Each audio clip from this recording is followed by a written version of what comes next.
Sao Paulo. You have waited 5 long years for Siege to come back to Brazil. Now,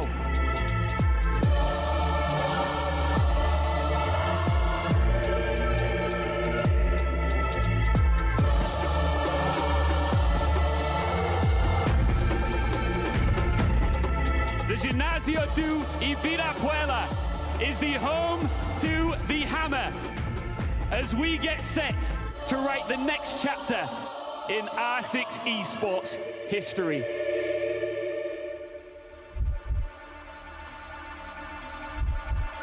This is the 6th Invitational 2024.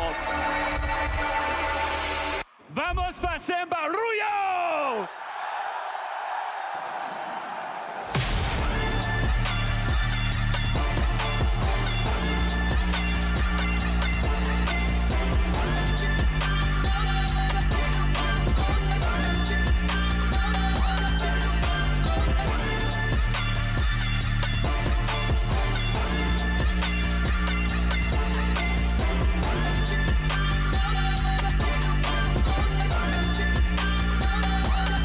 Virtus.Pro versus W7M! No greater tale can be told. They continue to push, they continue to seek, and they charge into the finals of 6th Invitational 2024.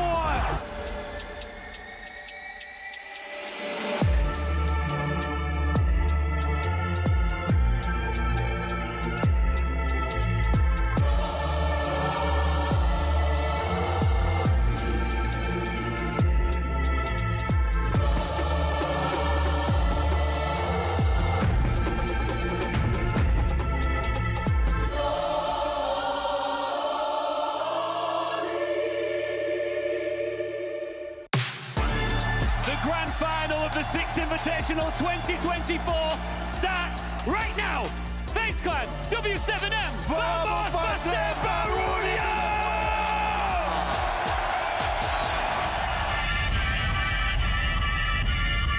And it's all falling apart for W7M once again, but it is happening for FaZe! Round away from cementing themselves as world champions. From 6-1 down. Can W7M respond? You wanted to find him, and he finds you! Go! He made it! We cannot! We know we cannot! Into red time! He can't finish it! He's own brother! Infinite overtime! It's upon us! We get it! We get it! This is how legends are created! Is this the moment where we can crown a new champion, a new dynasty to be created? And yes we will! Yes we will! W7s! They cement themselves as one of the greatest of all time!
tulips in a twist. Hand up boss like communist. No, I can never ever get back all the things I missed. But I'm that man here, think you got the gist. Got your tulips in a twist. Hand up boss like communist.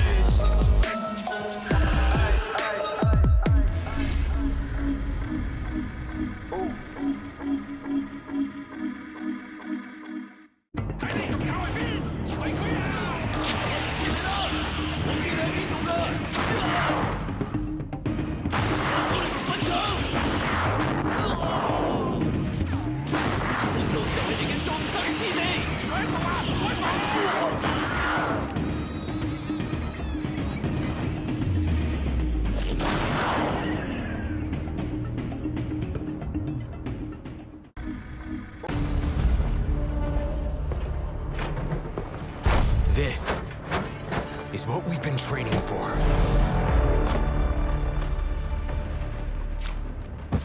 There is no angle we can't cover. We are Rainbow. Reporting for duty.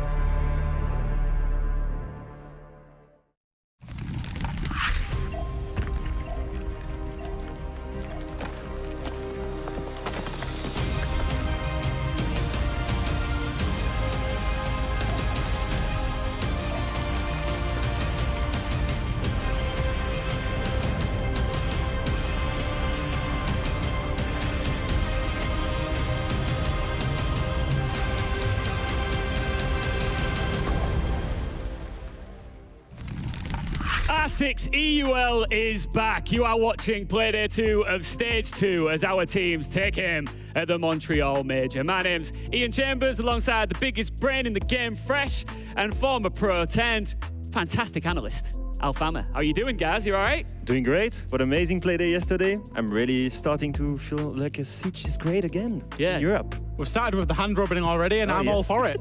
Let's go. It was excellent yesterday. It was so nice to be back.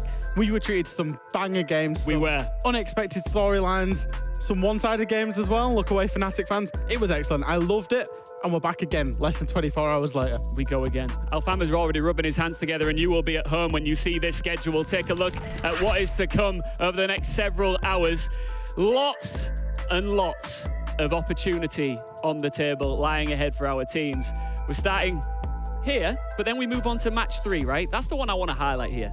That is the game that everybody is going to be talking about fresh for obvious reasons. Yeah, G2 BDS, it's a game that's as old as time. These two teams, these two organizations, of course the players have changed within it, but I think the core ethos and the core expectations of the two teams throughout the years has not changed, and it has always been a banger, these two teams going at it. So of course everyone's looking at Playday 3. Leo, don't sleep on match 4 though. No, I was about to say, Evan, look at the other match. I mean, you have Wylde after a crazy match yesterday. You see them play again. You have also the Redemption match. So all the way at the end, ITB versus Fnatic. Both of them having lost yesterday. You want to see them finally getting a win. So all of the matches are quite interesting, especially Virtus.Pro. We're going to see them finally start playing as well. Exciting. Let's take a look at the standings. There's only so much you can take from standings after one play day, but here's the lay of the land with G2 sitting on top fresh. You like that sight? I do like that site. As much as G2 believe that I hate them, I don't. G2 Secret Wolves all got regulation wins. That's why they're up there on 3 points. Round differentiation is, of course, the tiebreaker at the moment. Then you've got Team BDS and Wylde, who played out an epic 15-round thriller yesterday. Yeah. Seriously, if you didn't see that, go back and watch it. They then become the mid-table. VP didn't play, and the 3 teams that took regulation losses, they're down the bottom. All right, well, day 1 is in the books. If you've missed it, these guys have alluded to some of the chaos and carnage that went down. Let's give you a recap. Here's everything that happened on play day 1. Just seized an opportunity to get the diffuser down, and it forces Greedy. Sideline, am I watching right now? Can he hold him away? Looks for his man, not quite able to find it. Into a 1 versus 2. It's not getting Involved, and Secret have got these match winners then. They've got players who can stand tall inside of storage. They know exactly. This is looking difficult for Wylde. They've been pinned back into side. The kills start coming in solid. They've got other options with the... Lost quite a bit from that. Yeah, a little bit used upstairs. You've still got 3 foreign throws it back pocket in EE1D. Keep blind gunfights still. With Deepak on low health and diffuser in hand, it's going to likely find its target. But I'll tell you what, brilliant opener and taking the Ying down. They've still allowed that plan to happen. Try and do what they can here. He's managed to find him out. Got one, got two, down to just one left standing. But the cab strikes true. 2 down, 1 left standing. What a dominant round by Wolves. What a play day one it was, and some of the biggest talking points are about to be discussed right here on the desk. I want to talk about the biggest surprise and the biggest disappointment. Let's start with the biggest surprise, shall we, Leo? It all began with a tweet from a certain legendary player. I mean, look at this tweet from Shaiko yesterday. You're thinking, okay, first play day, BDS versus Wylde. Of course, it's going to be a stomp. And Shaiko thought the same. Like, he's comparing BDS to a hydrogen bomb and obviously Wylde to a coughing baby. Well, it almost went really bad for them because in the end, they only won 8-7 barely. And I have to say, Wylde were even leading 6-4 in that match. Arguably, they should have won that match. They were playing really well. They surprised everyone here. And here's the thing. Shaiko might have got what he deserved. If we pull this clip up, in the very, very first round, Pack Bull goes and one taps him. Clean, bang, gone. Good night. Doesn't matter what you tweet. Doesn't matter if you call us coughing baby. The coughing baby can strike back. That shut him up pretty quickly, didn't it? And we saw when that series was over, of course, BDS came out triumphant, only just by the skin of their teeth. And he had his head in his hand, Shaiko, just laughing to himself, Leo, because he knew he just got away with it. I mean, when you're starting to be that kind of, you know, demoniac guy that tweets and then like clashes and likes banter, you knew Shaiko, he didn't tweet that much before. Now he's getting in that demonic era, kind of, and he's got to back it up. And there, it was a big risk doing it against Wylde. In the end, it almost went bad, but they saved it. Like Liquefax said, like they did a lot of good job there, and I don't think maybe people expected it. For sure. Shaiko is becoming the main character of Siege right now. I've got all of his tweets notifications on now. Fresh, let's talk about the biggest disappointment for you. The biggest disappointment for me yesterday was obviously Fnatic, and we've just got to talk about it because they went into the server against G2. Actually, no, scratch that. They didn't join the server against G2. They got demolished. It was like they were not even in it, and it was just so difficult to watch. The exit frags here from Deepak, that's basically all it was. You can kind of see that even he here is saying, I've maybe had enough of this one already. It was so bad from Fnatic. And you had so much hope. They brought in 2 new players. They had expectations. They were hoping to build. And then to just completely flatline against G2, I found that personally very, very disappointing. Yeah, you had a big show of nerves here, I think. With the new lineup coming into it, and you see a big name like G2, they really wanted to prove themselves. But clearly, they weren't there. They weren't there in the directions. They weren't there in the confidence as well. So many gunfights, they were looking like they were in attack, but they were not attacking the building, or they were taking the wrong decisions, or they were not committing the right way. And even round 5, when they were 5v3, they struggled to pull that round. That was really tough from them. Yesterday in our pre-show, we talked about out with the old and in with the new when it comes to these rosters and lineups, but it's not just player personnel that's changing up here for R6EUL. It's out with the old and in with the new with a map as well. Oregon, we say goodbye to it in the competitive pool here. And before we do, let's reflect on it. This has been part of Siege in the competitive side of things for almost 8 years. To be precise, 2,838 days. A long time. Let's say goodbye to this legendary battleground.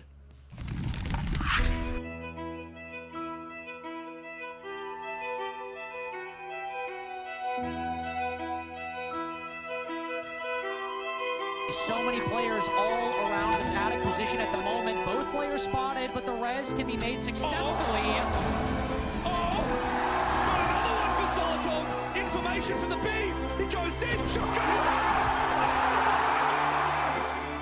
3 kills for him to claim, but it's Hyper to grab shot. 2 remain for Astralis, but a shotgun at close range. Iconic. Let him go in. Iconic, be patient. Be patient. What are you gonna do? You know 2 are there, and he gets them both.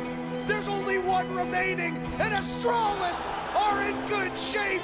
And JR and 4K from Iconic. Batman showing up. Save the day, save the round. Legendary moments with legendary players talked about by legendary voices of this scene. Fresh, are you sad to see it go? I am sad to see it go, but I will say I think it was about time that we removed it out of the map pool. It had got very stale, and I'm not going to say very quickly because it was in our map pool for a long period of time. The methodologies, the ideologies on the map. I'm excited to see something new come into the pool. Yeah, it was quite redundant, and you've got to ask yourself who is going to suffer the most from getting rid of that map. You know, I think especially Wolves, for example, were relying a lot on this map. Actually, they played it 6 times in 2024, won it 4 times. Now you're thinking, okay, they were the biggest EU crutch on this map, yet their statistics aren't that good. It's because mostly Oregon was a backup map for a lot of teams. Not many people mained it because a lot of teams went, they knew how to play around it. It was very similar, like you said, it forced you into playing in a certain type of strategy. Yep. And I think it's quite good that we remove it and come in with a new with Lair. All right, well, Oregon, we salute you. Goodbye to that beast of a map. But it's time to introduce a new one. Let's say hello to Lair, guys. I'm going to come to you, Leo, to talk us through your first thoughts of this new map. You know what, I was quite excited when I knew that it was going to join the competitive map pool. I had a lot of fun playing around it in ranked. I think overall, like, it has a surrounding layer that's quite easy to get in, but the inner core of the map is way harder with lots of crossfire. Whatever the floor, it gives you many layers of defense if you want to play around it, and that gets you an easy win in the building for attackers too. So it's pretty well balanced, and I really like that to see what the teams are going to do here competitively. This map for me is a proper Siege map, and what I mean by that is it will satisfy the Siege purists, the traditional people that like seeing rooms get taken, points of the map get taken, walls being breached, plants going down. It's not necessarily going to be great for teams that like to play fast, play behind shields, or, you know, play a little bit fluid. It's going to have structure behind it. So I think for the Siege purists, you're going to love this map. I mean, Leo, you're a former professional player yourself. What sort of an advantage can it give a team if they get ahead of the curve early and learn a map before maybe the teams around them do? It's massive. Anytime there's a map change when you're a pro player, it's an opportunity for you to hit reset. Because if you're a newer team, that's an opportunity for you to get really good on the map before all the teams that are more experienced than you. And so when a team managed to do that, let's take Nighthaven, for example. Beast Coast were able to do that. Beast Coast were one of the best, if not the best, Nighthaven team in the world in 2024. And maybe that was one of the biggest reasons why they won Manchester. So when you get that other edge, not only do you have a strong map, but most importantly, you gain an edge in the map pool. Yeah, it gives you both things. You're obviously good at the map if somebody takes you to the map, but if you don't have that unknown and you can start leveraging it in the map vetoes, it gives you, or it doesn't give you a free ban, but it gives your opponent a forced ban because they don't know. They know that you like it, and therefore you get kind of 2 advantages. 1, you're good at it, and 1, you can navigate and 2, you can navigate the map pool in your direction. Yeah. Fresh, are we going to see it today? I hope that we end up seeing Lair today, yes. I hope. I hoped for it yesterday because I was told a lot of EU teams play it. Yeah. We didn't see it yesterday, maybe, and fingers crossed we see it today. Right, let's transition now into our first matchup. And before we do, let's hear from Playday 1's statement makers, Wylde.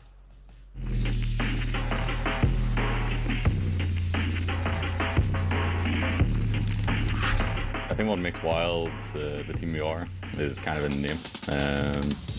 We're like aiming to be a pretty unpredictable team with a lot of aggression. That's kind of what the main strengths of our players are. We have a lot of good shooters basically on the team. So when you have that, you need to take advantage of it. And we're hoping to go into the season basically and be able to struggle with our aggression and our play style. We think we have a pretty unpredictable way of playing the game, and it's going to shake up a lot of teams for sure.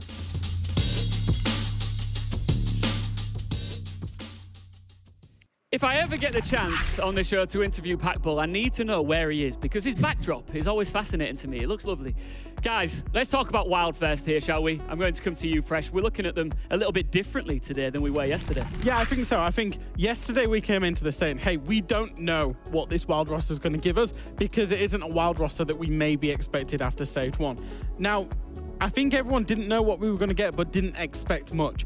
And then they come out and they produce a banger of a performance going up against BDS yesterday. And everyone's opinion has kind of just shifted slightly. It's like, hey, this team can mix it with the best, which means they're going to be a threat to every team in the league. They might not be a top of the table team, but they're going to threaten and be competitive with absolutely everybody. And it's not only about the score against BDS, I think it's the way they did it. They did it methodically. They did it playing together and with huge mechanical skill as well. One of the things that he noted, they're unpredictable. Nobody knew about this roster. We didn't know about this roster. And they've made a big statement here, taking BDS all the way to overtime. Now I'm thinking they're against an easier opponent here in Ence, and they're looking to confirm that. And this is where I'm interested to see, does it develop or was it just like one big preparation game? Well, this is what I found interesting. me about it, because we see it in all sports, right, Fresh? That big occasion energy. When you come up against that David-Goliath sort of matchup, you find a different gear. Nothing to lose. Yeah, you've got nothing to lose. You find something new. Can you show that again? Because that was almost like a final for them, wasn't it, yesterday? You can imagine how they were feeling. Yeah, it's very easy to put a target on the back of BDS and find that inner energy. You're absolutely right in that. But let's not be about the bush here. Wylde are going to have to find that with everybody, because everybody expected them to lose because they lost all but one game last stage. So I don't think they're going to have any issues getting themselves up for the games. I think where they ran into issues yesterday is they should have beaten BDS, yeah? You agree? And I think they maybe got a little bit excited with themselves. They maybe thought, hey, holy shit, guys, we are in a position to beat BDS, and they started taking risky gunfights. They started not playing as a team, the things that were working well from them at the start, and that ultimately just slipped away. Now, that's a real small critique, considering people were expecting to get 7-0'd yesterday. Just to pick up on what Leo said there, up against easier opponents, I'm not sure that Ence will be feeling that way. Let's take a look at this roster here. A grim day for them yesterday, Fresh, wasn't it? Secret beating them 7-4. They exited Playday 1 with their tail between their legs. Yeah, they really did. I think they had one bright light, and that was Azox. I think, you know, he individually had a great game and individually won them one of the 4 rounds that they managed to pick up yesterday. But apart from that, it really didn't go too well for them whatsoever. I didn't think they controlled the tempo of the game, the pace of the game. Their team play looked off. Their executions looked off. They were trying the same strats twice. No adaptations, no nothing. And I was really disappointed by that. Yeah, I felt like they were going into this match with a clear game plan. They knew they were facing a Secret that was really aggressive. And so what they thought was, okay, they're going to be aggressive. They're going to extend around the map. So we're going to find holes and we're going to lurk around and we're going to try to find easy ways into the bomb site. And that didn't work very well. And where I was surprised is that we knew Ence to be really good in terms of team play, to play well together and to be good at methodical siege. And with LMs joining them, I was thinking, okay, that's another layer of strategy coming from BDS side with him. And I didn't see that yesterday. I didn't see step-by-step and methodical siege. Ence consider themselves a team that should be challenging for the top 4, challenging for the majors, right? And so they should. And so they should. I think every team needs that confidence.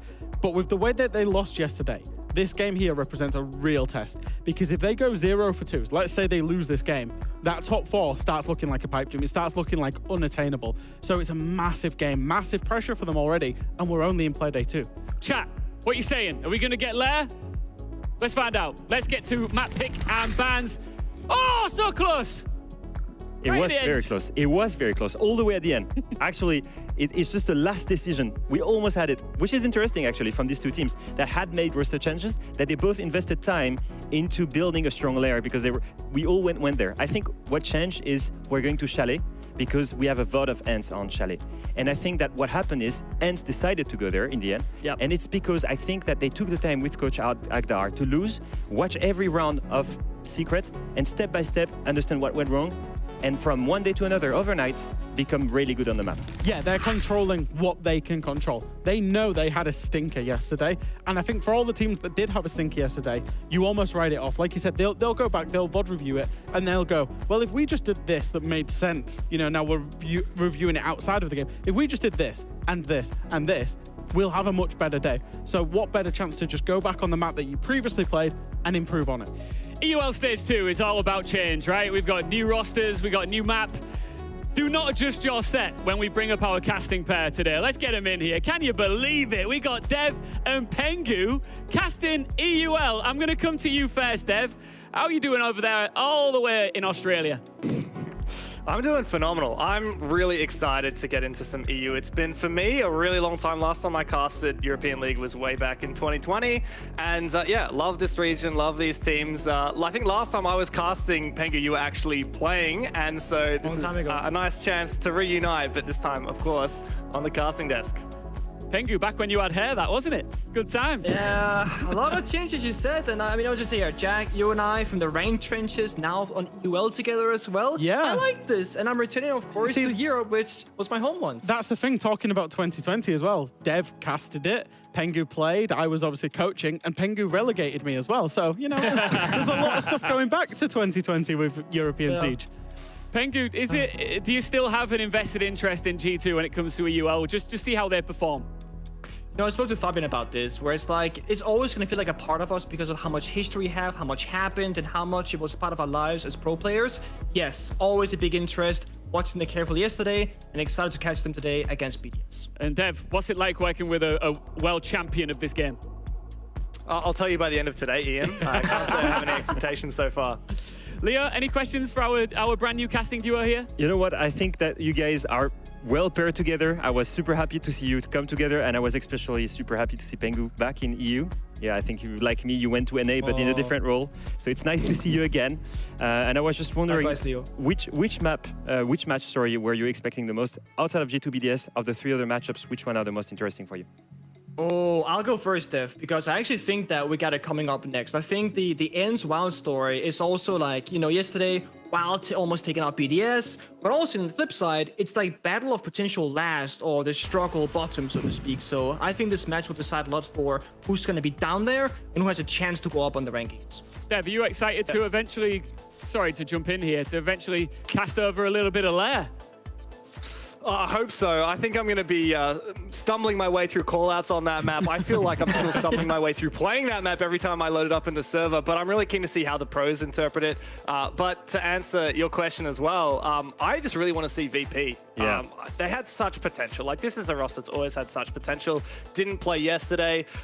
From being the best non-Brazilian team at the Brazil SI earlier this year to not qualifying to go to Manchester, like, this is a team that I really want to see. And they're going up against Wolves, who are in pretty solid form after winning yesterday.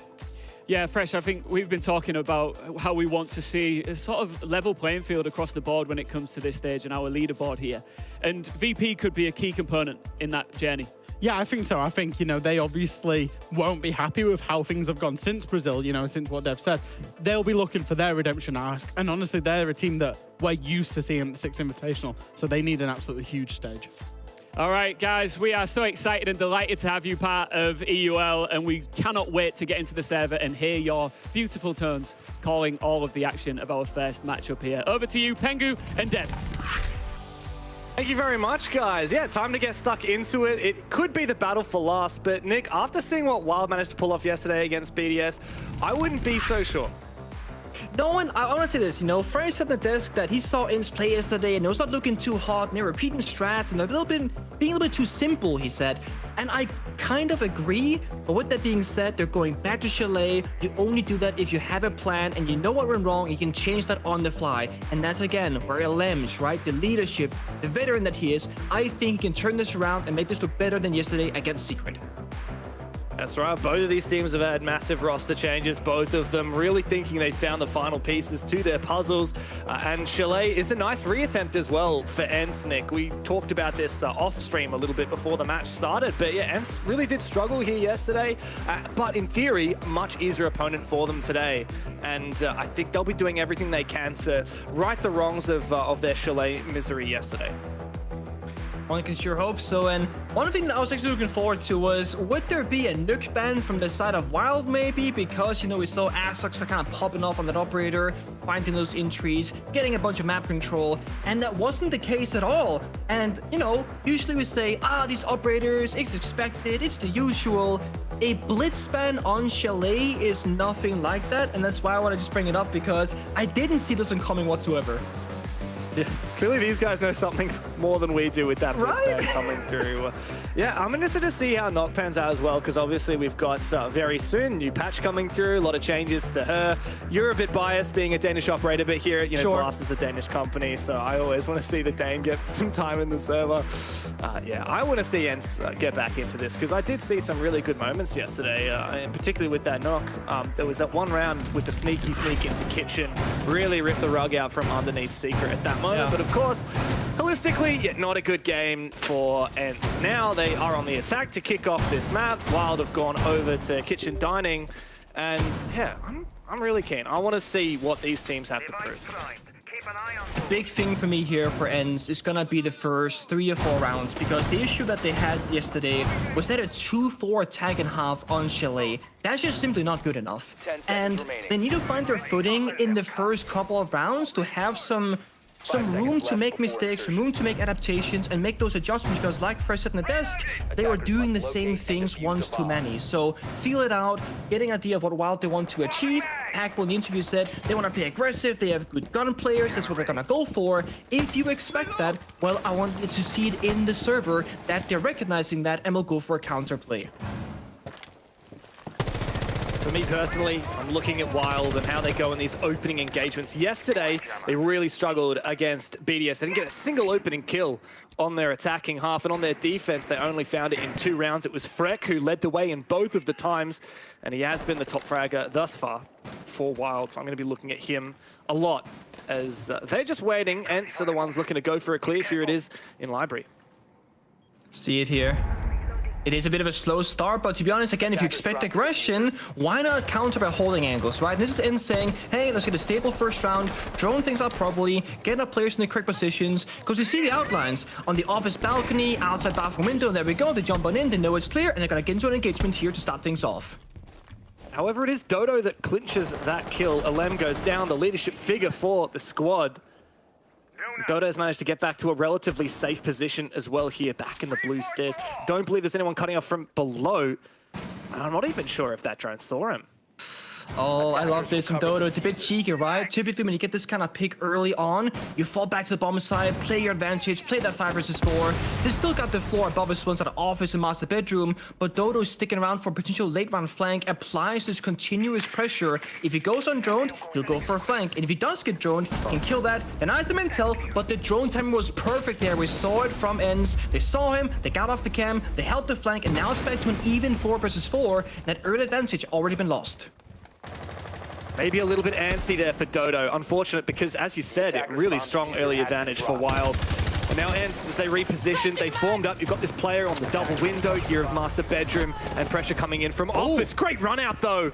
Was that all the way from trophy? I think it was. And immediately Wylde have turned the tide once again in their favor. 2 versus 4 now. The desperation from Nako and Azix as they start to make their way towards a site. Caught in 4K on that bulletproof camera, though, makes it very awkward. There is a breach onto the site, but Wylde will not give them anything. They don't quite have tools right now. As you said, the bulletproof camera on bomb site gives that clean-cut information. And sure, Azog's up above, but again, they gotta get inside the bomb site with Nako. Actually, he's gonna go upstairs as well. So Ence doing a double man upstairs. Bomb site is downstairs. Only 20 seconds left in this round. And there's a rat. Oh, beside the bed. Leighton is lying in wait. He sees one. Oh, almost whiffs it. Whips out the shotgun to finish him off. Looking for a refrag. Nako does get it. And now in a 1v3, time is his biggest enemy, and he's not going to be afforded the opportunity to approach. Good swing from Freck, and Wylde pretty comfortably take the opening defense. I mean, it's pretty simple. It almost looked like Wylde, they had 2 plans in that round. They had Dodo, who got that opening pick, and then it was told likely, play for your life, go for a risky play if you want to, fall back if you want to. We can play this 4 versus 4 if it goes wrong. And then Wylde's second plan that round was they almost allowed Ence to get into a certain position in the map and then lashed out, jumping out trophy window, going back through garage, lashing out top floor as well at the same time. And that's the big thing here. When ITB, they were a big unknown going into the EUL. Their big strength was aggression together.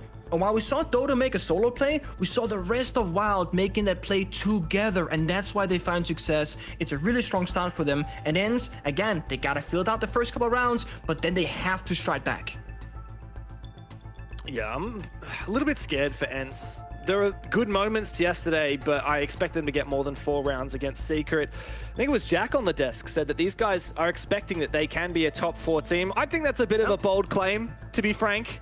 You know, this whole X-Team Valor roster got picked up. It's only been a few months now that these guys have been in the tier 1 level, and bringing on Alems doesn't immediately make these guys a top contending team in Europe.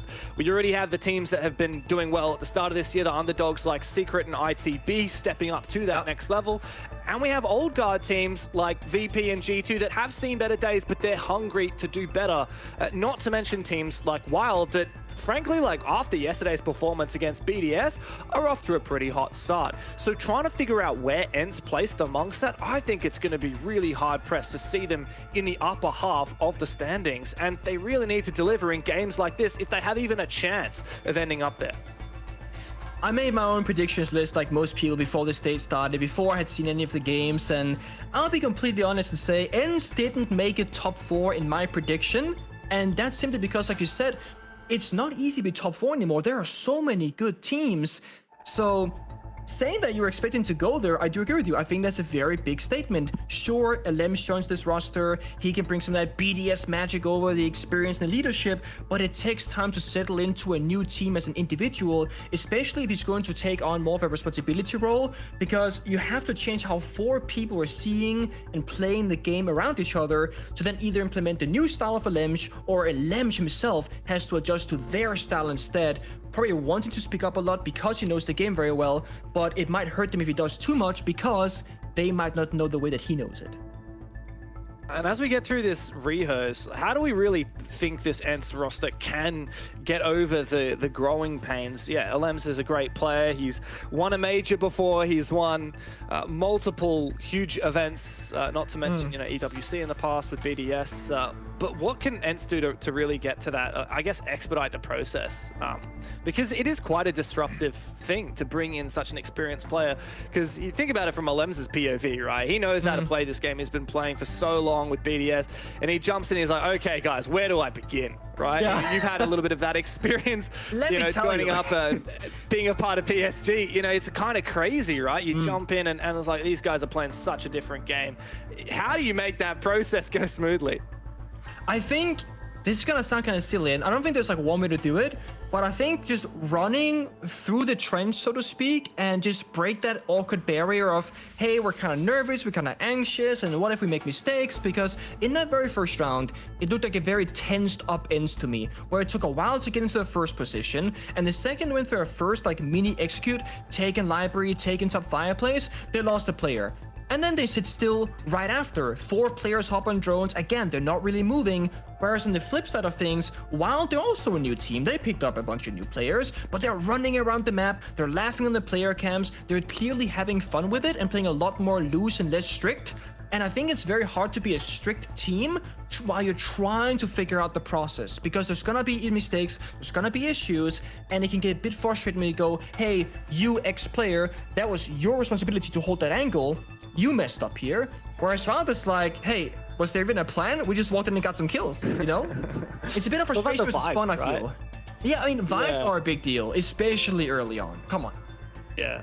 100%. And I'm super curious because I've seen Ence at events before, right? Like, we know what this guy's like when push comes to shove. Big games, big moments, high stress scenarios. Like, that old BDS had quite a reputation for how passionate they got. And that didn't always work in their favor. Ence was a big part of the energy and sometimes the frustration that team faced. But yeah, I mean, at the end of the day, this is an online game. This is relatively low stakes. Surely he can just bring this positive energy to this. Surely.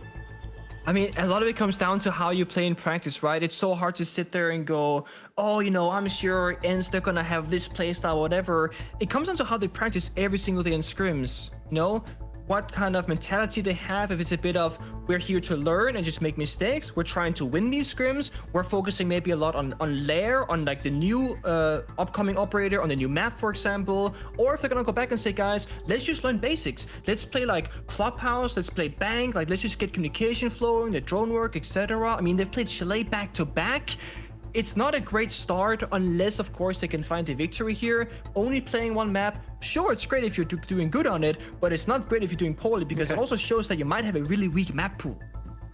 Yeah, and not to overanalyze the map veto we saw before, Nick, but we all got a little bit excited that maybe Lair would come through because it was their last ban, right? Like, they led it through all the way to the very end and they decided to go to Chalet.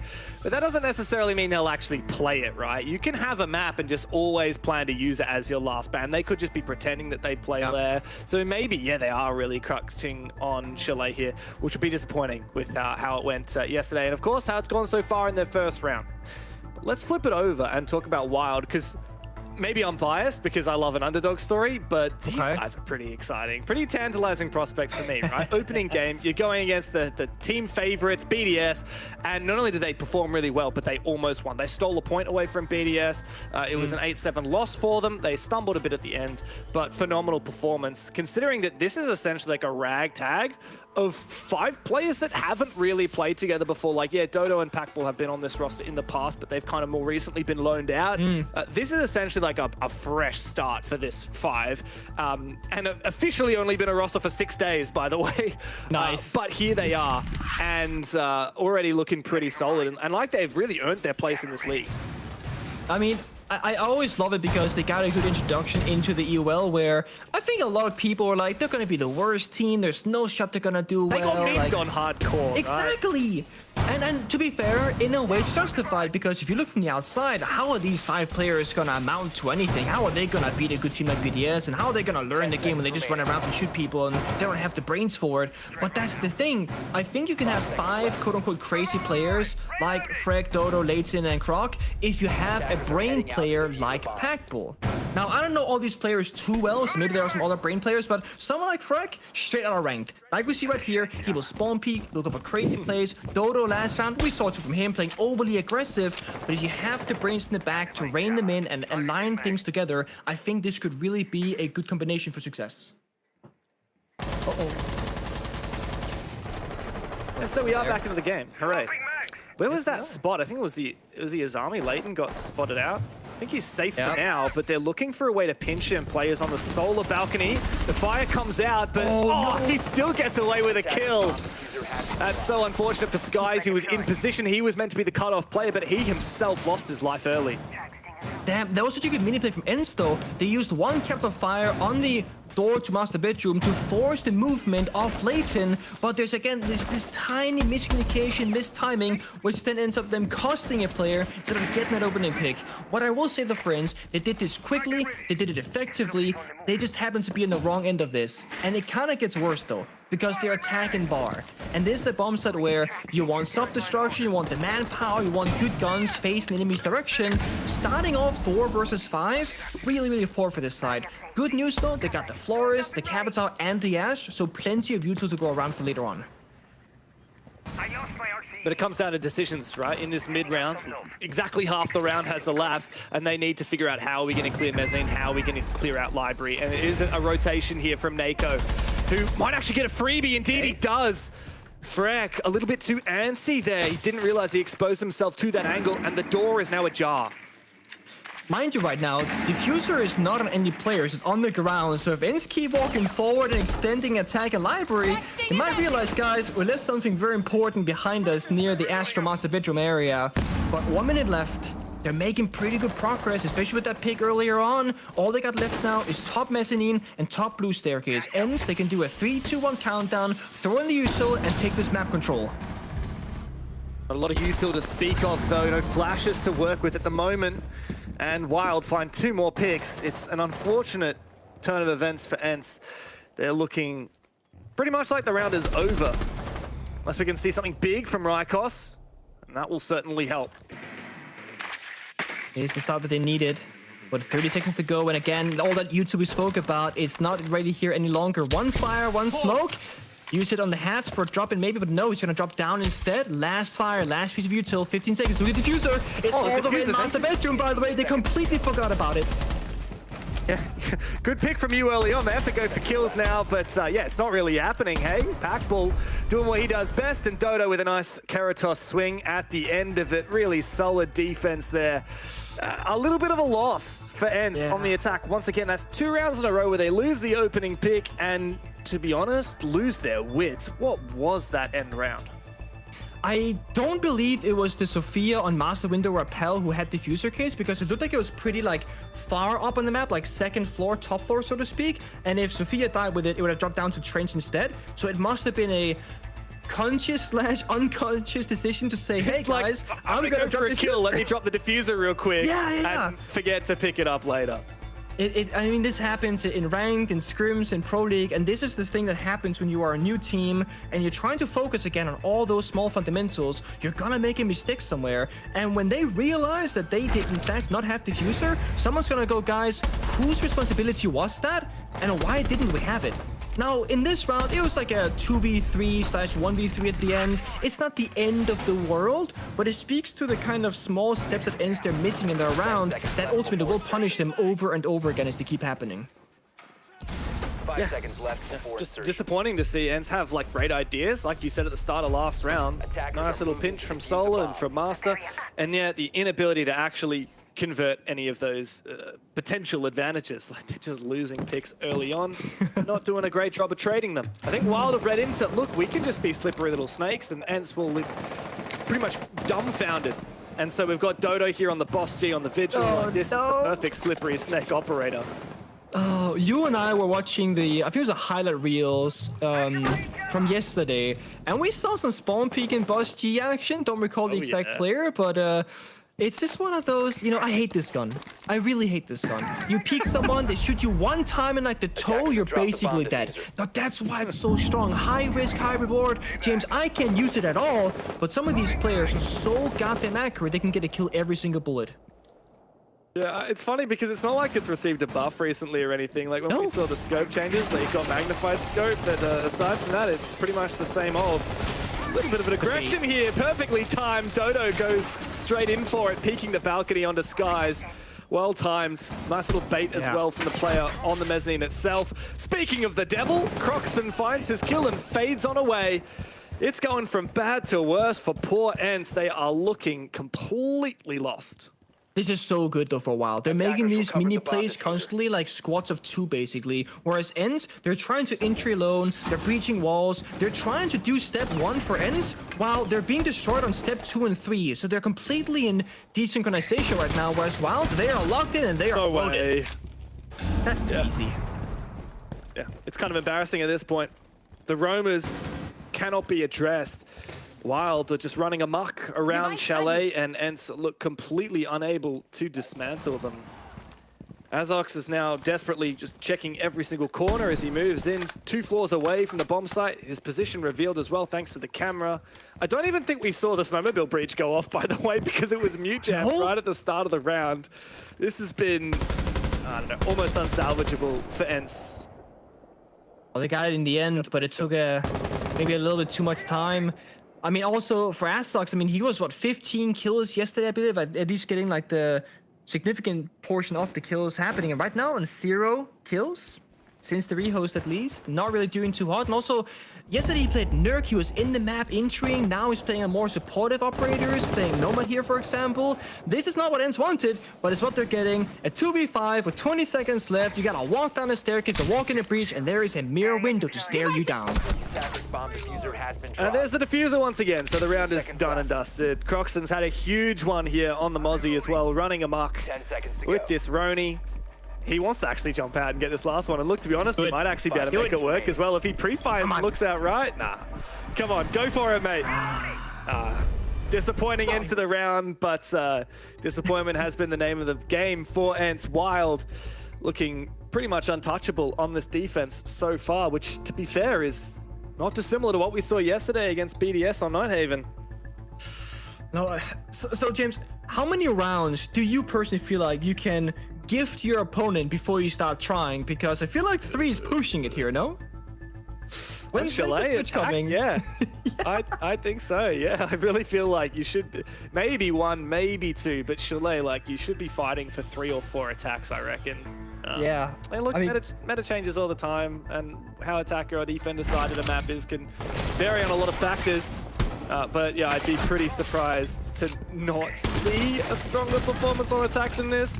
But the real red flag, Nick, is just how bad these attacks have looked. Like, it's not the fact that they're just losing them. They just look atrocious. Like, there's just, like, look, not saying I would do any better. I'm no good at this game anymore. But, like, these guys don't, like, they're trying ideas, and it's just falling flat immediately. Like, there's just not even inches that they're managing to get. They can't even move into step 2, because step 1 is being thwarted by Wylde. I said early on how, you know, you play a couple of rounds, you adapt on your feet, and then you gotta make that switch happen. This is like the final moment, at least for the attack and half for Ence, where they have to now show us that they've gone through the bomb site rotation, they've seen the idea from Wylde, which has been pretty similar 3 rounds in a row. They gotta make adjustments of their own. And Ence, they do that. They blow up their attacker lineup, right? Now the nuke comes out, and the Ying, more aggression with the Dokkaebi for roam clear. This is excellent. But look at Wylde. They are one step ahead. They're playing Tubarao, Kaid, Castle, Legion, Asami. They are playing utility. They are playing wall deny. They're gonna play likely in anchored safe positions with crossfires. So all of a sudden, the Nuke, not that effective. The Dokkaebi might not be all that effective, at least for the roam clear portion. The Ying, of course, can be, but you still gotta get to the point where you can go for a bombs and execute before the Ying truly gets all the value that you can get in a round. Definitely have a feeling that these goo mines from Legion will also come into play in the late round, especially when it comes to thwarting things like Azox's Nook, which you mentioned already. Looks like Ence are just toying with the idea of trying to find some opening, some opportunity, and Azox is actually going to make his way all the way down. And the second logic bomb from Dokkaebi rings on out. He needs to capitalize on this moment. Oh, never mind. Shut down. That's the exact path that Azox took yesterday, by the way. Red and shut down immediately. Yeah, and so Wylde have once again dominated here, and Ence basically doubling down on this. Like they're saying, look, we've just lost a few players. We have to try and collapse now. And to their credit, they actually managed to do a little bit of that. Sky's made his way in through bar. He's going to hack the dead body of Croxon. He's going to have to pull on back a little bit, though. Now, there's no control for the top floor here for Ence, which makes things a little bit awkward. And at a numbers disadvantage, it may be too risky to go for it. We need Azox to get that opening pig and create chaos on the server. He couldn't do that. Now they're locked out of the building. Don't have upstairs. Don't have side control. They still have a bit of time to work with, but they have to find at least 1 or 2 more bodies here. Packbull stayed upstairs. That could be one of them. Good flash, but Packbull dodges it very deftly. 1v4 now. A couple of players low HP, but Nako's got to deliver. Otherwise, it's 0-4 down for Ence. You can potentially isolate some of these fights, though these players on the top floor are trying their best to create these crossfires. Diffuser, of course, is a long way away. There's a C4, just misses him. Come on, surely find the first one. Players shooting him through below. The Tubarao tossing out the canisters at him. Oh my god. Not giving him any opportunity as Packball. This is so cheeky. Poor Nako here. Can't find anything. There we go. 1 kill, but Freck from below will trade. Packball very happy with himself on that one, and it's 4 straight for Wylde. As our lovely host Ian likes to say, to Fresh, the biggest brain in the game, Ence tend to do the same thing too often, and I think that round might just have been it, because I saw the Arbiter lineup. I didn't really want to predict what I thought they were going to do in my own head, because they could really do anything. They're a new team, but they did more or less the exact same thing as 24 hours ago, where they take Azox and Nuke in basement and will walk up into West Main. There was a barbed wire, there was verticality, and there was a defender holding an angle the entire time, despite the castle barricade on the bathroom window being opened right before. They knew what Ence was going to do, and they shut it down before it even started. And this is again a lack of depth, which, to be fair, is expected from a newer team. I'm not going to criticize them too much for it, but I will say it speaks volumes to how well Wylde they have prepared for this matchup and said, you know what, we see Chalet might actually be happening in our prediction. We're going to study it, we're going to be ready for it, and if it does in fact occur, we have the notes to counter the attacks from Ence, which also were poor yesterday. Been really impressed by Wylde, but just for a moment, let's touch on Ence, as this is their tactical timeout, and they've had about a minute to discuss what they need to do. At this point, I don't know, like you've pointed out that these guys are known for doing the same thing over and over, and we saw that with the Nook trying to sneak up from the garage up the West Main stairs, and we've seen it yesterday, and it's been read well by Wylde. What can Ence do? 0-4 down on their attacking side, 2 final chances to get something on the board before we switch. I hate saying this, but I feel like this is a classic issue that one operator can actually do a lot about. But it's not great on this map of Chalet. It's Monty. It brings you so much that I'm such a sucker. I feel like he solves all my problems in life, actually. But like, think about it, right? You struggle on getting inside the building, Monty helps you there. You struggle in the mid-section of the map because you fall apart when you start getting flanked and start swinging you out, Monty fixes that. You struggle getting down to the diffuser, Monty helps you there too. He deals with all of these various issues. Now, it does require a really strong and efficient multiplayer, which Ence might not have, I'm not entirely sure, to be honest. And secondly, you have to really buy into that entire idea as a team, and look at how Wylde is setting this up. All of this utility, the long lines of sight, the soft destruction, that would count to the Monty pick. So I don't really, in actuality, think that Monty would solve their issue, so to speak, but it would give them at least more safety, a bit more information to work with. In all reality, I think what they're doing here is better. The Finger, the Capital, the Ying, good guns, self-destruction, get players comfortable perhaps in the server, and just again try and get people on the scoreboard, because Alems is falling behind, Azok's falling behind, both seen on 0 kills since the rehost. The funny thing is, Wylde, even though they are quite known for playing this aggressive roamy style, they also know when to just chill. See, that's an opportunity just went begging. Alems didn't overcommit to the peak because he didn't want to lose his life, but realistically, Croxton should be dead. That should be a 5v4 for Ence. And on a map like Chalet, you get one pick from a mistake of a rotation like that, and it completely changes the dynamic of the map. Suddenly, you can like 5v2 certain parts of the map, like taking control. No. And instead, we're falling into frost mats here, like Azox has just done. I mean, Ence are looking scared. They're looking confused, and now they're being minced up by these cameras as well from the Maestro. The Evil Eyes are doing a little bit more damage in combination with the Frost Traps. Like, this is seriously deadly. I love this. Again, playing the util game with a strong weapon with the LMG in hand if they push the bomb side. Again, the Frostmaster, the Castle Barricade. So making Ence work with different things. But hey, hold on a second. They got their first opening kill. I mean, it's nice for Rykos, but he's immediately traded and there's no one else to back him up. However, Nyko does the same thing and then a trade again. So awkward 3 versus 3, but this does look like the best opportunity we've seen so far for Ence to get around on the board. As I say that, Dodo finds another, traded back again. 2v2, things are coming down to the wire. As Wylde look to peel on back, Freck is down below, but now he's used his C4. With the bomb site up in Master, it looks like there might be a chance for Ence to break through. See how they play it. They gotta wait for Freck to get back upstairs to play that 2v2 out. Bomb goes down, cover is there, but the Lemch has to go huge in this 2v1. Lemch has got a cover. He hasn't been revealed, and so he finds the first one coming in for a trade, and Freck gets it, but Alems, stalwart, in the moment, he will find the 1v2 that his team needs to finally get around on the board. So close, right? But you're right, that was the best looking round so far, even in that kind of weird 3v3, 2 versus 3 situation for them. And the big thing that was different was they actually executed together. It was not one person dying and then no follow-up. Ence got the opening pick, they got traded back immediately. Then Ence get another kill, they get traded back immediately. This was the attackers actually attacking the bomb site, and the defenders having to respond instead.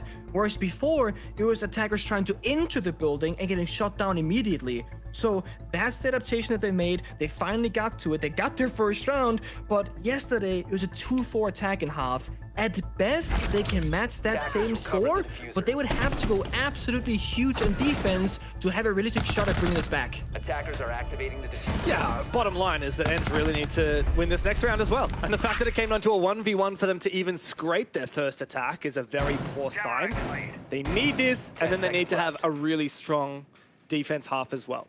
If there is any shining light for Ence, Nick, it's the fact that we look at Wylde yesterday and they actually did not look very pretty on their attacks, right? They did manage to win 2 attacks, but it was very close that they managed to do that, and they actually didn't get a single opening pick on their attacking half of Nighthaven. Now, very different map, Nighthaven to Chalet, but I think Ence will find themselves a lot more comfortable when they move into the second half. That doesn't change the fact that they still need to win this to have this round to have a chance at coming back in the second half.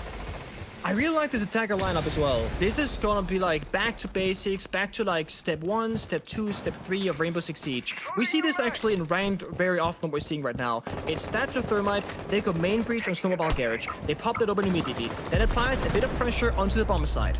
That means the roamers, they gotta get a little bit closer perhaps. Then you have 4 players rotate all the way across the map to West Main, Kitchen, Trophy, and Car Garage. And we see here on Trench as well. Now you breach the back portion of the bomb side. Once you breach all of these walls, the roamers have to circle in and play very close around it. Now there's 2 choice friends. Either you walk up into Kitchen Dining, you fight the roamers, or you simply hit the bomb side because you're gonna be 5 against 3, or maybe even 5 against 2. Right there. Yeah, him and Dodo they know. Mistakenly around the corner from each other, but neither of them looking at each other's angles.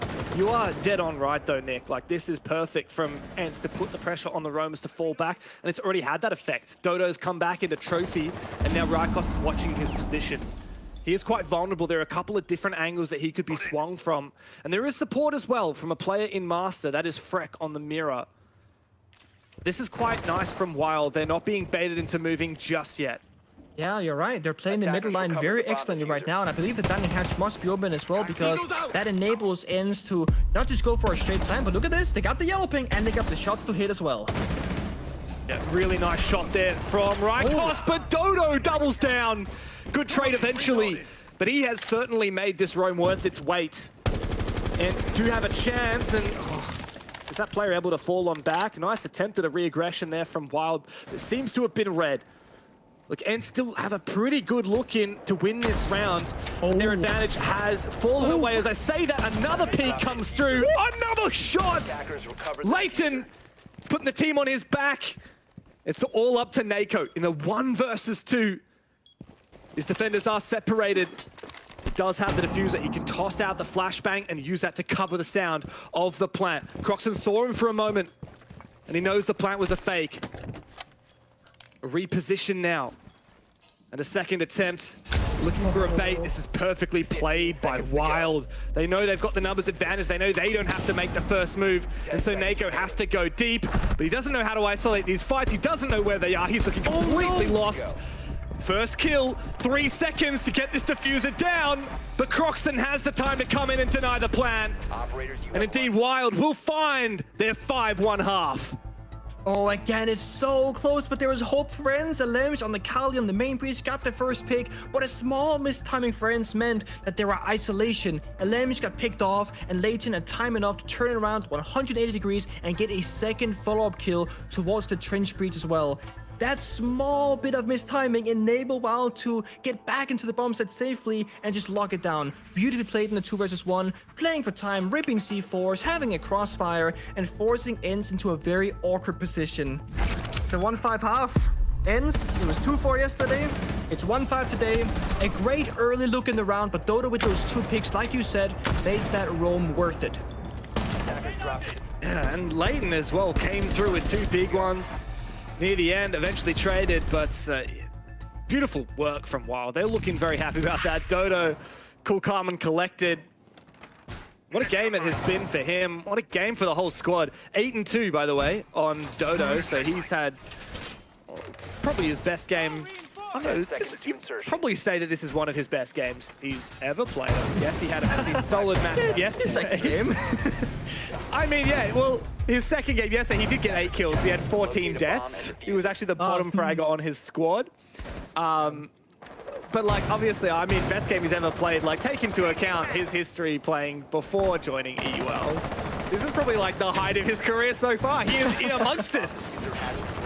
But that's such a good look, right? Like, you're a new player, you know, probably a bit nervous, or very nervous, to be honest. And, like, you're up against some pretty big names. Like, you're up against Lemch right now, right? This guy's a legend in his own right. And you're just running around like it's a, I don't want to say a rank game. It's not, I don't mean this like disrespectfully, but he doesn't have a lot of nerves in the server. Like you said, he was like not overly moving on the roam. He knew where his lines were, when to push them, and which fights to take, and when to take them. And that's something that a lot of current pro players who've been up for a very long time, they sometimes struggle with. I personally find that very difficult to understand the exact line on the roam where you're playing too aggressive versus too passive. But Dodo, he found it multiple rounds on their defense up. He's been killing it. However, as we've seen from Wylde, attack and defense are 2 very different stories. We saw it on Nighthaven.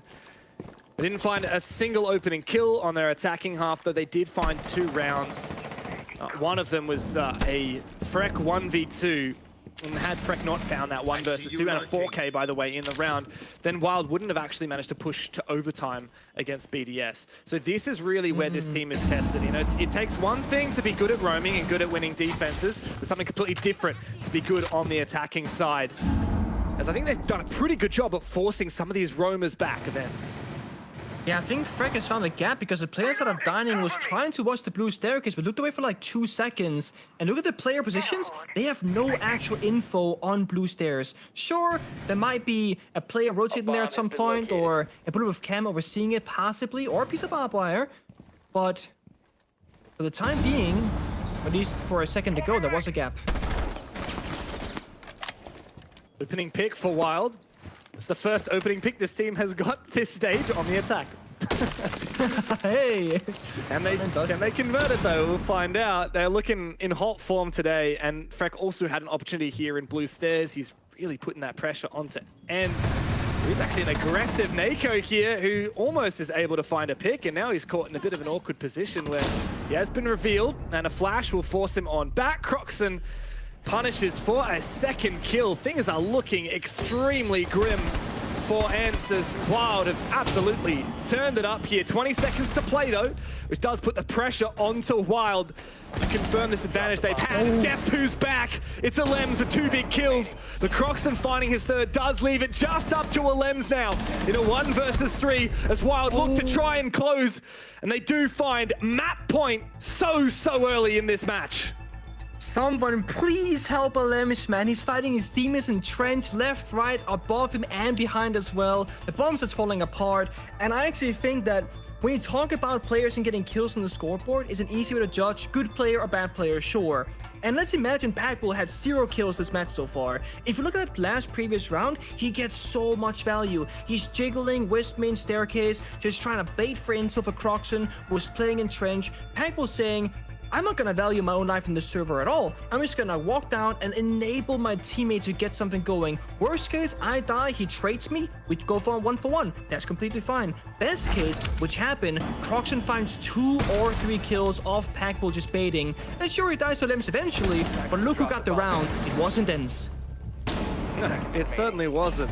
And it begs the question, Nick, like, did we underestimate Wylde? Did we overestimate Ence, or is it a little bit of both? Yeah. Because I'm going to call him out again, like, fresh on the desk. Said that Ence is going to be a top 4 team. Mate, certainly not looking like it right now. If Wylde are meant to be the bottom of the barrel, then where does Ence sit right now? Because this team that has formed for about a week, a ragtag of players who have never played at this level before, with the exception of Packbull, Wylde are looking bloody great right now, and they're starting to win me over, to be honest. I want to see more of this. Oh, the thing is, it's fun and it's exciting the way they're playing the game. That's what I like about it. Like, you can be a hardcore dedicated viewer and say, you know what, they're playing clean game of Siege, sure. Or you can be a more newcomer to Pro League perhaps, or a more casual-ish viewer, and you go, you know what, like, it just looks fun what they're doing, and you can clearly tell they're having so much fun in the server as well as they're doing it. Now, when you're doing well and finding success, it's easy to keep the spirits high and have a good time about it. And I think that enables them to stay creative and to stay, like, in the flow state, if you will. My question is, if Wylde starts to struggle, what will happen? But they're gonna go for side right now. Very early, 35 seconds into the round, already in the building. Croxon to find the opening kill again for Wylde. Betting another one to come and peek him. And he almost finds it. Nako now looking to get aggressive. He needs to find this pick. He doesn't find anything. Croxon going on deep with the R4C, finds his second pick of the round. And this is massive from Wylde. They're cleaning house. Oh, no. Ence look completely dismantled.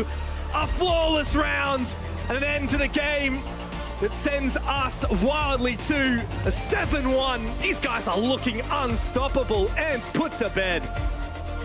Unstoppable, and it looks so much fun again, right? That's the good old ranked rush. Jump in bathroom window, big window repel, trophy cut off of the rotations. We saw a pistol kill come out as well.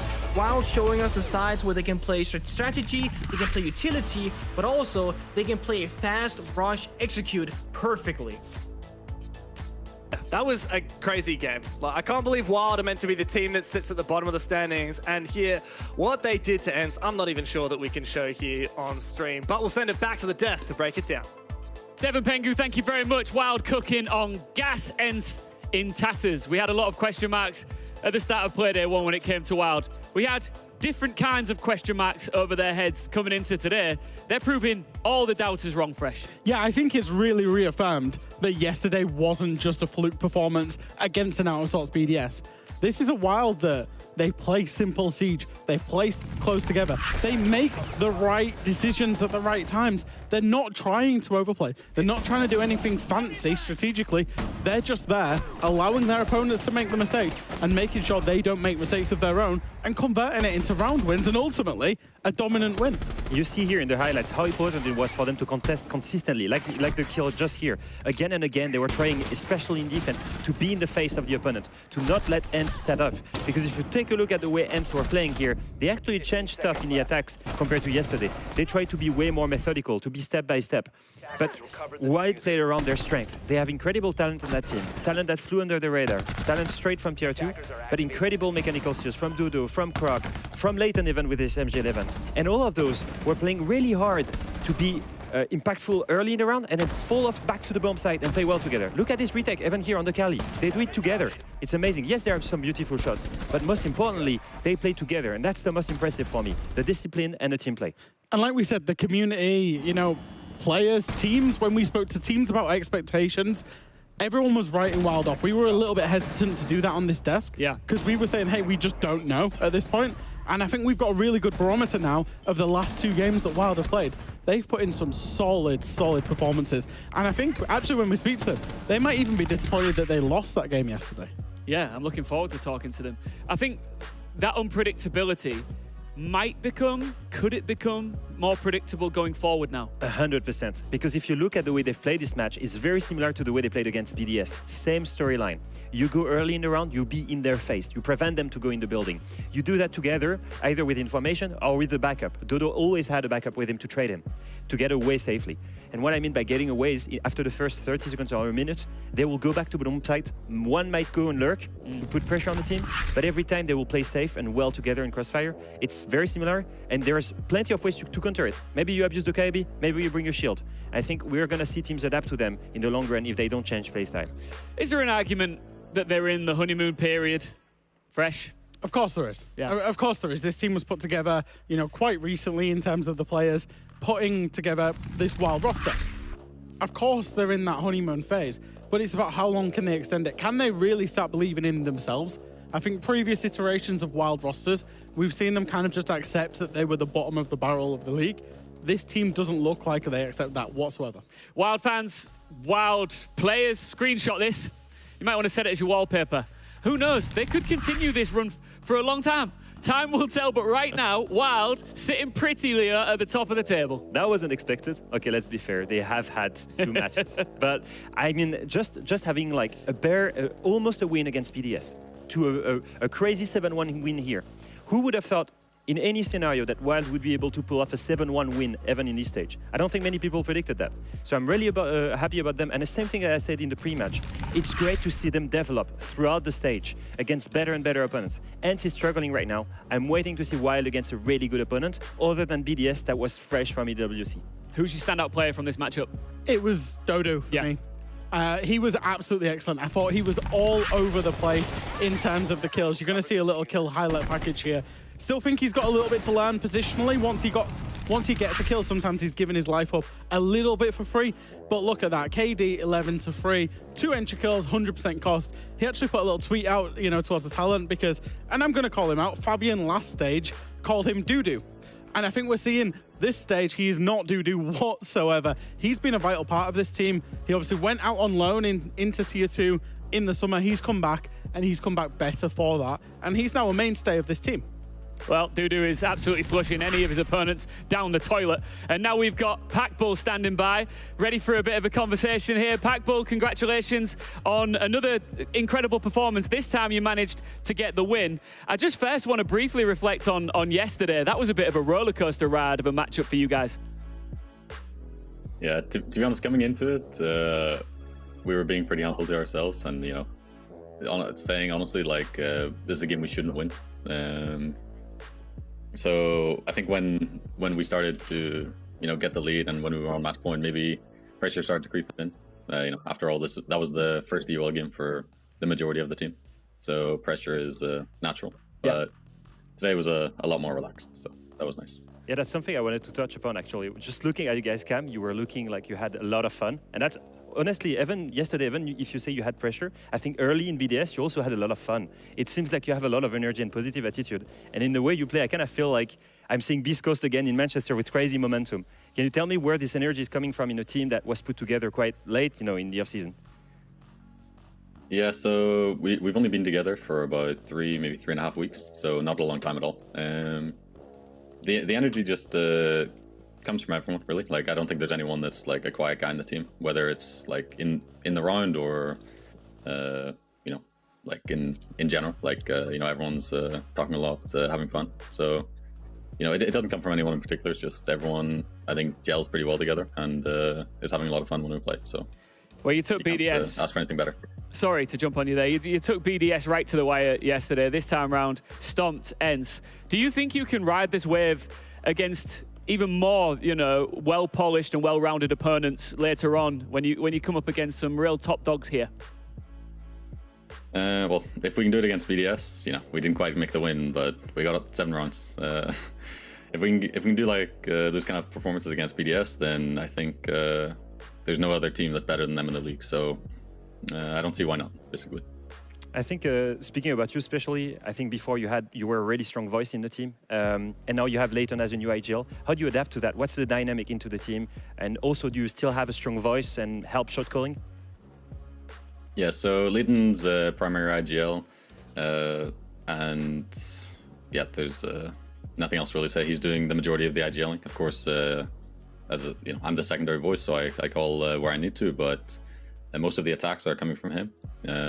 Most of the attacks that are either called on the fly or on theory are from him. So he's having a big input on to how we're attacking, and so far it's working really well for us. So pretty good. Just finally and briefly from me, Packbull, just before I let you go, is there any part of you that enjoys proving doubters wrong? I know you're a very chilled out, modest and humble guy, but do you enjoy that a little bit? I mean, to be honest, like, I don't really focus too much on what people say on social media and stuff. Like, it can be funny sometimes, you know, like Shaiko's tweet yesterday. I'm sure everyone saw it.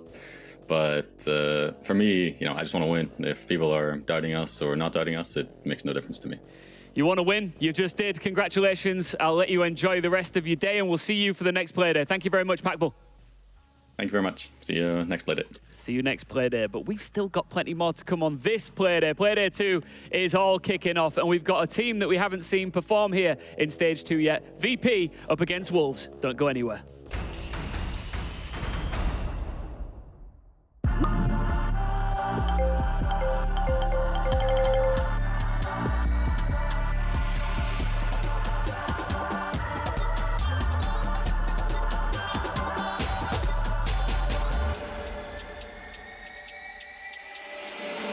Bom dia, Sao Paulo!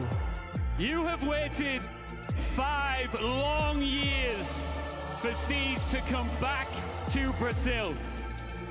Now,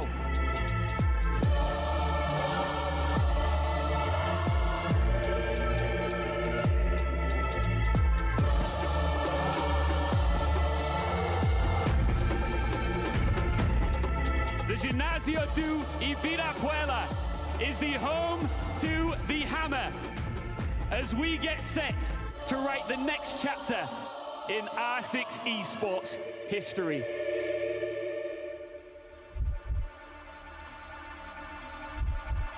This is the 6th Invitational 2024.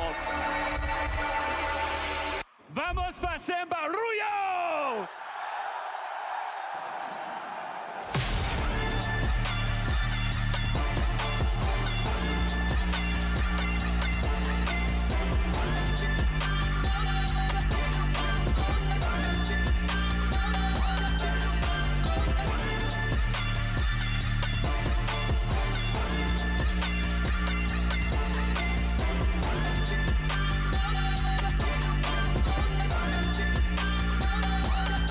Virtus.Pro versus W7M! To tail can be told. They continue to push, they continue to seek, and they charge into the finals of 6th Invitational 2024.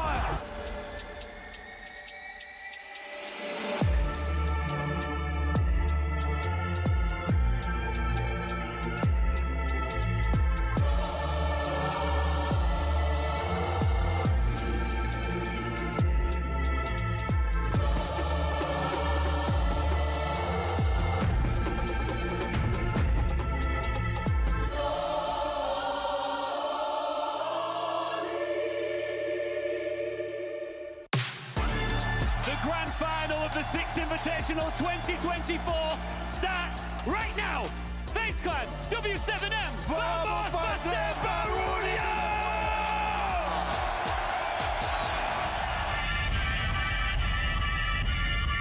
And it's all falling apart for W7M once again, but it is happening for FaZe. One round away from cementing themselves as world champions. From 6-1 down. Can W7M respond? You wanted to find him, and he finds you. God, he made it. We cannot. We know we cannot. Into red time. He can't finish it. He's no brother. Infinite overtime is upon us. And we get it. We get it. This is how legends are created. Is this the moment where we can crown a new champion, a new dynasty to be created? And yes, we will. Yes, we will.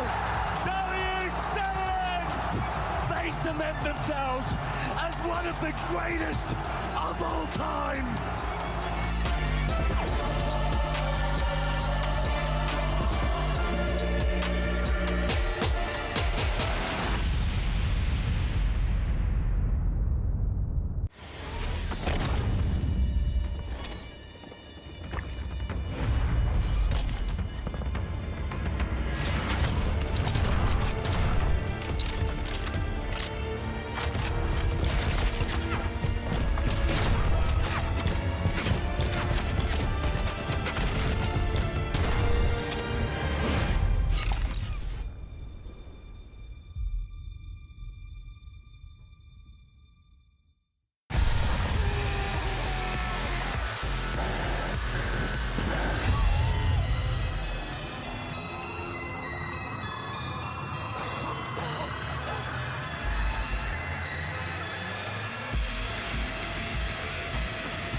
Tulips in a twist.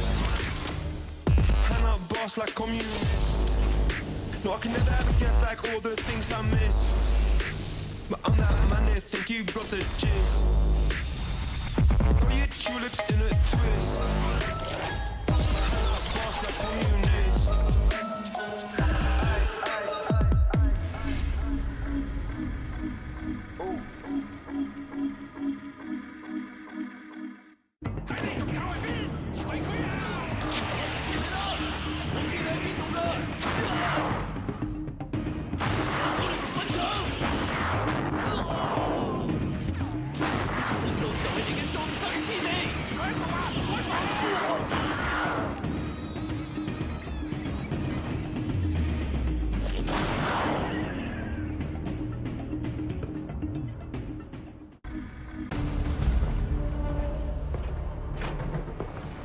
This is what we've been training for.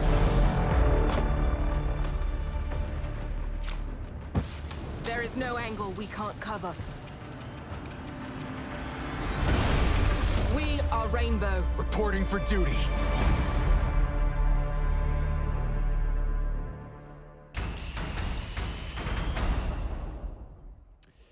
Welcome back to Playday 2 of Blaster 6 EUL Stage 2. My name's Ian alongside Fresh and Alfama here on the desk. We're having a great time. We hope you are too, and we are just getting started here today. I was about to say on this Monday, but it's Tuesday. I don't even know what day it is. I'm having that much fun. Wolves VP is up next, right? We've already seen Wolves play We haven't seen VP yet. We'll get to them. But Wolves, let's start with them, Leo. You liked what you saw yesterday. Yeah, it was very convincing. Way more convincing than EWC. I think in general, the arrival of the 2 fresh pickups is giving more space to P4 and Mugli to really shine. And that's something they were looking for to make the old core comfortable. And you could see it from the stats. And in terms of pickup, I think that Lasmo is doing really well, just like he was doing in the WC. I'm a little bit more skeptical about Asa. Now, don't get me wrong, he's on the hard job. He's replacing Shinka on hard support. But he's really been struggling, especially I think in the entry department. He should not be losing and having open death. And he had a lot already in the WC and already 3 in the first BO1. So that's an issue for him. The one thing that really impressed me about Wolves yesterday was their style. They kept it quite clean. They kept it very mistake-free. They were together. They were playing for refrags. Now, that's not the Wolves that we kind of know and love. The Wolves that we know and love often didn't do that. They played a little bit fast and loose. They let rounds go, and then they had to rely on the individual talent of the guy on your screen there, Deadshot, and Mowgli to pull them out of these situations. It didn't feel like that was the case yesterday. It felt like a much more well-rounded team. So I'm hoping they follow that up. Yeah, expectations were certainly low after EWC, and they showed us something fresh, no pun intended. Let's now move on to VP. Their first outing, as I've already said here, for stage 2. Fresh, let's set the table for these guys. Yeah, so these guys, obviously, you know, we've not seen them over the summer. They didn't qualify for Manchester. I think the last time we saw them at international play was that epic Saturday out in Sao Paulo in Brazil at SI, where they unfortunately, you know, the reverse sweep happened to them from W7M and they didn't make it to the final. But we know and love these guys. They've been there forever. This core of players has been together forever. But their back's up against the wall now. They didn't have a great stage 1. They didn't make Manchester. They didn't make EWC. There's a lot of pressure because we're so used to seeing them at the 6th Invitational. I feel like it's a team that always struck together. It's one of the only roster that back against the wall didn't make any roster changes. They kept together because they've been through the highest highs and the lowest lows. And which is always nice to see. It's nice to see because when you see the talent on that team, you just don't think that's the problem. I don't think that's the problem. I think the problem is deep down their playstyle. And it always has been their strengths and their biggest weaknesses. Because as we advance in the game, more maps gets added, more content gets added, more operators gets added. And because they rehearse so much, it's so hard for them to learn by heart everything. The more you add content to the game, the harder it gets for them to get better. Is their map pool a problem, Fresh? I think it is. I think building on what Leo said, if you look at the maps, especially new maps into the map pool, we see that VP don't bring the new maps in. So if we go top to bottom, Nighthaven, the newest map, they've never played it. A Consulate, Skyscraper and Border, from when this team could have played it in EUL, it's taken them on average 2 months to bring it in and play it. So 61 days, 60 days and 70 days for Consulate. Theme Park, the map that was added in the same time as Skyscraper and Border, again, never played. So in the context of this, we're going to see Oregon go out, which was a staple for VP, and Lair come in. How long are they going to take to bring this map into their pool? Does that create a significant disadvantage for this team? It creates 100% a really bad disadvantage because they struggled so hard to innovate on new maps and they were reliant on that old days years ago where they used to dominate on the older maps. Clubhouse, Oregon, like you mentioned, Coastline. Every time an old map gets removed, it's harder for them. At the same time, I feel like we're judging him a little bit too harsh, maybe. I think in scrims they've been doing really well lately. And don't mind you, they actually went to play against BDS in EWC quals and they almost prevented BDS to qualify to AWC. Yeah, that would have been crazy. That would have been crazy. They actually beat them 2-0 and then faced them again and only lost 2-1. It was very close. So they still seem to be in the shadows in really good shape.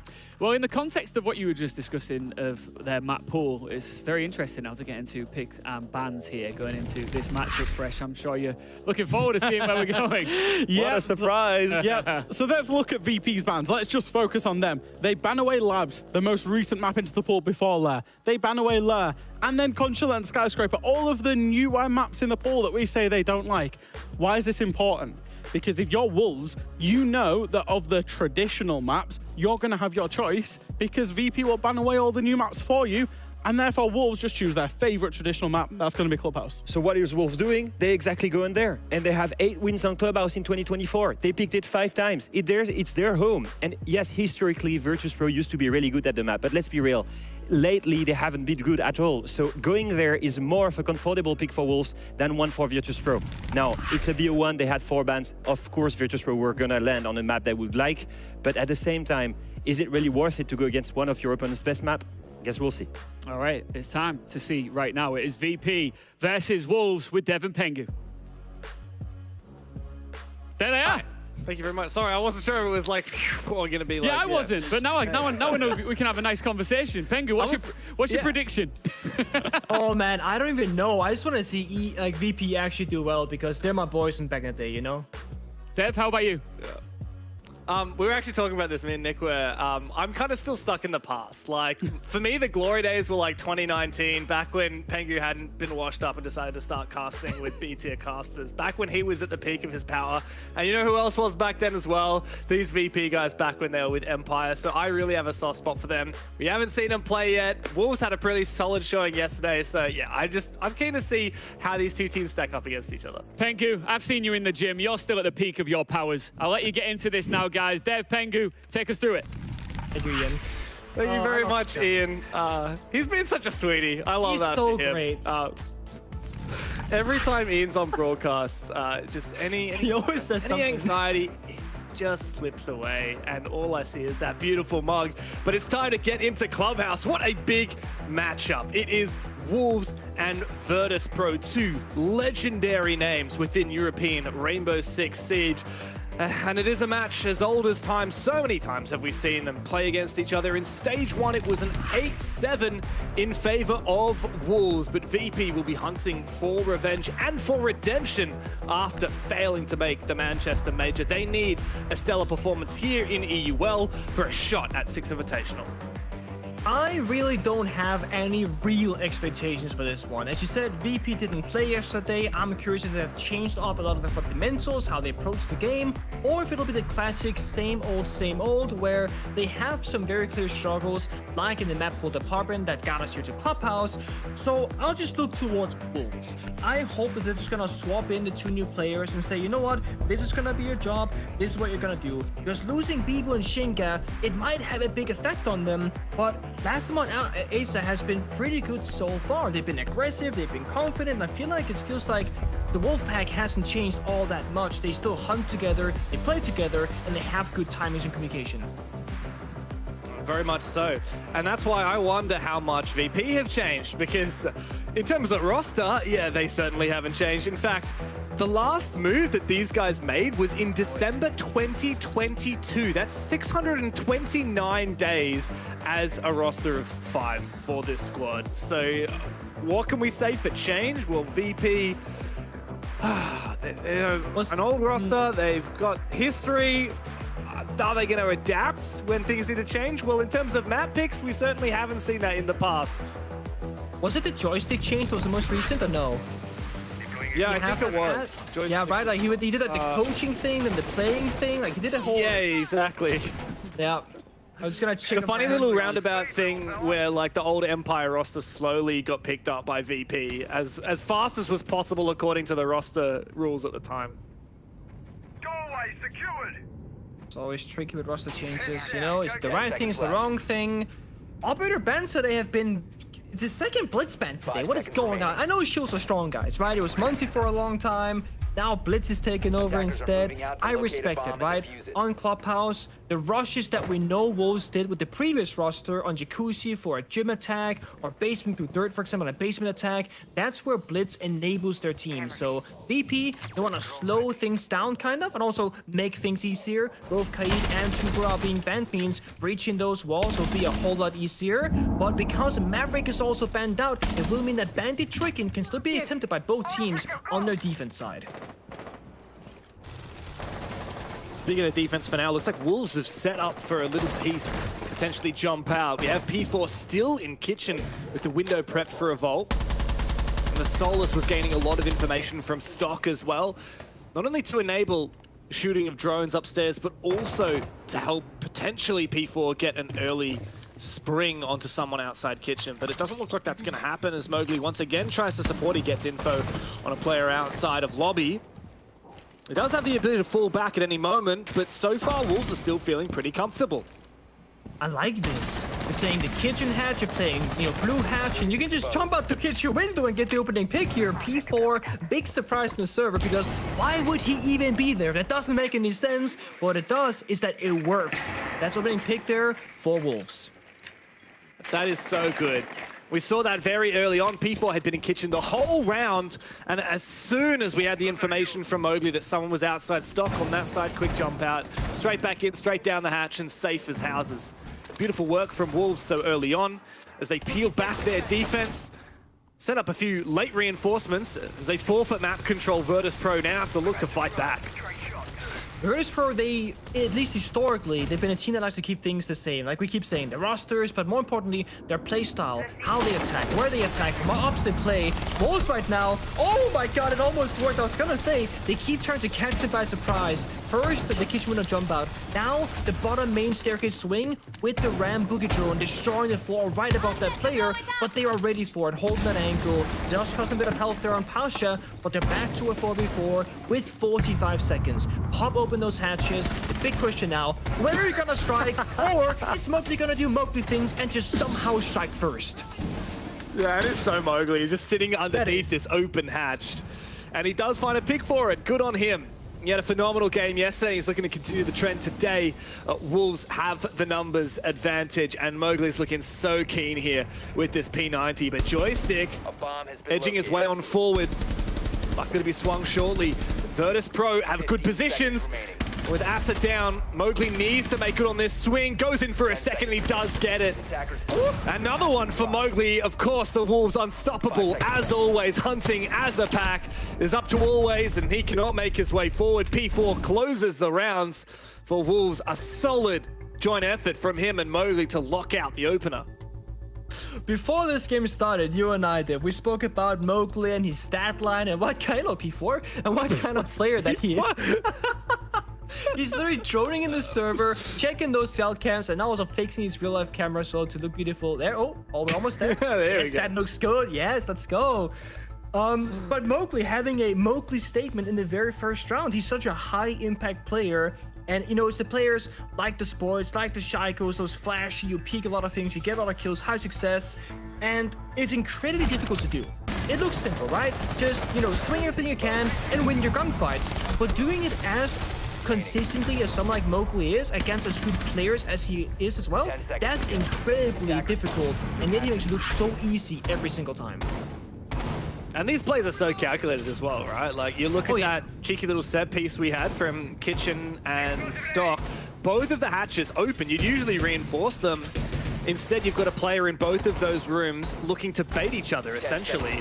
And as soon as the Stock player knows there's someone outside his door, that's immediately the call from P4 to go for a jump out. And Virtus.Pro, like, they are the masters of doing the default, the more typical setups. Like, they will grind something so hard to know how to perfect what everybody does. So when you throw a spanner in the works, like Wolves are doing, that immediately counters VP's playstyle. I love it. And look, yeah, that might not work again. You can't run that strat again for Wolves. Doesn't matter, it works out, that's all it needs to. That's a one-off, it's what we call a pocket strat, what I call it at least. And, you know, we saw the Wylde game against Ence and Chalet just a few minutes ago. I spoke about how Monty can kind of deal with the aggression when they're in your face here, and VP, you know, they go back to my days, okay? They have seen the same thing where aggression's a problem, bring out the Monty here, really good problem-solving skills against the Bandit Triggin rather as well, where you're gonna Sophia stun the drone hole to basically stop P4 from successfully Bandit Triggin, opens up the wall, that's step one done. But if you're not a super coordinated team or don't have that droned out, you will get bandit tricked, lose your first extended charge, and maybe lose 20, 30, 40 seconds in the round as well. And you see what Wolves are doing. They're putting up layers like an onion. They got the main wall reinforced. They're bandit triggering it. That's step one. When that gets popped open, they fall back to step two. That's what we see right here. Deployable shield top red. 3 roamers playing extended together. Big thing here, Mowgli and Asami can keep it off the wall for the run back, but he's now dead. These players might be stuck. They're out. Thankfully, I think they have just slipped through as you said that. Unfortunate timing for you there, Nick, but they did get out in the nick of time. And it does leave Wolves with a consolidated effort on the bomb site, but VP, of course, very quick to snap up this map control, start droning ahead. Like, this is just so classic from them. They've got plenty of drones still available, 6 still up, all deployed, and guess who's back? It's Joystick on the big Montaigne. Your favorite, Nick. I love this, and this is prime Monty position, by the way. You get the 5 versus 4 opening pick. Now you're just a walking, unkillable drone. And big thing to note right now, Joystick doesn't have diffuser. That means one of two things. Either they go into the master bedroom door, and Passion and Banner will plant right behind the Monty, right there in that doorway, because Monty can block all the bullets.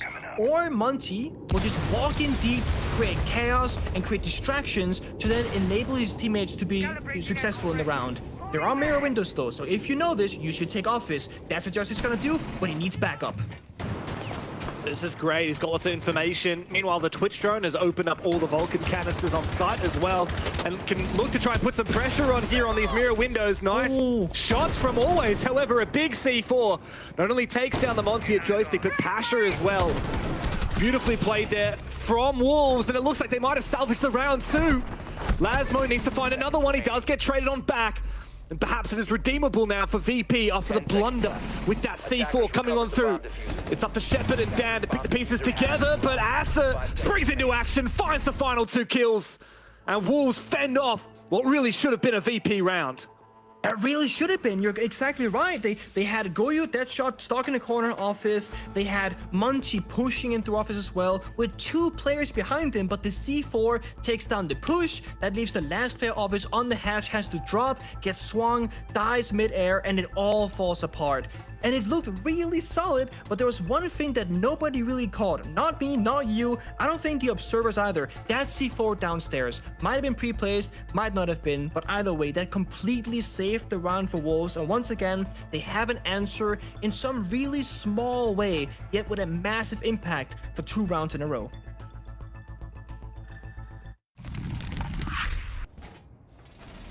Very much so. Good start for Wolves. Like, I'm just impressed by the sheer fact that VP can have such a solid start to the round and Wolves will be completely unfazed. But that's such a Wolves thing as well, I feel like, you know? And my big question for them was, you know, when you change out the, let's say the really OG core of that roster, right? Bibu, the captain, the Agile, the hype man, the everything, right? He was so many things to that roster. When you change him out, it's gonna leave a big gap of things missing, but also a possibility to grow into a different kind of team because you have such a big gap. And it seems like Wolves, they had maybe a clash of how they wanted to approach the game from like a fundamental level, how aggressive you should play, or kind of plays you should be making, or again, where the line in the sand is for your decision making. And it does seem like Wolves are just a little bit more aligned. I mean, it's early to say. They haven't played a major, they haven't played, you know, really high-stakes games so far, but they have done a good job in their first game and so far in the first 2 rounds, and just seeming like this actually makes sense for what they're showing us. Very in sync is this team. Of course, defense is always where you're going to be a little bit more comfortable on Clubhouse, but VP are no slouches on attacking this map. They've been doing this for years and years and years. They were one of the pioneers and refiners of how to play this map. We've seen that. And often they do have responses to what Wolves set up, right? Like the Monty last round was a really nice pick. The Twitch was so impactful at clearing out a lot of util as well. And as always, they're so good at droning. They've got information here on the Solus of Mowgli downstairs. They need to find some way to push him out. And they do eventually get that kill confirmed. Good job from Dan. The most dangerous player on Wolves, at least typically, is taking down the other most dangerous player, is P4, and he actually dies trying to go for a bandit juggle. A little bit of an unforced error there from Wolves does leave them in a very shallow position. It's worth noting that they had barricaded the door from top red towards the bandit trick to not get Sophia stunned, but that same barricade ends up basically killing P4 because he can't run away. He got stuck running into the doorway itself, so bit of an unfortunate situation there, but good punishment. And you said it, VP, there are no slouches, they know how to attack Clubhouse, and this right here is Joystick and Dan putting up that S-tier performance. This round is done. Joystick coming in for a third. Lasmo finds one. Cut off, fired off, and eventually taken down. Great round there from VP, just showing us what they're worth. The second round was a little bit of a disappointing one. VP looked like they had it for a moment, then Wolves clawed it back. The first round was pretty abysmal from the get-go for VP. Wolves always in control. And now we see the story has flipped. 3 rounds into the game, VP have found their feet. And I think, Pengu, we are in for quite a back-and-forth matchup. I certainly could expect that, to be honest. And the one thing I would love to see here, maybe from Wolves, but could be from either team, I want to see a bar defense. I am sick and tired, okay, sick and tired to my guts about CCTV because it plays out in such an awkward fashion for defenders because you can't really hold Catwalk, you can't really hold the Roma Master Bedroom. The bomb site itself has such few playable positions, and what happened in that previous round, I wrote in my notes, classic CCTV defense round. It's just a bloody murder early on. People dying left and right, you have nowhere to play, etc. Show me a bar. Someone please. Yeah, look, I'd love to see it as much as you, but it will really hinge on these next 2 rounds because, of course, Wolves now have the ability to go back down to the basement. Win or lose this round, they'll have Gym Bedroom back open again. And only if they win these next 2 rounds will they have to consider going to CCTV or bar. I wouldn't be surprised if we see bar. It just depends, like, obviously, roster changes. You have to relearn and potentially remake a lot of strats and teach the new team everything. So I'm not sure if they'll be ready to do that with Lasmo and Asa, but I guess we'll see. For now, though, VP get a second attempt. Wait, is he? Has he actually been snuck by? So Asa visually snuck by the drone, but Shepard heard him by the looks of this. So this is a bit of a mind game. They don't know 100% if Asa is actually there or if they misheard something. But also Asa knows the drone is there, so he doesn't want to move an inch to make any sound. So this is a big guessing game. If VP reads this correctly, Asa might be dead. But if Asa has the patience, because look at this, Shepard is just sitting and watching drones and doing a good job to be fair, but he's wasting time right now basically, making Shepard unable to play the game. Wait, is Dan okay? He was like right down to the floor there. Dan is getting Moglied, and you are never okay when you are getting Moglied. I don't know how he's finding the... Oh, I think Dan must have been on drone, and so Mowgli saw him with the solar scan. Yeah. Asa's gone for a run out, though, so he has snuck out from Strip. Does lose his life, though. Good trade, almost. However, Mowgli bites off a little bit more than he can chew as Pasha comes in for it, and VP have read this aggression from Wolves like a book. Desperate now, Deadshot looks to try and go for a confirmation of his kill, but he himself gives up his life. And not a single player has been on the bomb site, and yet everyone from Wolves has dropped. It's a 1 versus 5, and I don't think P4's got in him. If the term trying too hard could be visualized in a video, I think this is it. They were trying too hard to take down Dan breakdancing outside the main door. It cost all players their lives, and look at where it got them. Poor P4, man. They're literally planting on site right now, and he's just being harassed by this Twitch. Help! This is pure comedy, bro. Dan literally has not seen anybody. He's still outside the building. P4's being abused. He somehow gets a kill while blind. 4 more to go. Another drone taken down. He's not in the best position. The gas is a cheeky idea, though. But, I mean, he's so trapped out. He's going to have to try and retake in a 1 versus 4. He's revealed by the Bees. It's a formality for VP to lock this out. Oh, it absolutely is. And, you know, Wolves, they know this as well. This is what we call a... Dan's gonna keep it up. Get him! I think he only has taken damage from the Twitch drone this round, by the way. Oh, my God.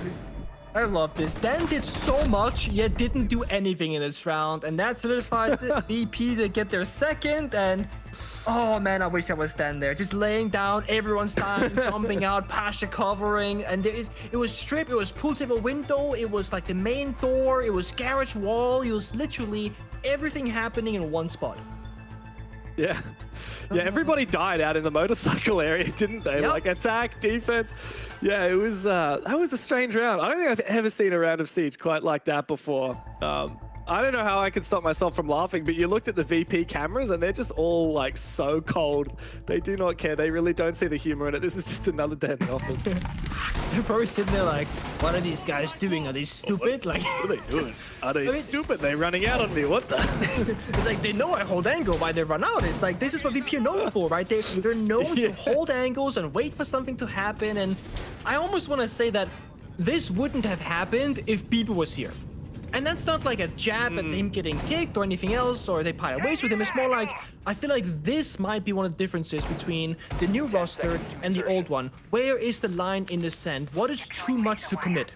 I get it. The first player died, they tried to trade. At that point, they lost 2 players. They might as well full commit because, let's be honest, they're not supposed to win a 3 versus 5. that early when it all goes sideways. So they're just gonna full commit all 5 people. It makes sense. But I feel like the quote-unquote old Wolves would have had a more quote-unquote sensible approach to it, where there's still gonna be a chance even if they lose 1 player early on. That was a full commitment. I respect it, but also super exciting to watch. Well, guess who's back? Back again, Monty. Joystick was C4'd last time, and our observer told me it was actually the Bandit who dropped down below during that retreat. And he was actually in bar for most of the rounds here when the defense at Gym Bedroom went down, and he just rotated into kitchen to deploy that C4 and find 2 kills on the back of it. It was hugely impactful. VP will just have to be a little bit more wary of the players downstairs this time around. But it's been slower thus far. P4 really nicely repelled thanks to the Zofia. And that does enable a breach for VP and an opening pick. It's Mowgli again going down. This is really, like, this is the thing. When you play against a player like Mowgli, who is, let's say, a star player for his team, if you can shut him down effectively, this is what happens. Mowgli, 3 kills in the opening round, 4 deaths, 0 kill stinks, basically. Pure counterplay here and shutting him down, not allowing him to breathe in the server effectively. And this is, again, VP, they're just doing the really simple step 1, step 2, step 3.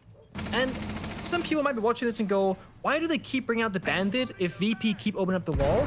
Bandit's not here to stop the wall from getting opened up. It's about wasting time and resources like the Zofia stuns, the Zofia self-destruction, and force VP to problem solve essentially very early on the round. Siege is much of a mental game here. You can literally starve someone mentally where it's so frustrating to play in the server because of all the things that are happening that you gotta keep track of. Wolves doing a good job, but VP, they know all the key counters here to make their attacks work. He chose the canister over the mirror window, by the way. Interesting. Yeah.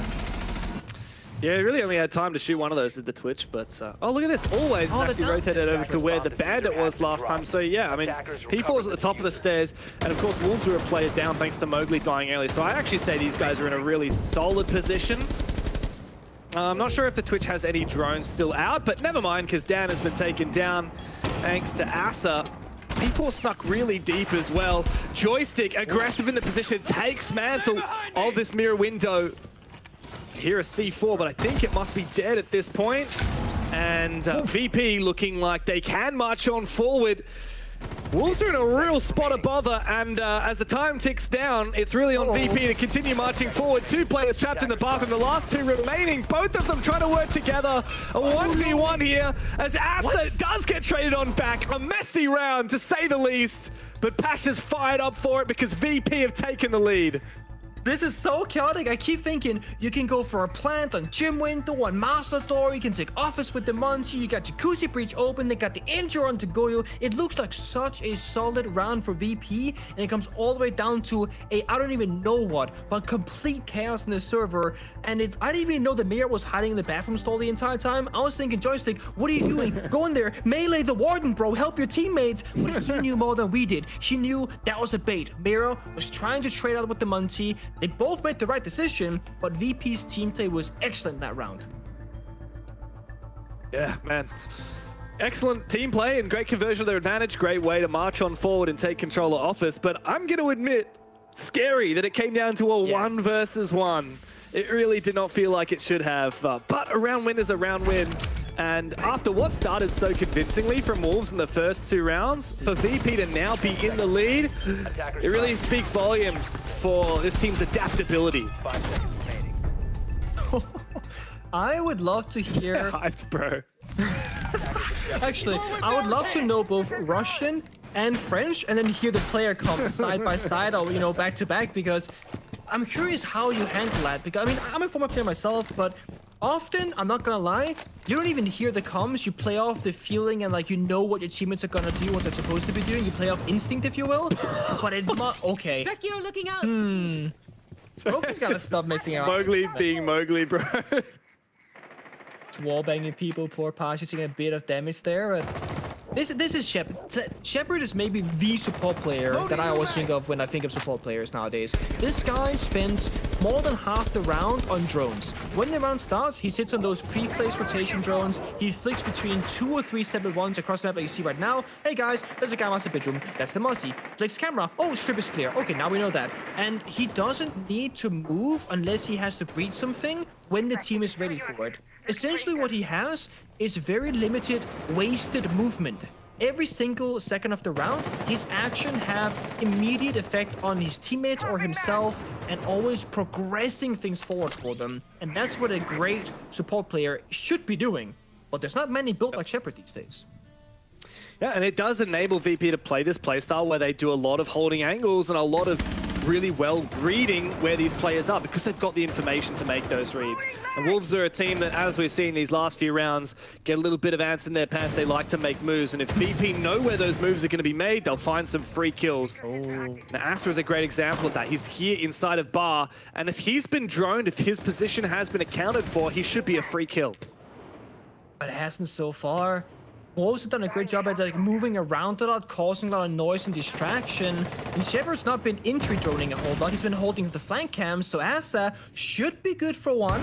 In a perfect world, we'll find more though. Oh no! Forgets it. It's okay for now. He has to find a way out or one more kill, or it'll be the grave. Grave it is. Indeed.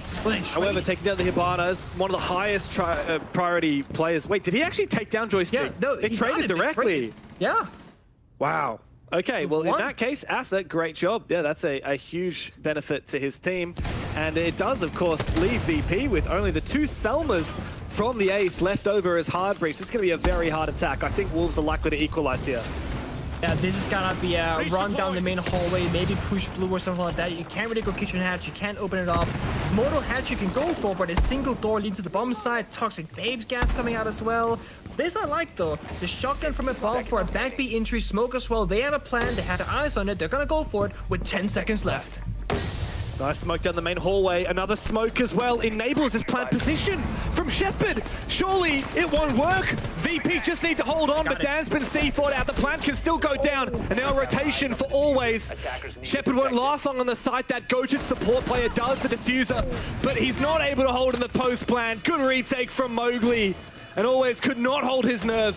A solid round from Wolves. They didn't get too worried about that plant going down. A retake is on the cards. Really impressive retake and really impressive problem solving from Virtus.Pro especially.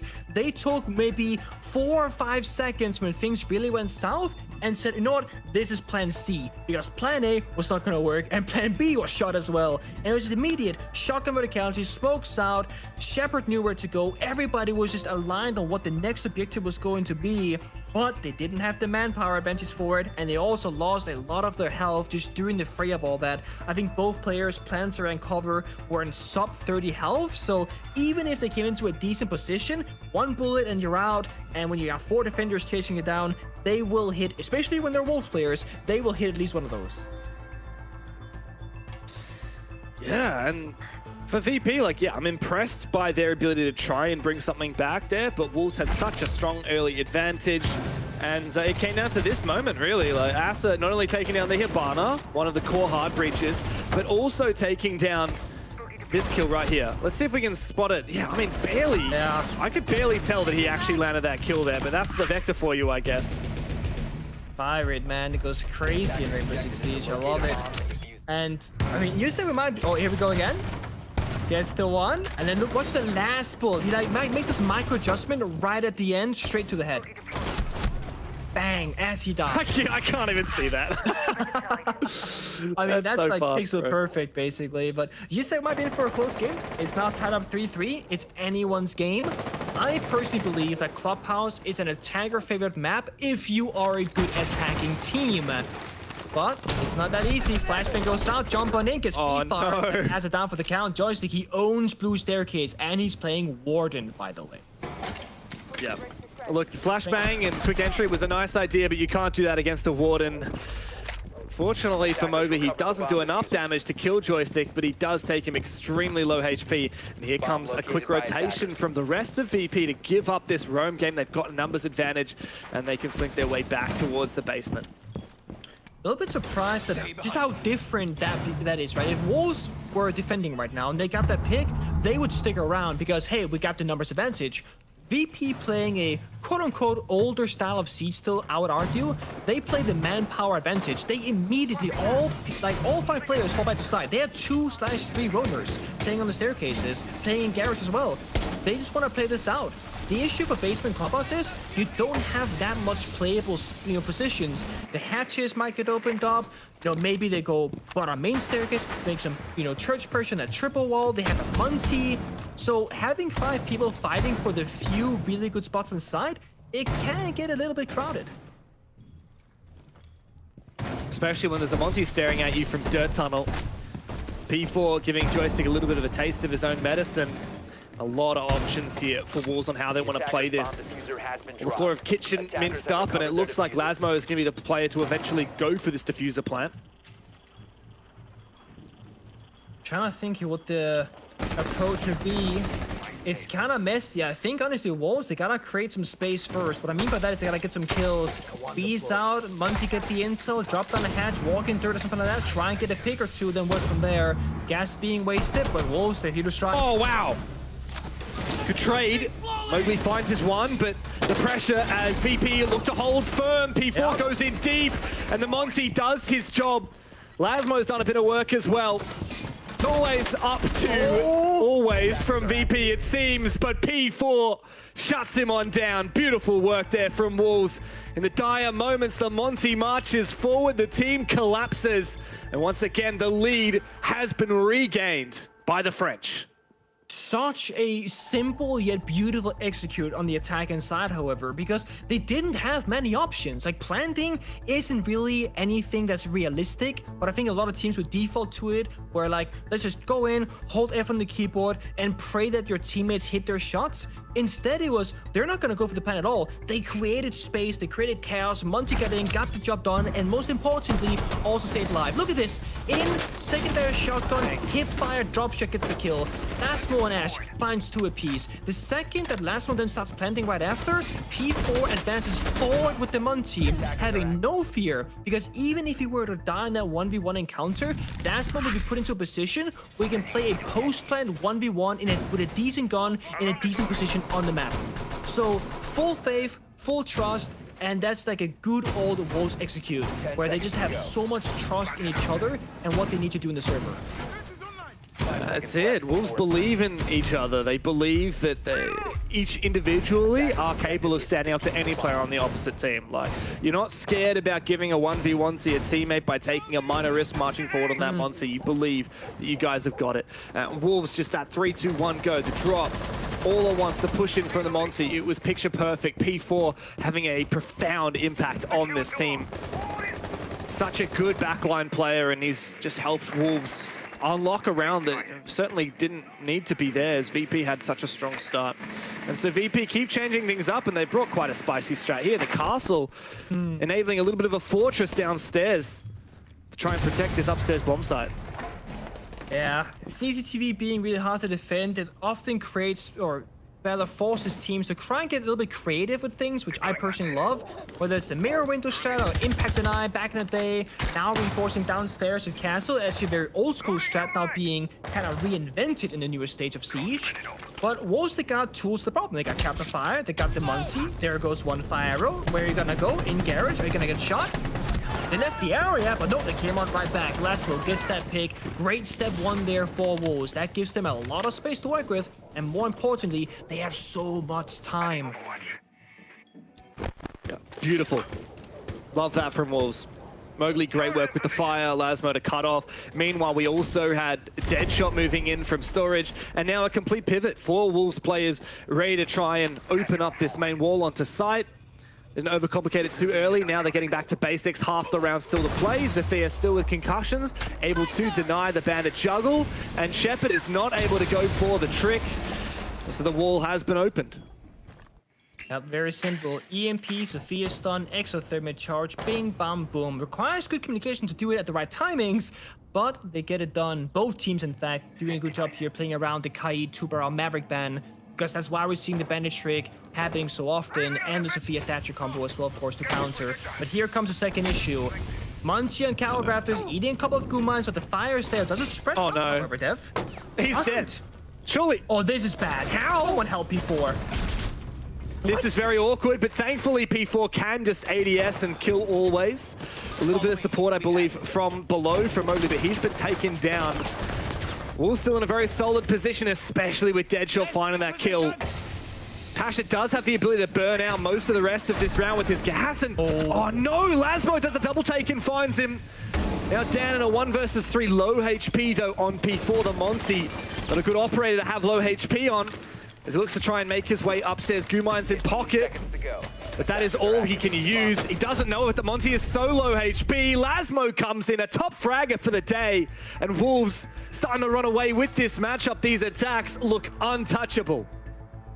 Lasmo is really growing on me so far. I mean, he seems like he plays with so much confidence where he doesn't overcomplicate the process. When you enter that main breach, it might seem simple, but you got radio door, the soft wall towards the bomb side, top rate staircase, and top rate rotation. He just does the double take like you said, gets the pick, and also plays with his teammates.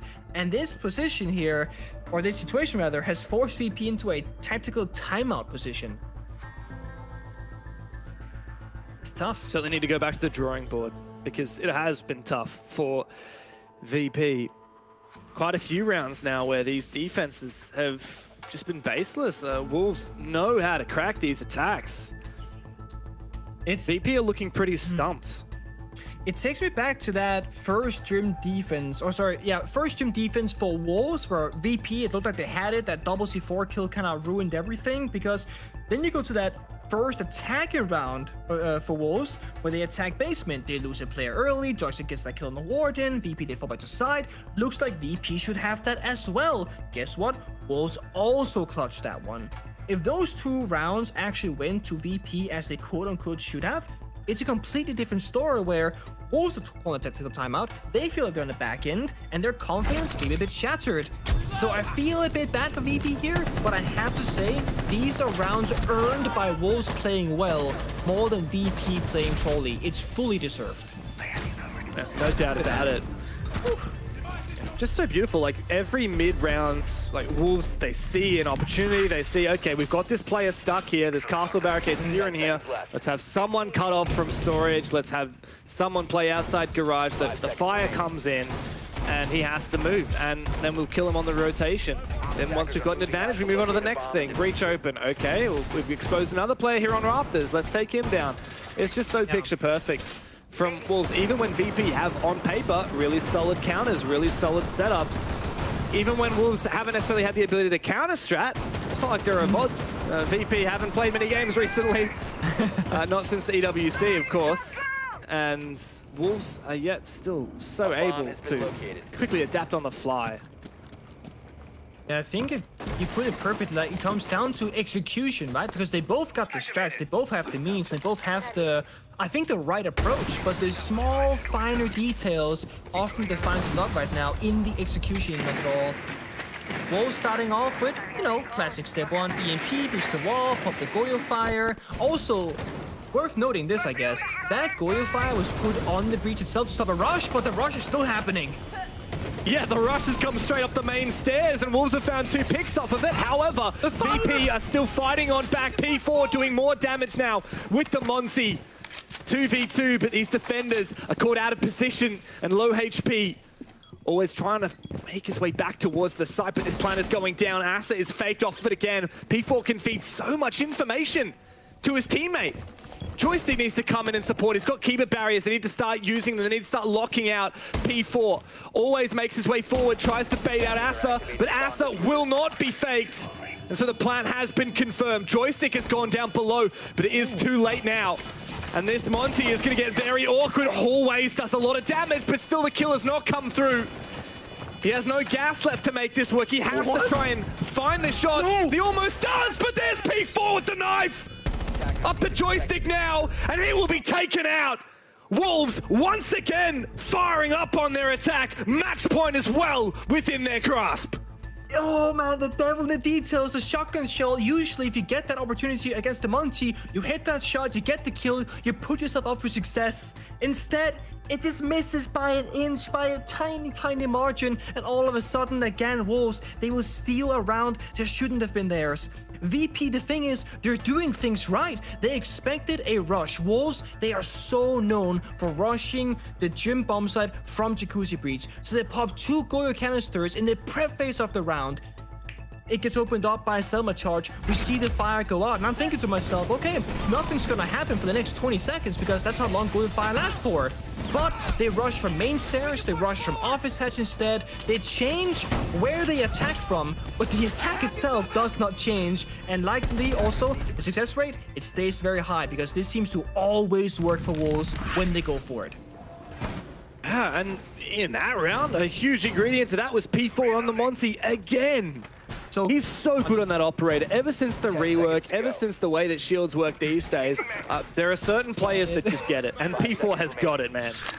Oh, in the chat they said balance, and Moki just said ban it. Like, VP banned the Blitz. That's the funny thing. They banned one of the 2 operators. And Blitz and not Monty. Yeah, and the thing is, if they ban the Monty, they probably get the Blitz. I personally do believe, though, on average, you have a higher value out of banning the Monty because how much safety and space taking it gives you. But the issue really comes, if you have a good shield player, you can bring one if the other is banned. Wolves is showing that. In my notes before this, I have expectations for Wolves. Good timings, good aggression, and a simple swap-in for the new players. I see all of that. My fear was playing scared, small map pool, and maybe a lack of depth in their strategy. But they've not shown me any of my fears. They've only shown me my positive expectations, and they've really impressed me so far, given they have 2 roster changes. Oh, they're fast. Hello? And they found another pick as well. Mowgli does his job so well on this entry. Another one for him. No, not to be. Always does confirm it, but not without taking a hell of a lot of damage. Back to site now. VP need to conjure up something magical, and so Pasha will go for the flank of his life, but he needs to pray to God that there's no drone on his flank. Actually, doesn't matter about the drone, because guess who's watching him? P4's got the read. There's information on it as well. All P4's got to do is win the fight, but Pasha gets him. And now numbers are even. Perhaps there's a chance for VP here. Wait a second, though. If Deadshot has to read in the catch, he doesn't. Goes blue stairs instead. Pasha makes it back to side, possibly after all. That might just be what VP needed. Maybe, but at the timing, he goes to the He's watching the angle. Watching the angle, this is a high damage DMR. He spots him with the timing! Right when he went for the Vulcan canister, it allows the player to fall on back. And now VP might have staved off match point for just a little bit longer. So, Hibana bugged Dogebi with a call left. I think, given the situation, they might have the best 3 attackers left available. Soft Destruction, Verticality, Hard Breach for the hatches, and a Dogebi phone call for that final bomb site execute. Wolves, they've actually lost the 2 best case scenarios. They lost Ying and Ace, with Ying already spending 2 Candelas for the roam clear. This is great. The only issue I can find right now is time. 35 seconds, then working their way down the main staircase, they're droning things out. They got the final play of Lasmo on the kitchen hatch, likely going for a drop, can try and get out a kill himself maybe, but they have to figure out what's the execution point and what's the distraction point. 2 players bottom main, that's the push. Kitchen hatch, that's distraction. So we find out whether the new players on Wolves can steal their nerve when the pressure comes through as they make their way on forward. Asa has the diffuser in hand. Deadshot can cover for 1, can cover for 2, and the game is done. Wolves are back in form, my friends. VP have been taken down in their first game of EUL Stage 2, and Wolves are looking phenomenal. 2 big wins in the opening week. I love that for them, honestly. It's clean, it's simple, it's beautiful, and again, such a fun way to play Rainbow Six Siege. For Virtus.Pro, a lot of questions, right? Their map pool, if they made any significant change to their playstyle, and so far it seems like VP, not that they've been sleeping in the off-season, but I didn't really see what I wanted from them. On the final note there, I guess I also want to say that they did lose a lot of rounds that they basically won, but then lost them shortly after. It's true. VP got a lot more than they bargained for going to Clubhouse, and I can see why Wolves love this map. Even the new look Wolves looking so good on it. We've got pocket strats galore. We've got Mowgli firing all cylinders, and I gotta say, Asa and Lasmo looking so good today. I was skeptical coming in seeing this new Wolves roster. I didn't know about the new names, and I think I've been proven wrong. But of course, the desk will break that down further. Ian, what did you guys reckon? Dev, thank you very much. Pengu, you too as well. Wolves make it 2 for 2. VP lose their first matchup here in the second stage. And Wolves, 6 points on the board, Fresh. Yeah, it was absolutely excellent. Once again from Wolves. I think, you know, I speak for pretty much everybody that's saying Wolves really are a pleasant surprise so far this stage, especially given how they crashed out of EWC. I think it started off with some explosive defense coming out of Wolves. VP was their usual selves. You know, you get a level of consistency from them. Once Wolves had achieved that 3-3 split on defense, they managed to abuse the Monty, and they did, let's be fair. They abused the Monty for 3 rounds to bully VP, and then the very final round here, very, very smart crossfire and setting up and execute. Wolves seemingly, so far from what we've seen of these 2 play days, have got absolutely everything. And look what it means. They're absolutely buzzing about it. You mentioned explosive defense there. Leo's standing by with more on that. Yeah, absolutely. I think one of the biggest reasons why Wolves were able to beat them is how were they able to be disruptive. When you look at the playstyle in Virtus.Pro, it's very step by step. If you can get rid of 1 or 2 players in step 1, that's going to hinder them way more than many other teams in step 2 or step 3. Now we're looking at Clubhouse, and it's a very first round. And usually when we see Clubhouse basement, either you have a turtle or you have a full roam clear, a full roam extension. Now we have a hybrid, and it's important to note that they're only holding kitchen and holding stock. What they want to do with it is burn time, burn drones, and then drop safely back to site, because 2 of these rooms, they have a direct hatch to site. So Mowgli gets rid of the drone on Dan, and Dan knows that Mowgli is in stock now. And what they don't know about it is Mowgli is the perfect bait. See all the drones running towards him, trying to remove this player. Oh yes, of course, there's this player in stock, we need to remove him. And what this means is Dan is looking for this kill. He's looking for this kill, but what he doesn't know is he's actually in a crossfire. Mowgli is the bait. But P4 here can jump out of the window and they can pinch this player. And now that's exactly what they were looking for. Dan here is Capitao, huge utility that won't be available on the bomb site when P4 kills him. At this point, Mowgli drops directly from stock. And that's an easy one. P4 can go and hide, try to burn a little bit more time. If a drone comes here, he can shoot it, or maybe if they don't drone him, he can get another pick. Now, no drones will see him, they actually see him, he drops. At this point, what do we learn? From a very basic extension into kitchen, into stock, 2 hatches that are soft, they actually get the opening pick, burn 1 minute on the table, and that only costs them 2 hatches. Something that's really easy to replicate in ranked. Now, if you want more reasons for why Wolves were able to beat Virtus.Pro, let's discuss it more on the desk.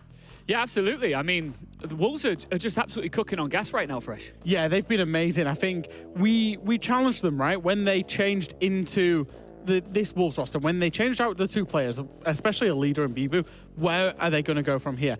And I think they've really tightened the bolt. They've really cut out all of their mistakes, and they're playing fundamentally great Siege. So far, with their changes, their roster moves, you're feeling confident, right? I'm feeling confident. I think, like I said, they had that big awakening, right? Yeah. They had the honeymoon phase. They qualified to EWC. They got to the event, and they were absolutely awful at EWC, as we welcome Leo back.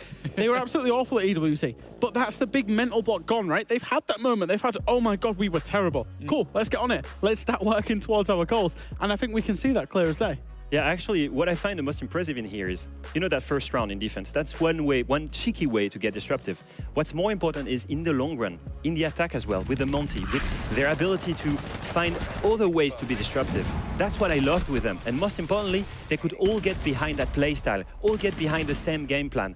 And that's the cohesion we were looking for in attack for Wolves that was missing before. And it's a very different game playing up against VP as to playing most other teams in the league. They played against ITB yesterday, right, who can play quite direct, can play quite individual.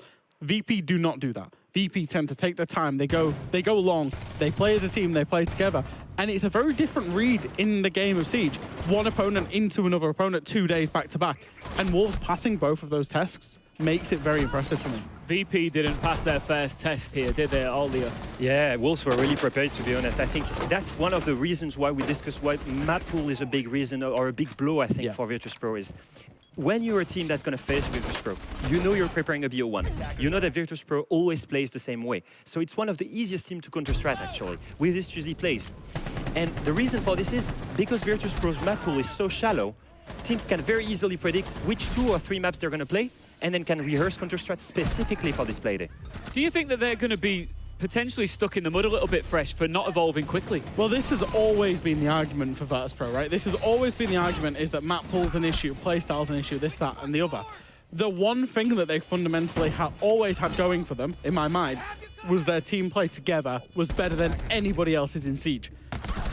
Having considered the last 6 months, I'm not so sure that that holds up against a lot of other teams now. I think a lot of other teams have improved at a faster rate.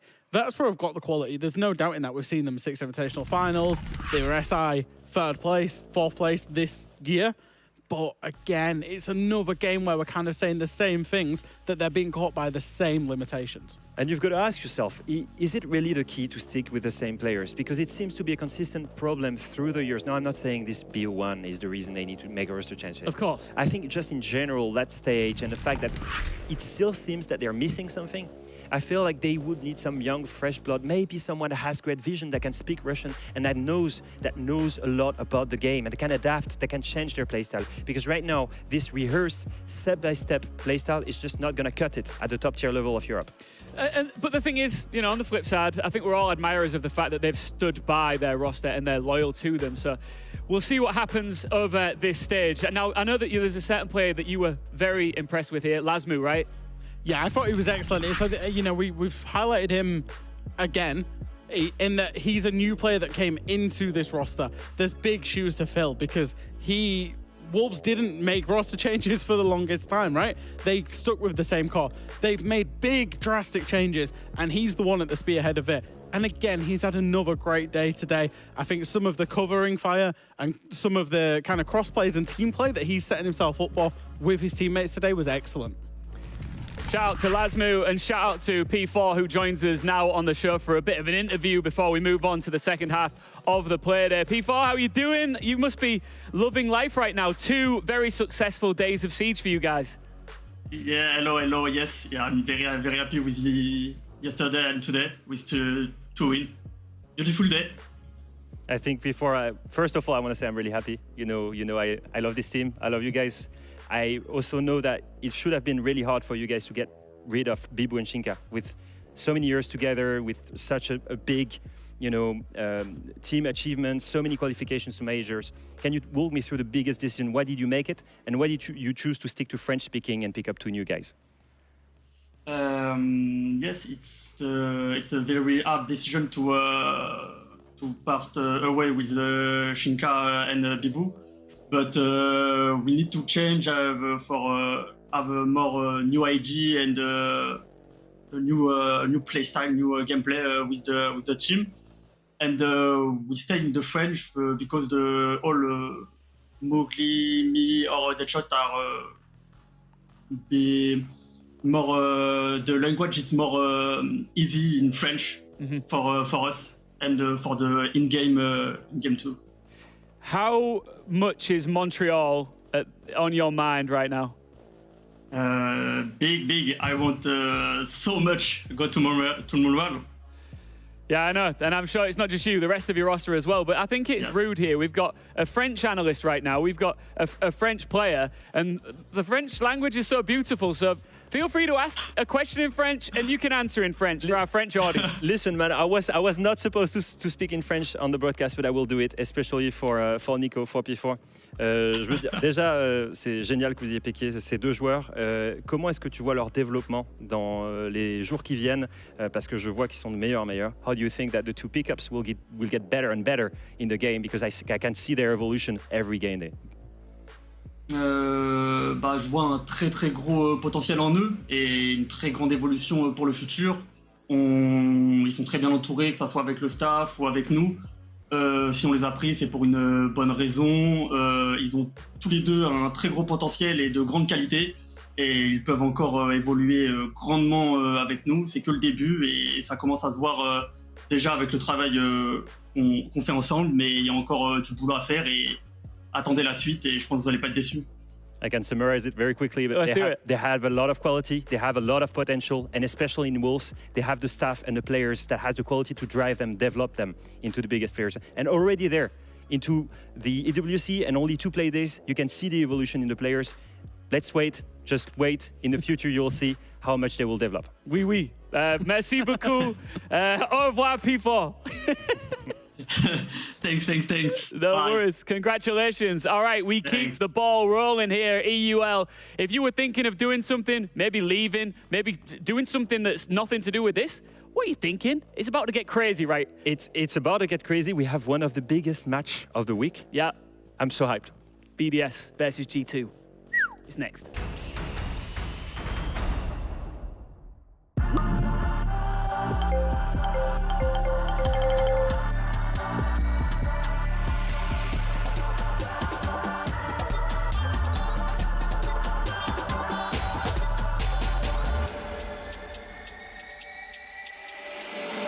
Bom dia, Sao Paulo!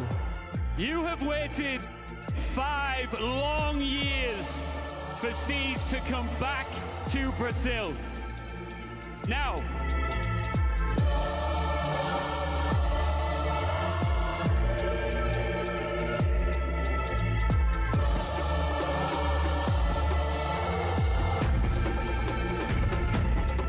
the Ginásio do Ibirapuera is the home to the Hammer as we get set to write the next chapter in R6 Esports history.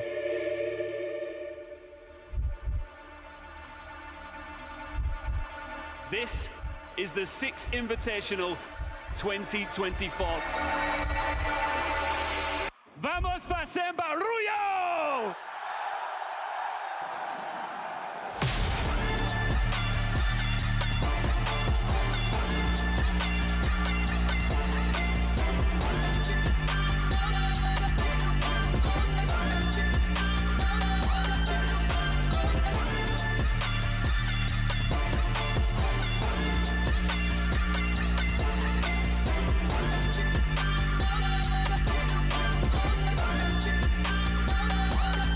Virtus.Pro versus W7M! No greater tale can be told. They continue to push, they continue to seek, and they charge into the finals of 6th Invitational 2024.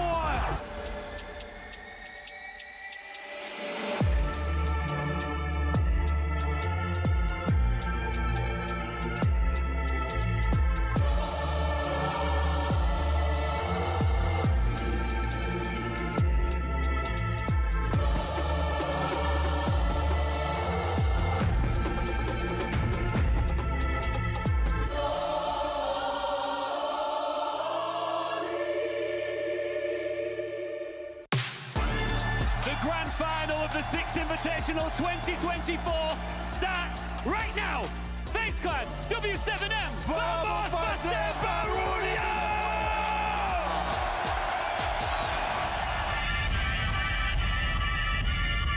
And it's all falling apart for W7M once again, but it is happening for FaZe! One round away from cementing themselves as world champions. From 6-1 down. Can W7M respond? You wanted to fight him, and he fights you! He made it! We cannot, we know we cannot! Into red time, he can't finish it! He's so brother! Infinite overtime! It's upon us!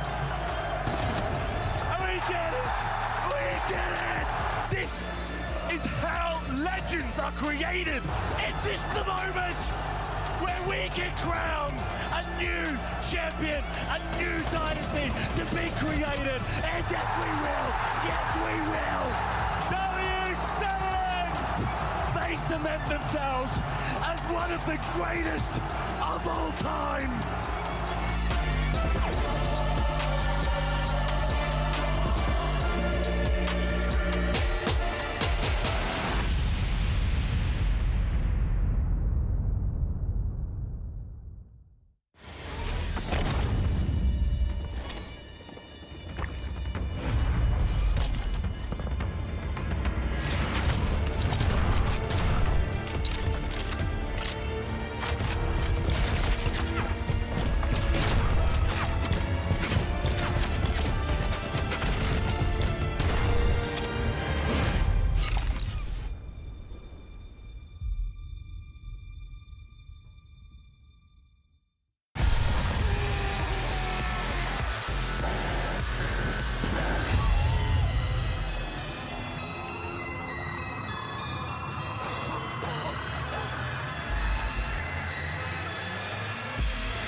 in a twist. And I boss like communist. No, I can never ever get back all the things I missed. But I'm that man here, think you got the gist. Got your tulips in a twist. And I boss like communist.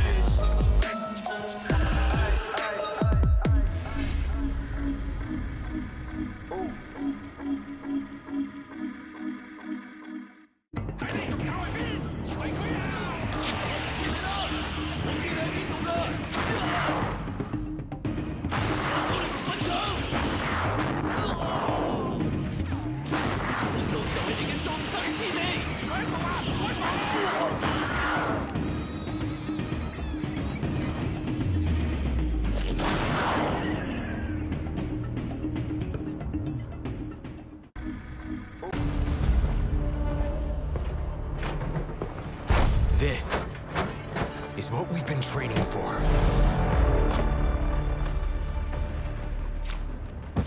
There is no angle we can't cover. We are Rainbow. Reporting for duty.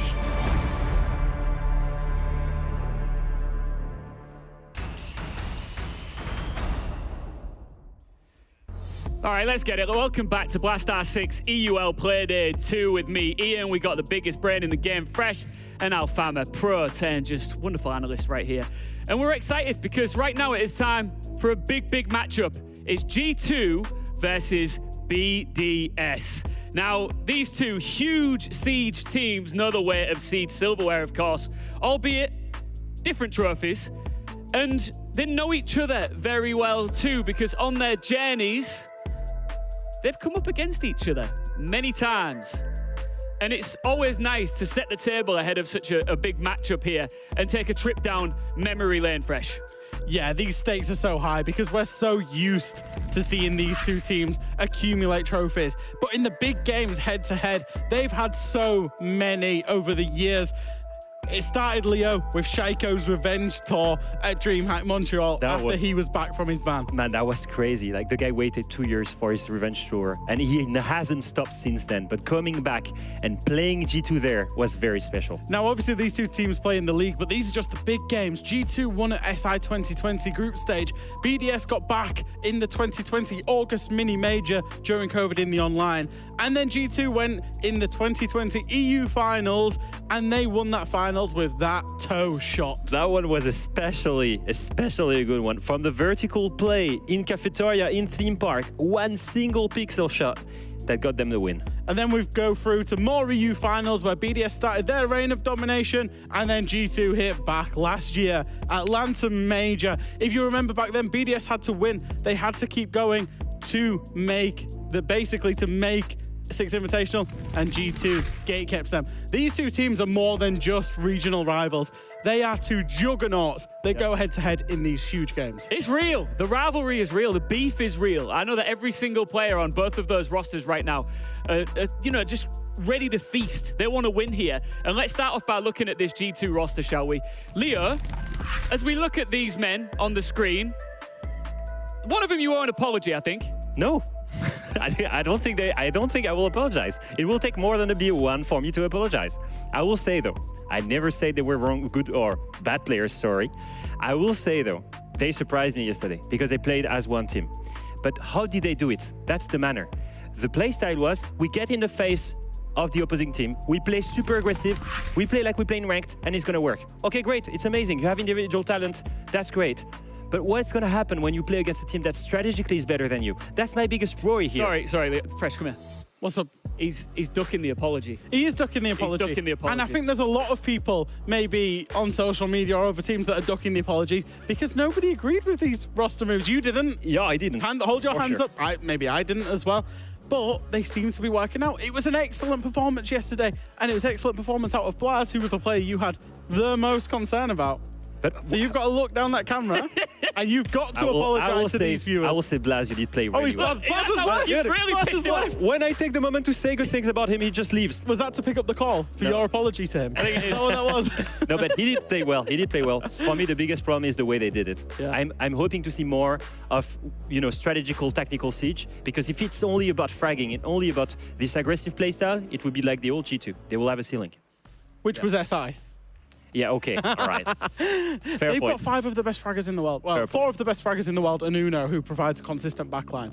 If it becomes about fragging, and the other team's about fragging, you back G2 in a lot of times. They are going up against the team that yesterday we dubbed as the best in the world. Of course, yesterday wasn't exactly the BDS performance that we might have come to expect, but they did get the win here, and they are a formidable opponent for G2. I asked you yesterday, Fresh, is there a risk that they might take the foot off the gas after some, great international performances, some big earnings, and you said no. You still feel the same way?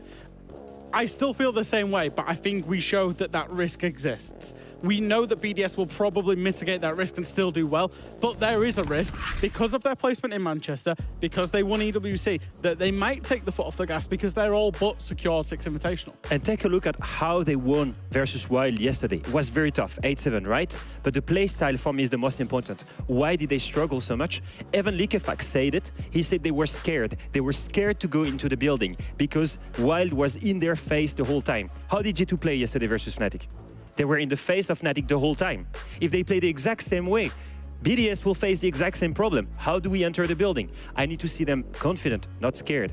And funny enough, versus G2, I think they have less of a pressure than to beat Wylde. You see the way I see it? I see that. Because they're expected to beat Wylde. They should never be that close. But when it comes to big name like G2, you have an excuse to perform a bit worse. For context here, just about the magnitude of the game and how they're probably treating it. Shaiko yesterday, we've talked about it till the cows come home about his tweet about playing Wylde. All he's tweeted today is game day versus G2, sunglasses emoji. Not taking any risk anymore. That's it. But that's the level. There's 2 things there. There's fear and there's respect. Yeah. G2 respect, and this is no slight on Wylde, but G2 respect, BDS respects G2 so much more than they do Wylde, and they also fear them. That's why there's no, hey, crying baby, whatever it is. Yeah. That's nothing. Because Shaiko knows that he's been in so many of these big games against G2 and come out on the wrong side.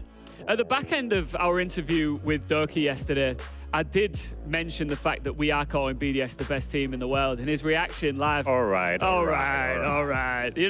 These players, especially the G2 ones, they always come into these games with a point to prove, Leo. Yeah, definitely. I mean, you don't wear that emblem, you don't wear that logo, and you are is that team if you don't want to be the best team in the world, not even Europe. Yeah. So I'm hoping for actually a revenge on the interview. If they win, you will have to ask him the question, are you the best team in the world? It must hurt G2. Us sat here talking about a different team as the best team in the world. For sure. Because for the longest time, G2 represented the best team in Europe and possibly the world. So it must hurt them and it must give them that extra motivation. All right, let's get into map picks here of our EUL El Clasico. Fresh, talk us through it. I know that our chat is ready to get into the game. Yeah, so Bank, I think on the balance of things, it looks like a bit of a strange one because BDS aren't huge fans of the map.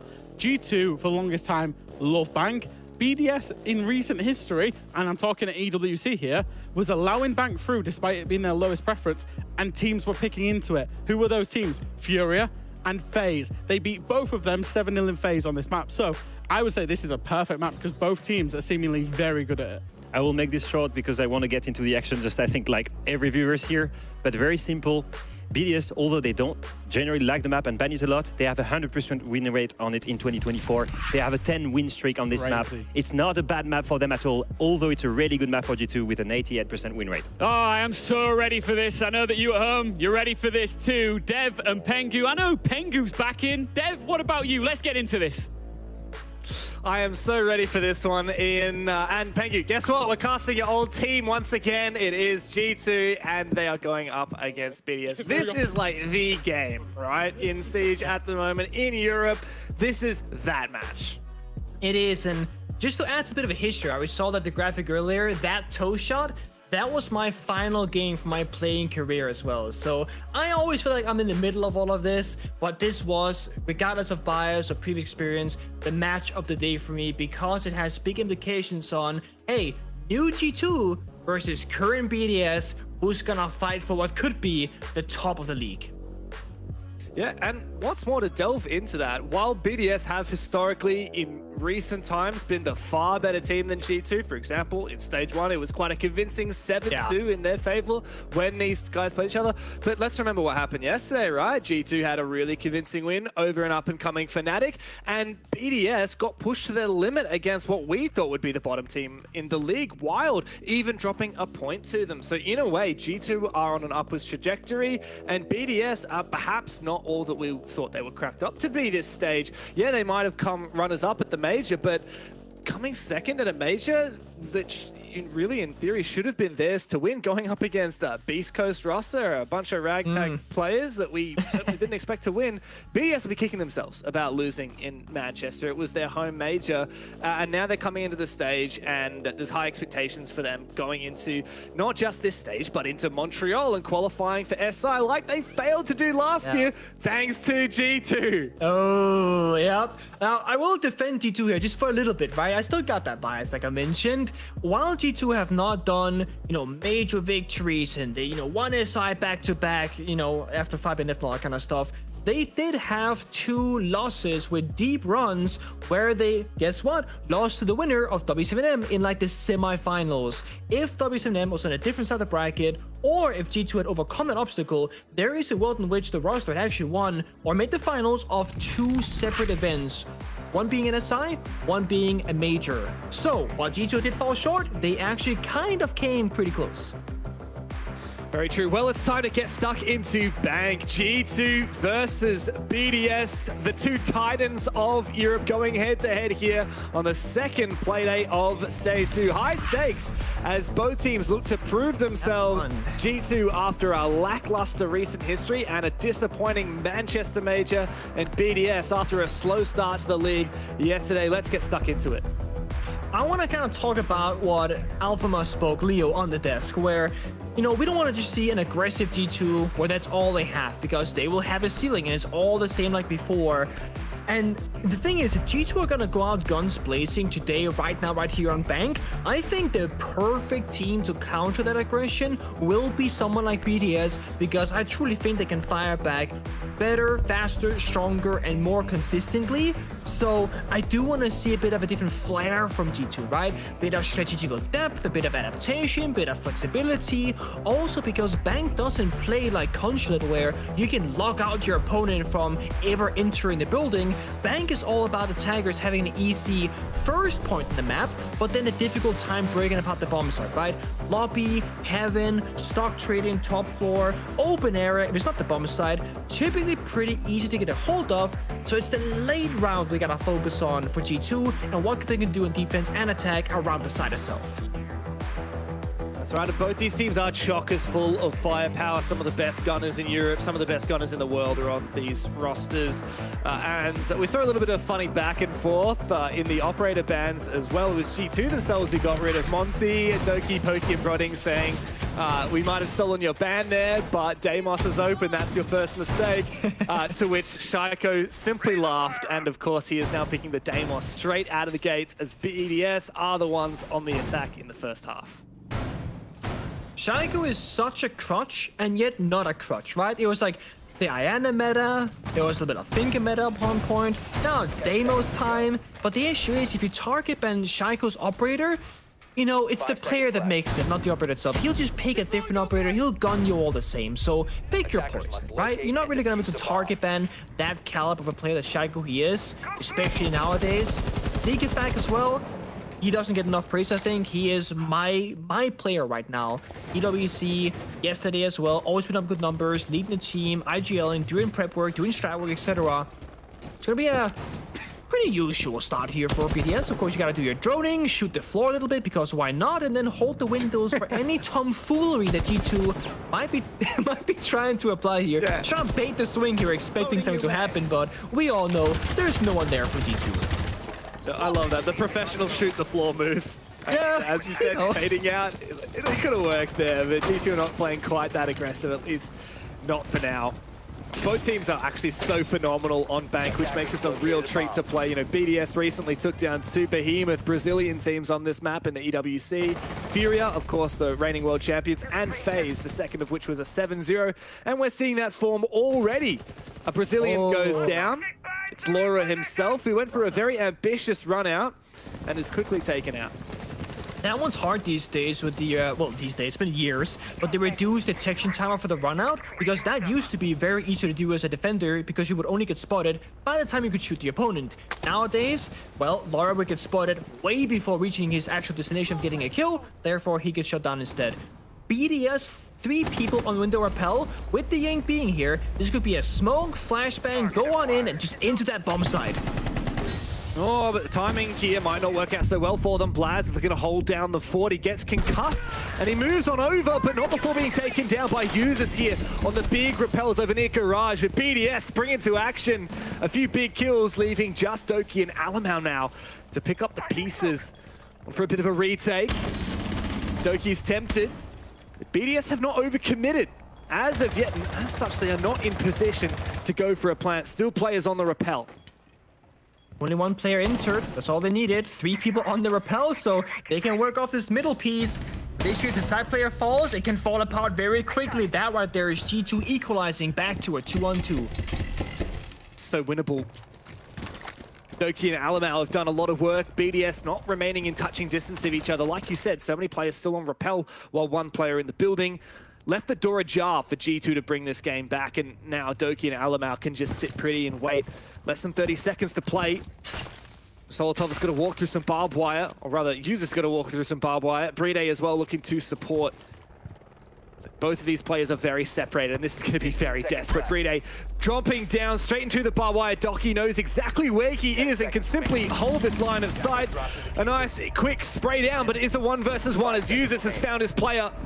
Now Doki has to hold his nerve. Users doesn't have the diffuser. Quick flick 180 from Doki. He got the read at the last minute. And a big 1v2 for this Scott. Kicks off this game nicely for G2.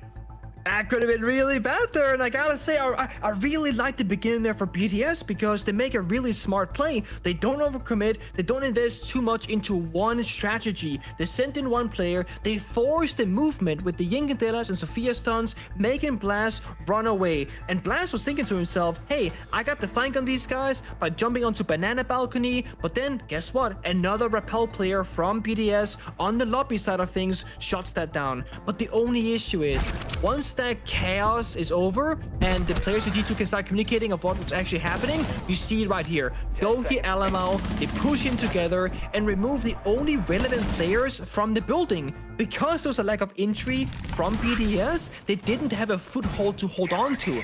So the second Sophia dies in the middle of the bomb site, they need to retake everything again. Retake lobby, retake, down the main skylight, walk up those staircases that are full of barbed wire, and everything they worked for, everything they gained was immediately lost again.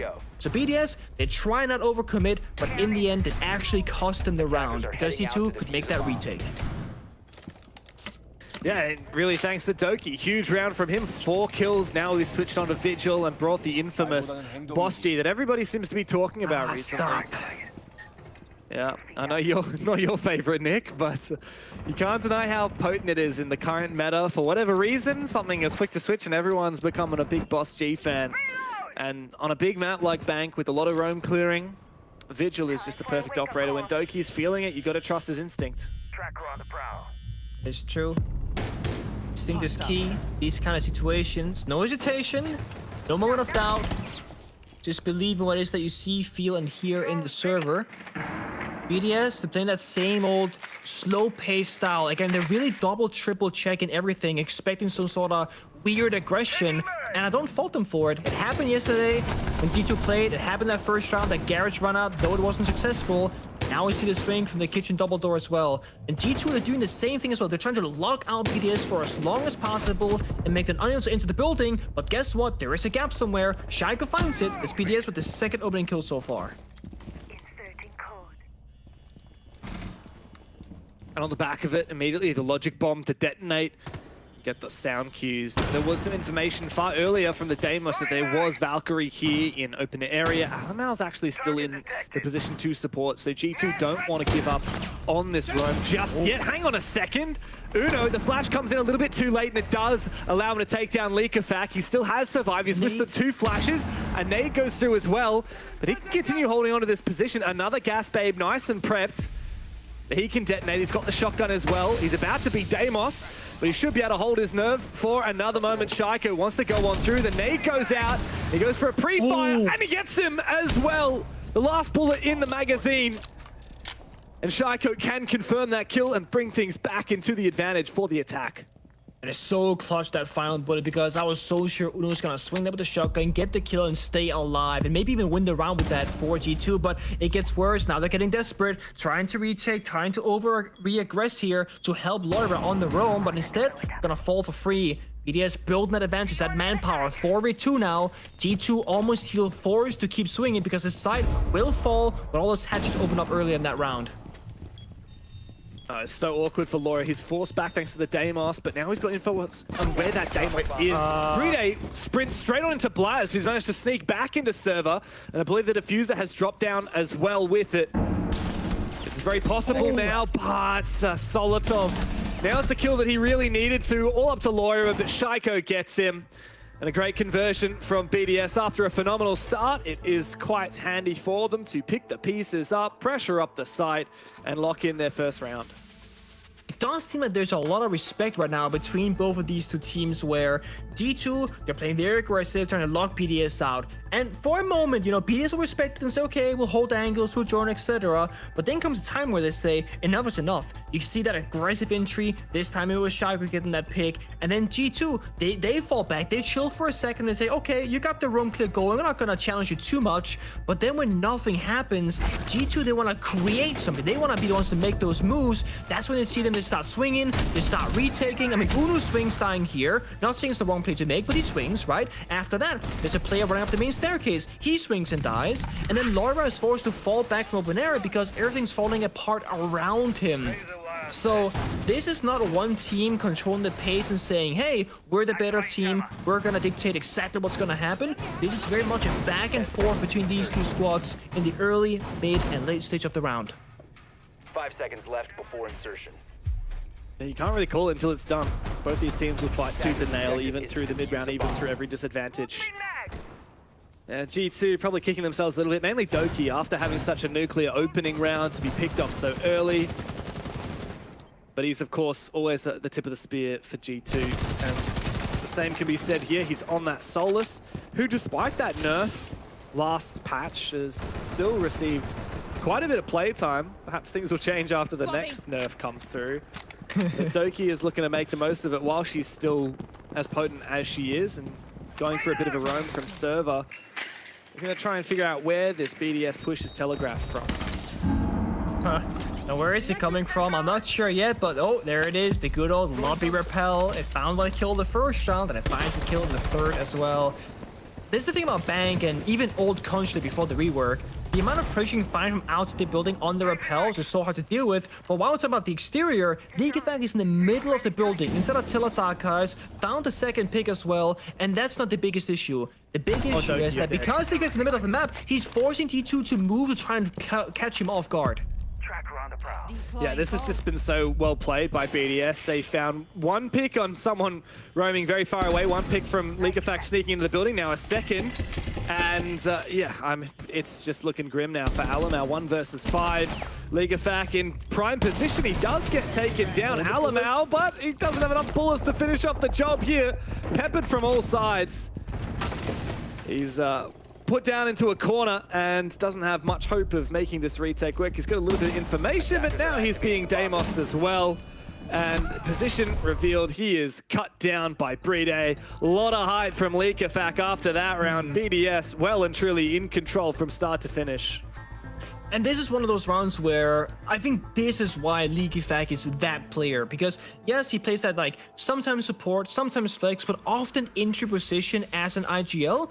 And often when you play that kind of role as an in-game leader, that's what IGL stands for, you will play very aggressive and just kind of run in and try and go for kills. Uno was that kind of guy back on the stream many years ago, where he was an Ashe player, an intrigue, and just got into the combat. But Leakafak is a he's a strategist. He doesn't just go to the middle of the building because he finds an easy kill. He goes in there because he knows how valuable that position is for his team.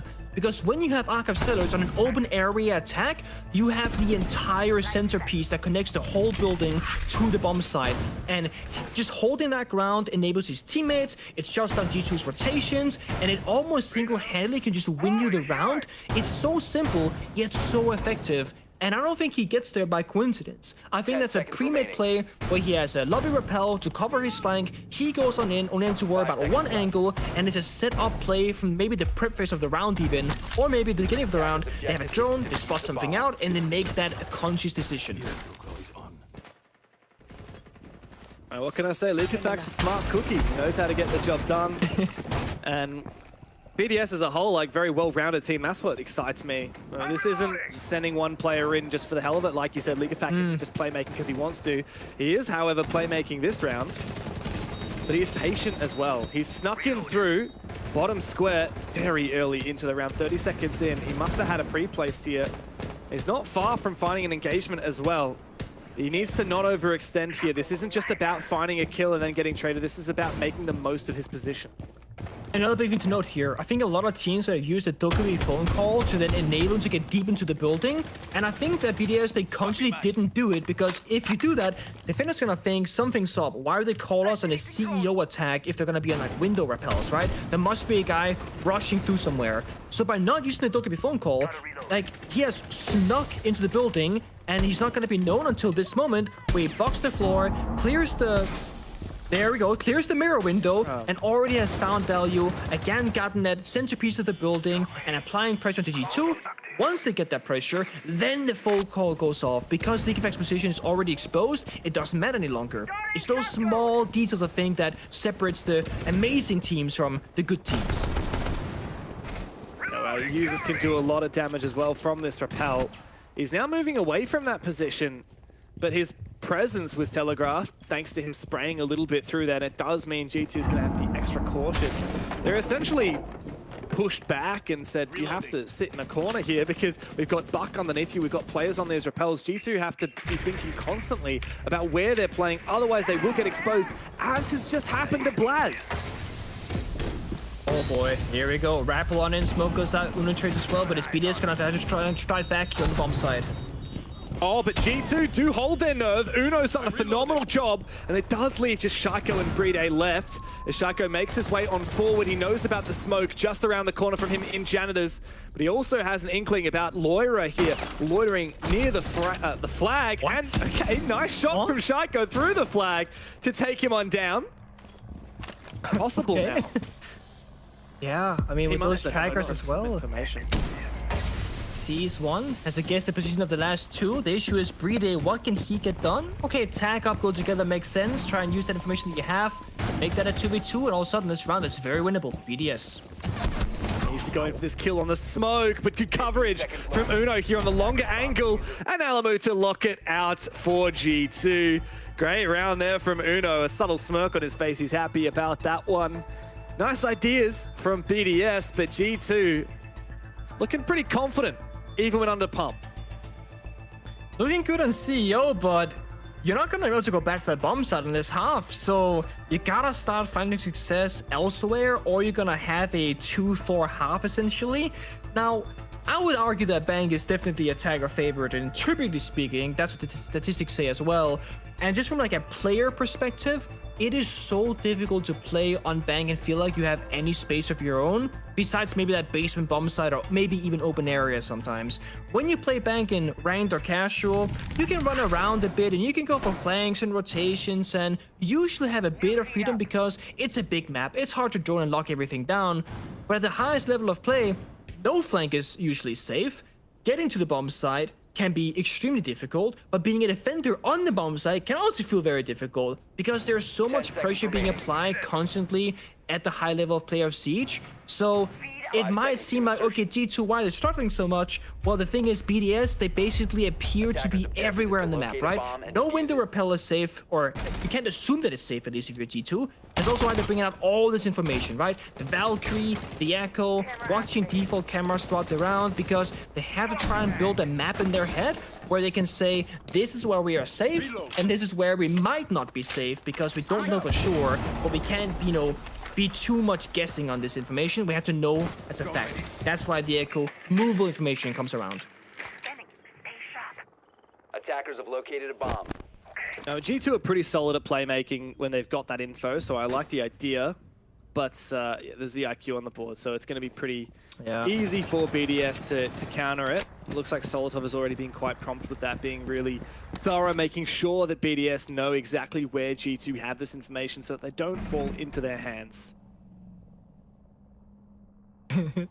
Just the life of an Echo player. You watch the Valkyrie cam, you do some yellow pinging, then when you're done, you go into your Yokais, you do some more yellow pinging and share that information. And the thing is, with this lineup from G2, they very well could be roaming super aggressively, right? And Doki's, you know, with Laura upstairs trying to make something happen, actually. Uno finds the pick instead of server stairs, this time taking down Shaiko. They're 1-for-1 in that spot so far, because Uno died last time. And with that death onto Deimos, I think that's gonna keep the roam game alive for even longer here, definitely favoring G2 so far. Yeah, I'm actually not sure whether Shaiko had yet seen that his ability had tracked Doki on the top floor. Good, yeah, so BDS don't have a lot of info as of yet. Oh no, the timing for Likafak is so unfortunate. The moment he gets out the skeleton key to open up the wall is the moment that Alamau peeks him and takes him on down. G2 in a 5v3, this should be theirs. I like this though. This is a... We're not gonna want to play a typical round of Rainbow Six Siege. We're gonna do something funky. That's what this strategy from G2. But look at this. The timing in the intel game. The Yokai stun comes up. That's not enough. They get server control and maybe even the sidewall after this. A good play from Solotov. Regroups now the remaining players for BDS. However, there is still an X factor, and that is Loira. Upstairs, he's able to activate his ability and go for a potential flank. Solotov has an inkling. Visual's ability does not make him quieter in terms of footsteps. Solotov can just hold on here to this position. I think he's got an idea. There's a yellow ping. He should be able to go for a pre-fight. He needs to win this fight though, but he loses it. And that means Laura can come in for a big flank. All up to Users now. He gets his first, but he won't find Alam out. Big swing from G2. And it looks like they do have a bit of bite in them after all. BDS cannot call it just yet. Doki's firing up. It's a good flank. It's him there from Laura. Just like staying alive is a big thing right now. I always have the saying that doing nothing is doing something in Rainbow Six Siege. Just because of the sheer fact that you're alive, you can cover more angles, you can do more stuff with that, and just the enemy is gonna have more worries, if you will, about you as well. So Laura just sitting there holding the flank, it forces PTS to put one player to watch a flank that isn't even happening, and then they die to a C4 on the side as well. And we've got Alfama here on the line for a bit of a call. And what have you seen, Leo? What have I seen? Well, I just wanted to talk about the shift in the way G2 is playing, because I think that's why they're in the lead right now. If you take a look at the first 3 rounds, I think you would argue that they were trying to force bodies into BDS, playing super aggressively, the same way they beat Fnatic yesterday. But actually, like you pointed out, Pengu, whenever they're facing BDS, they're facing a team that can shut down that aggression. And arguably, it should have been 3-0 for BDS for the first 3 rounds. Now, take a look at the way they adapted. They either went with a full turtle and did not give any bodies to BDS, or, just like the last round, they finally roamed, but very differently. They had Valkyrie, they had Echo, they had Intel to play aggressive. And that's the reason why they're winning right now, because they found an adaptation and they're not only throwing random bodies at people. So that's what I want to look at, is the way that G2 is adapting right now. Thank you so much. Thank you very much, Leo. Always nice to hear what G2 are thinking on the other side of it. I gotta say, I feel a little bit intimidated. I'm sitting here with you, Pengu. I got Leo on the line. Like, I was gonna say, right? Know all about this game. And it's just me sitting here like, yeah, okay, sure. All these former players telling me what these guys are thinking. But I mean, it's always good to get a bit of insight, because G2, like Leo said, like they really have flipped this game. Just want to also say that really appreciate Leo joining the EOL as well. I mean, he was a player that, you know, I played not alongside with, but in the same leagues, and we were in the same space and whatnot, and always enjoyed my time with that guy, talking, theory crafting, deeming a bit sometimes, and Always a lot they gotta have around the green room as well, land events. But look at this. I mean, adaptation? Okay. Jump out the window with 11 HP, go for it. Doesn't work out, hey? Well, Blaz has been the talk of much of the town since he got picked up by G2. You know, he's been around forever in the scene and yeah, bounced around between a lot of teams. He's found a home now on G2. Unfortunate for him that he loses his life early, but he has struggled this game. 1 kill so far, 5, now 6 rounds in. But it's not just him getting aggressive. Alamar here at top square as well. I think BDS have read this playstyle perfectly. Yeah, I think so too. I think you're right on that. The bigger issue for me is also no Echo, no Valkyrie, so having a player dead early means no cam watching, but look at that. Alamar missed the first time, gets it the second, it's gonna maybe fall back. Nope, stay active on the room for now. It's 4v4, Dolby Call going off. No more left in pocket for that in terms of utility. Still got 3 Deimos Strikers though for intel later on, but this is gonna be a very slow upcoming minute, basically, I think. BDS gonna slow things down, double check the roam clear. We might actually see one of the first actual bomb site executes where there's gonna be more than like 2 or 3 people left in the server, as it is still a 4v4. I don't know. I'm not convinced that G2 will allow it to get to that point. They seem to be so interested in contesting in this mid-round, right? So will it get to a point where BDS and G2 find themselves in like a 4v4 execute? I'm not sure, because as we see, they're still fighting for it. 3Day's lucky to be alive after the floor explodes beneath him, but he will get that breach off and start putting pressure downstairs onto the site. Usus, meanwhile, has taken down Loira, and G2 have lost their advantage. Falling apart. He's gonna find one more. Maybe the timing though. Gets the flick, gets the kill. 4v1 now. Doki has to clutch up big for G2. So winnable for him though. He's got position for it. He's got the guns for it. Both of them. He's got the loadout. Oh, big from Uno with the Capcan trap. It's just a 1v2 now for Doki. Flashed out, but Shaiko will not hold back. He goes in deep for it. And Vendetta is what serves him his vengeance on Doki. Great work there from BDS to convert from what was a little bit of a rough mid-round, and Doki and G2 need to be careful. They can't get complacent. They might have had the lead for a brief moment, but it was brief indeed. I like this kind of switch up from G2 because something that I don't think that we see enough of at like tier 1 level play is basically pace shifting, where you go fast one round, slow the next, and you're always gonna kind of try and throw a curveball to your opponent. G2, they've been doing that quite well so far on Bank, where they will do those funky roam games on the basement, then they're gonna play not a super relaxed round afterwards, but you know, not the same kind of craziness. And then this, what we just saw, window jump out, swinging, you know, right here from Alamau, always seeking a confrontation. The only thing I think they had missing in that particular moment was they didn't have any intel operators. Because if you want to play aggressive and you're gonna lose a body early on, if you have a Valkyrie or bulletproof cameras, a Maestro, and Echo, basically just intel. Then that first player who died, Blast in that previous round, could have been watching so many different pieces of information to share with his teammates. Instead, Blast dies, all the default cameras are shot, he's stuck watching his own teammates' perspective instead, and you get basically no value out of that death. So, small things, you know, can go either way. I think Doga's gonna be a little bit sad that he didn't get that round clutch, because when that Capcan trap came through, I felt like he was feeling it too. Yeah, there was an opportunity there, but it's hard in that position, right? Like, in principle, you're very cornered. He'd been flashed 100 times. It's not going to happen for him. But unfortunately for G2, it does mean that BDS have brought it on back. It's 3-3 at the half, and G2 now have to switch onto their attack. It's Doki's turn to be the cam hunter. And he is spotting some of the mute jammers, so he'll likely be on the lookout for the Valkyrie cams as well, and potentially even the Vigil. We've talked so much about how deadly that operator can be. Speaking of, Solotov is read like a book and taken down very quickly before doing any damage with the Boss G. That's just too easy, right? I mean, that's one lone roamer with 4 people play on site. That's like what we call a 1+4 strat. We have like a single element working alone. When G2 was roaming, they had 3 roamers and the 2 guys on site, Uno for example, playing aggressive on server staircase. That's a full commitment roam versus a very minimal commitment roam. The good news of BDS though, they can play out the round 4 versus 4 now with that C4 kill and cut their losses short. Losing Vigil, not a huge issue. And also, like we just spoke about, he has intel to watch. Bulletproof camera, Valk cams as well. His death will not be for nothing. He can still help his teammates from the grave, and that's the big difference. Yeah, I'd love to know how Leakafak has managed to sneak back upstairs here. I really don't know how, but I guess they knew about it and let him through, only to bait him into a kill. At least for G2, Laura was ready for it, and they do confirm it. Also, good info on site. Thank you to the drone in the drone hole up at the back of the bomb site. But G2 now just need to convert this advantage that they have once again gained. And that was wild. Leakafak working off a yellow ping for a free kill is saying, just go flank, this guy's on drones, but a second player holds the angle. Unfortunate, that's always gonna suck when that happens. You feel a bit baited by the communication and the false sense of information.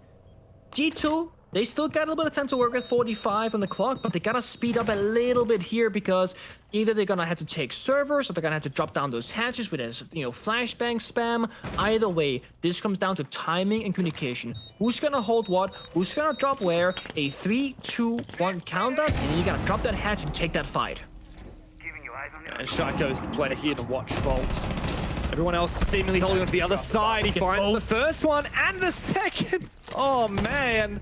Shaiko has cleaned up here on the Vault drop. Laura, though, looking for a refrag, has to sprint in and push for it here. SMG-12 in hand, but Shaiko does what Shaiko does best. Alamau with it all to do. 1 kill. Where's Bride? Where's the Diffuser? No chance he can find either. And Bride just has to hold on to the time. BDS fire up for another round. They will take the lead. I'm not entirely sure what happened there, but Diffuser was on the lobby hatch in lobby. Not dropped down, not sure that's due to the injury that happened mid-air, or someone dropped it or whatever, but either way, Shaiko was there at the right moment, at the right time, shutting down the push. And the very big thing to note there, BDS didn't have clear-cut information of where the actual push was coming from. It could have been server hatch, it could have been the hallway hatch, it could have been lobby drop, it could have been anywhere basically, but they actually picked 2 of the 3 entry paths and shut G2 down pretty quickly actually. And with that, of course, by their first defensive W, you see right here, injured mid-air, gets a second. That's what happened right there. Uno didn't drop yet. That's why the Diffuser was on the ground. So even if Shaiko dies here, the round is basically over. The case is cold. BDS can just, chill on site, run away, whatever. Oh, I saw the tough. Yeah, bye, I guess. That is kind of wild. A bit of a wild way for the round to flip. Really, it kind of just comes to Shaiko, doing Shaiko things. And as you can see, guys, we are just going to go for a really quick rehost while we get everyone back into the lobby for a technical pause. But as it stands, this game has been back and forth. Like, I think Leo had some great analysis when he jumped in, but BDS have also looked really solid. It's not been a one-sided game at all. It's been quite back and forth, and I don't feel like I'm convinced that either team is gonna steal ahead. I wouldn't be surprised if we just continue trading rounds until we hit overtime.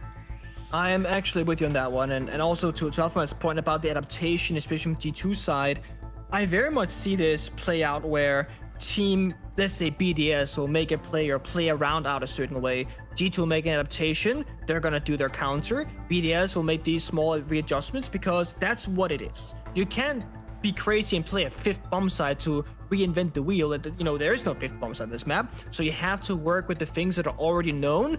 Bomb sites, the key positions, the operators, but those very small things, exactly where you play, exactly how you execute it, and of course whether you win your really crucial gunfight and stuff like that, that's gonna determine a lot of the outcome of these rounds, I feel, where it's really gonna be that classic devil's in the details. But also both these 2 teams, they're out for blood. They want to fight back and forth constantly every single round so far.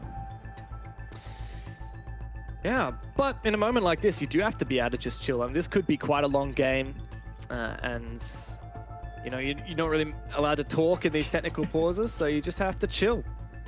It looked like, I don't know, Leakafak was locked in like crazy, and you got Shaiko like a little kid in his phone playing games. It's like maintaining composure and focus, and just like, oh, I got a phone notification. Oh, no. Yeah, you're right. Like, you look at this man's face. Oh, look at Shaiko. Shaiko just does not give a damn. Okay. What a contrast. Oh my god, it's such He's a so stark focused. contrast. Oh, I love this. He's so serious. It's like screen 1 is the game, screen 2 is the phone. His game is booted up. He's not joining the server because he's got phone time. oh, the game's booted up. Oh, I gotta lock it. Oh, okay. What did you call Shaiko's posture before we were talking about Shaiko? It's so Shaiko sits in this way where it looks like he like has like this shape of a shrimp basically. So I call it the shrimp posture, where it's like proper K posture. You basically need to, instead of being up straight with your back, you gotta bend it a bit at your hips, lean forward, and then round your shoulders as well.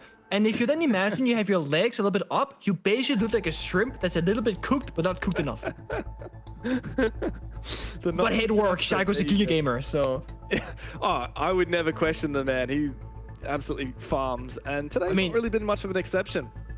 Shaiko's pretty much shaped, I think, a generation, if you will, of wannabe like pro players or competitive players of Siege, where like I think the most copied sensitivity and settings is probably Shaiko's, like the 4:3 aspect ratio, 84 FOV, like the 12:12:35 cents or whatever. That's like a whole thing. Like it's like a movement, kind of like the kickstart multiplier, the 0.00223 is the default multiplier. Not many players can shape, you know, a whole generation or a whole player base like that.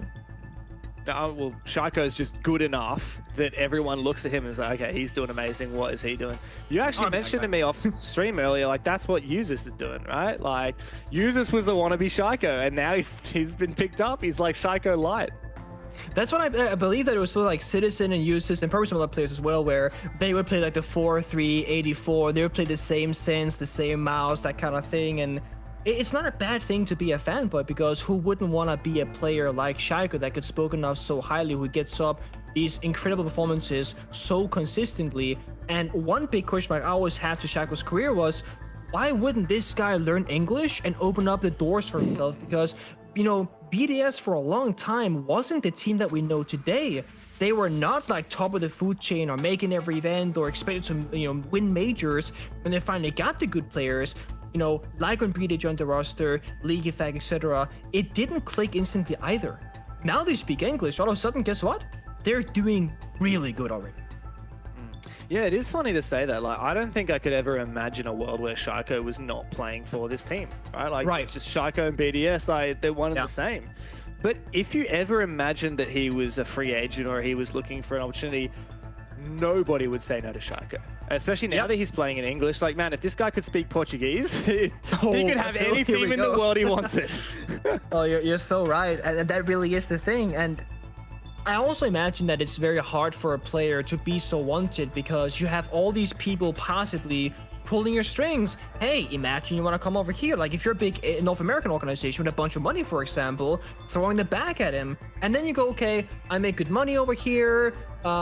Maybe we can, maybe not, but like I feel good about it. Because there comes a point in really great players' careers where you have to choose, in a way, between money and fame that way, like being like a big content guy or playing for a big org for the money's sake, or you want trophies, and that's where your fame, that's where your legacy is gonna be solidified. So you can choose either or. Of course, the trophies comes back as well, but winning is so much harder than a guaranteed monthly salary that just comes into the bank account. Are there any players you're thinking of, like maybe Swedish players that are coming to mind when you're? Are you thinking that I'm thinking Spoit? I never said that. No. Never. But granted, hypothetically speaking, that could be one of the people actually, right? Where, and it's not a bad thing. It's just that if M80 were a world championship roster where they were winning stuff in qualifying and doing really great, Spoit would just be double winning, right? He's getting the bag, he's getting the trophy, he's doing great for himself. But he left Europe to go on a risky path to North America, which is always risky to make big changes in life in general, and I respect him for it.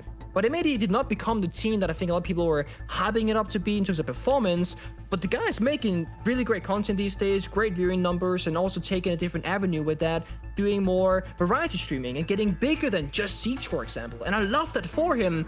But I know there are so many players, so many people, young players too, who looked at Spart like the guy who's gonna carry a year, who's gonna get trophies, gonna become that star player that we're gonna look up to for the professional aspect of things. But now instead he's more, or at least more than before, of an entertainer than just a pro player. And it's funny because back in the Rogue days at the Berlin Major, it was obvious that we were all looking at Spoit and thinking, okay, this guy is the next thing. He's going to be a multiple world champion. This is his first major. He's 18 years old and he's just won it. He was the MVP, or more or less, of that event. Absolutely, this guy is going places. He's going to be racking up trophies, probably going to be breaking some of your records. But he chose a path that was more about like joining this risky roster, and it has worked out for him in one aspect, but perhaps not another. But it's just so fascinating how the scene has kind of evolved in that way, hasn't it? And it does always feel like, I mean, there are always big hotshot players that come and go. And Shaiko has miraculously been a player who has been so good that there was the whole 4-4-4 thing back in the day, and he's still so good, man. Like, this many years on, maybe he's better. One of the maturer players in the scene, and arguably even better than he has ever been. Yeah, he's not a world champion yet. He's a major champion, has been for some time now. He's been a 3-time EWC champion, but that's not the same as winning 6 Invitational. Yeah, I think that's a lot of, motivation is hard to come by when you grind out the same game all day every day, no matter how much you love it. But I think that's also what keeps somebody like Neskapalo going on Team Liquid, someone like Shaiko going on BDS, always striving for more, striving for better, is that they haven't gotten that ultimate prize yet. That's what they're still hungry for. BDS, G2, they're locked in the server. They're not fighting for a hammer right now, but they are fighting for the second play of the EWL here in Stage 2, and maybe the title of who could potentially be the best team or best looking team early on. It's 4-3 favoring BDS, but it's very much been a back and forth, so I would not be surprised, nor would you, Diff, I know that, if this becomes a 4-4 and G2 might take this one. I expect that this will be a continued back and forth game. Yes, Shaiko can't fight for the hammer right now, but the reason he didn't have a chance to fight for the hammer last SI was because G2 knocked BDS out of the Atlanta Major.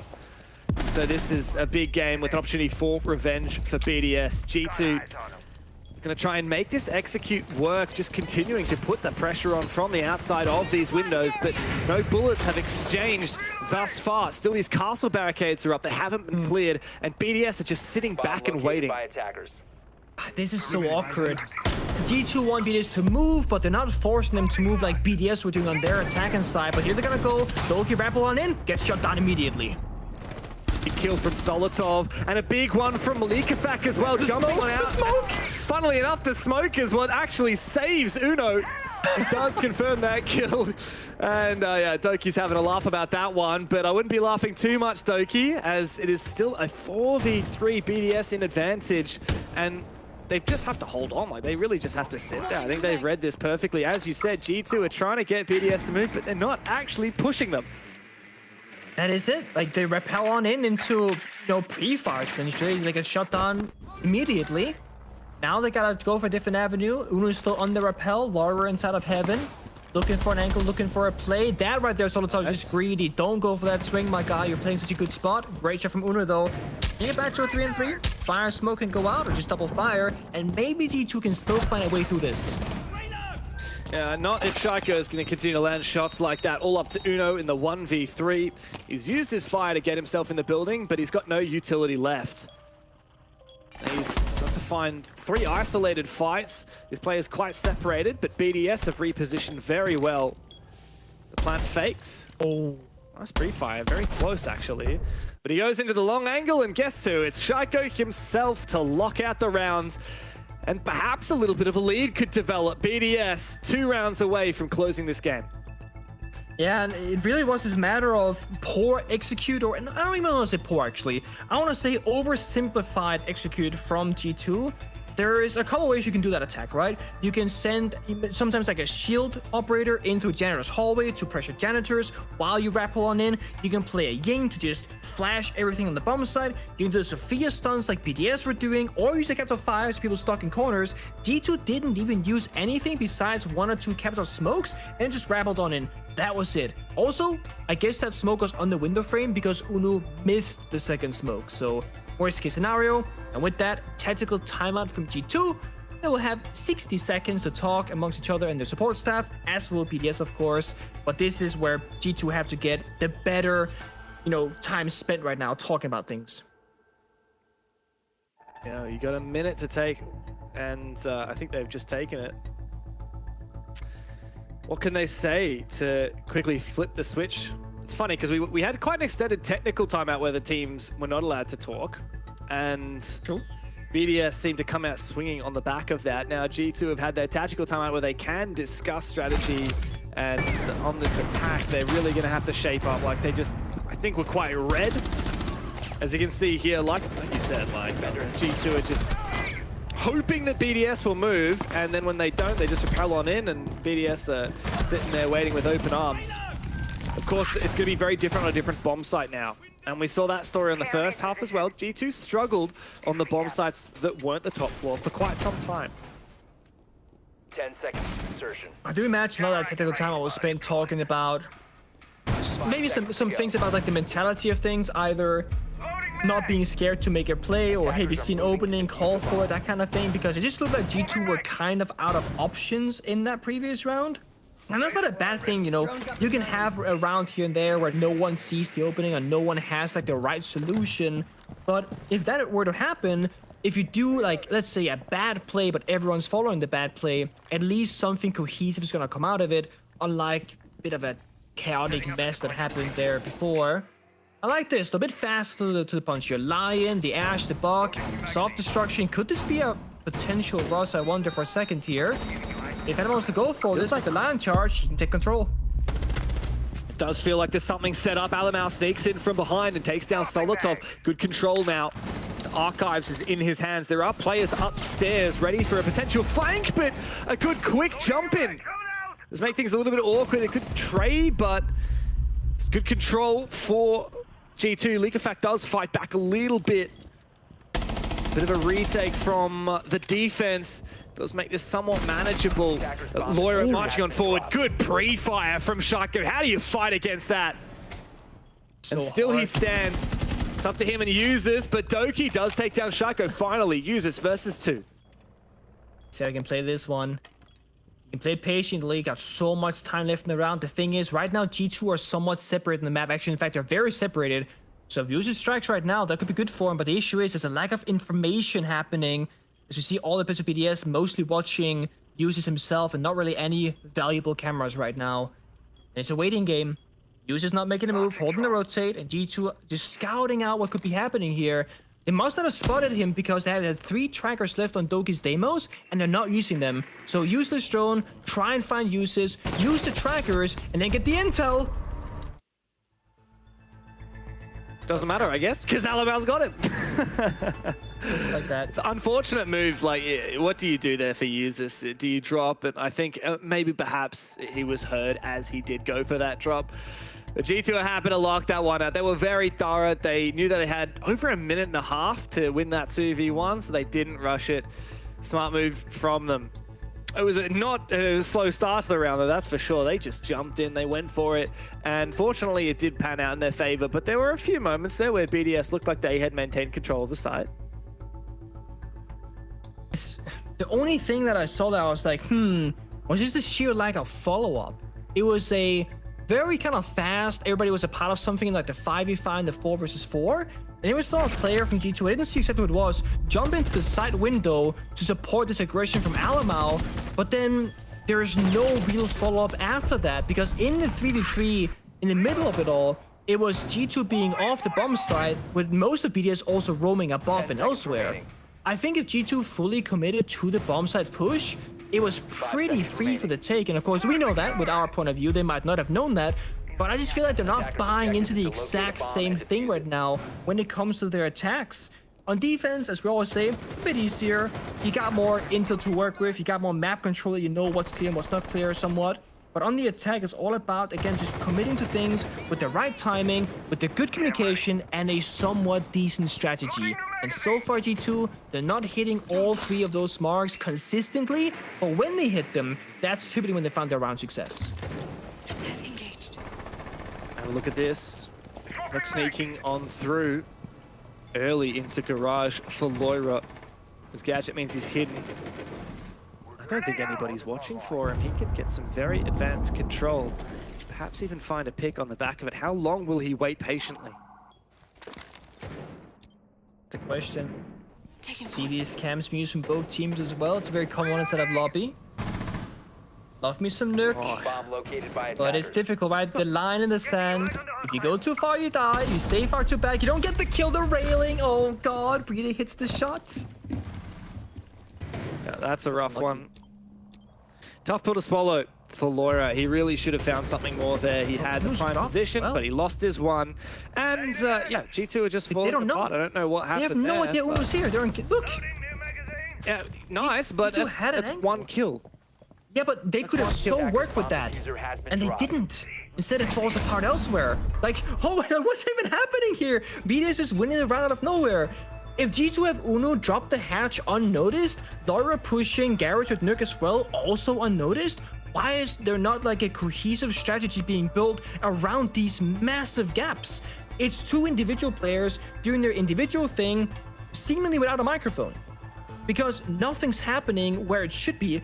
I bet you if that was BDS, where like Leaguefag is pushing Garage or Leaguefag is Uno dropping the hatch and he finds the opening, the whole team of BDS would be making a play surrounding it, or Leaguefag himself would have made a play to enable the rest. Instead, it was three separate portions of G2 not doing anything to help each other, and it just completely falls flat. Look, if there is anybody with a license to critique G2 like that, it is you, my friend. So I'm glad you said it, but you called them out. You said it for what it was. Good ideas, but just so misshapen, so uncoordinated. G2 had a chance there, and yeah, look at where we are. Scoreboard, 6-4 BDS. This should have been a back and forth game, but there has not been enough sticking on these attacks for G2. 10 seconds left. Oh, I mean, it is a quote-unquote new roster, and we're always going to have high expectations when it comes to G2 because the org carries such a big legacy. Same thing for BDS these days. So we can be a little bit too critical sometimes, maybe, but this is a classic issue of attacking is difficult. That's where your weaknesses will be exploited and shown a lot more frequently, because small mistimings, small lack of coordination can lead to what looks like really one-sided rounds and feels as well like very one-sided rounds. G2 will get a second shot at attacking the upstairs, and you know, now that they've seen the bomb site once, maybe more success the second time around. So we're hoping for at least. We saw BDS and G2 both go for like 4 or 3 people rappels, and while it can be an effective way to play out the round, it has not found the most success from either side in this match. Well, last chance for redemption for G2. 2 rounds in deficit, and these attacks have been a struggle. And this round in particular, this bomb site, last time we saw it, G2 had so many ideas, Nick, but they weren't able to actually get BDS to start making moves and force them into their lines of sight. Now, it looks like there's a lot of pressure being placed around this stock position. And Shaiko likes to play here. He's got a bulletproof camera to use, and he's actually going to go for a swing. And he is going to find Lair as well. Somehow use this as well, supporting him as the attempt from G2 to go for a quick push is thwarted. Doki goes in for it. Shaiko knows about it. Oh, what a shot from Shaiko. This guy is nasty. Not an ounce of rust on that trusty blade. Even Doki says, damn, in the chat, I think it's all over, Red Rover. G2 in a 2 versus 5. Make that a 1v5. Uno player left on G2 against the might of the French. They are back in form. Yesterday might have been a blip on the radar. Losing points to Wylde. But Solotov says, come and get yours. How long will Uno bait for? It's only a matter of time. Of course, Shaiko locks it in. The smug look on his face says that BDS knows exactly what they have just done. The team that gatekept them from SI last year put in the dirt so early on in the season. Oh, this could be a good long-term rivalry, to be honest, if G2 gets a little bit closer, perhaps. And the big story here was G2 likes to play aggressive, lock out their opponents, and BDS, they're not the team where that's gonna work. And that exact thing is also what happened, where, yeah, you try and play that ball game against a team that can just out-frag you 1-to-1, you're not gonna come out on top. BDS, they proved just that.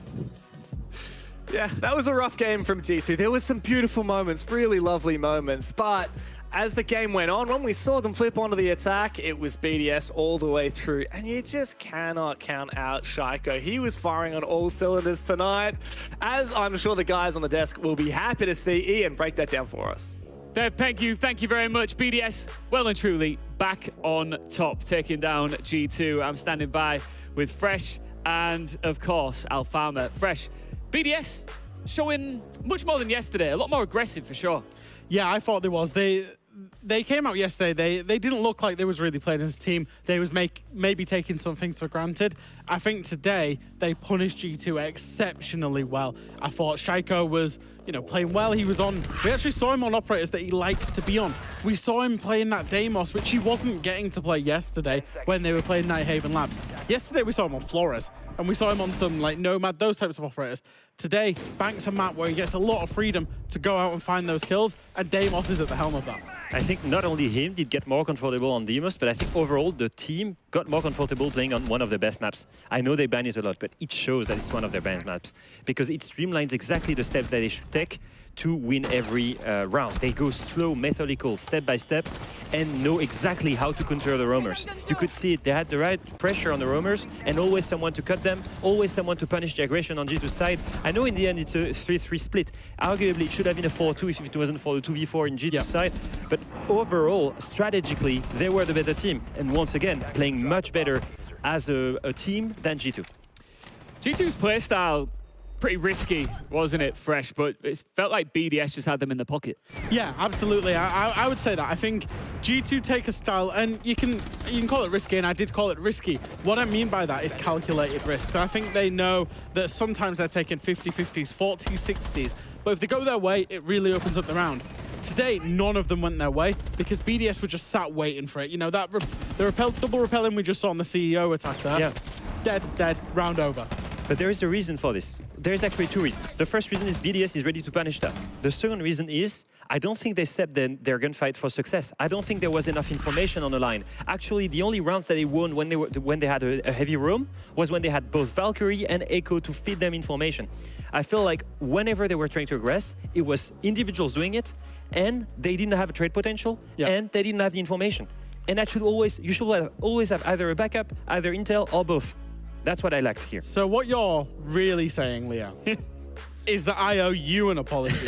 Because this was the point you was trying to make in the pregame was, hey, we've not actually seen G2 play as a team yet. Fnatic didn't really turn up against them. And that was your concern. And that's what materialized. Yeah, my biggest concern here is the lack of strategically playing together towards the same plan. Even the rappel in was decoordinated, by the way. Yeah. One goes in and then the other one goes afterwards. And most importantly, where was the utility? Did they remove anyone on site before going in? No. And that's my issue here. Technically, they're not taking the right steps strategically to win. Yeah, lots of work to do for G2 for sure. This is, of course, only a best of one. It is very early here in stage 2, Fresh. But when you do, like we teed it up as, two absolute juggernauts of the scene going head to head, that win does mean a lot to BDS. It does, because one thing it does give them is the mental going into should they face G2 again. Because remember the way that the league works, right? We get league positions that takes us into playoffs to compete for the major. There's a fair chance we see a G2 BDS competing for the major, and BDS are already 1-0 up in that game because they've won this game. It will set them well.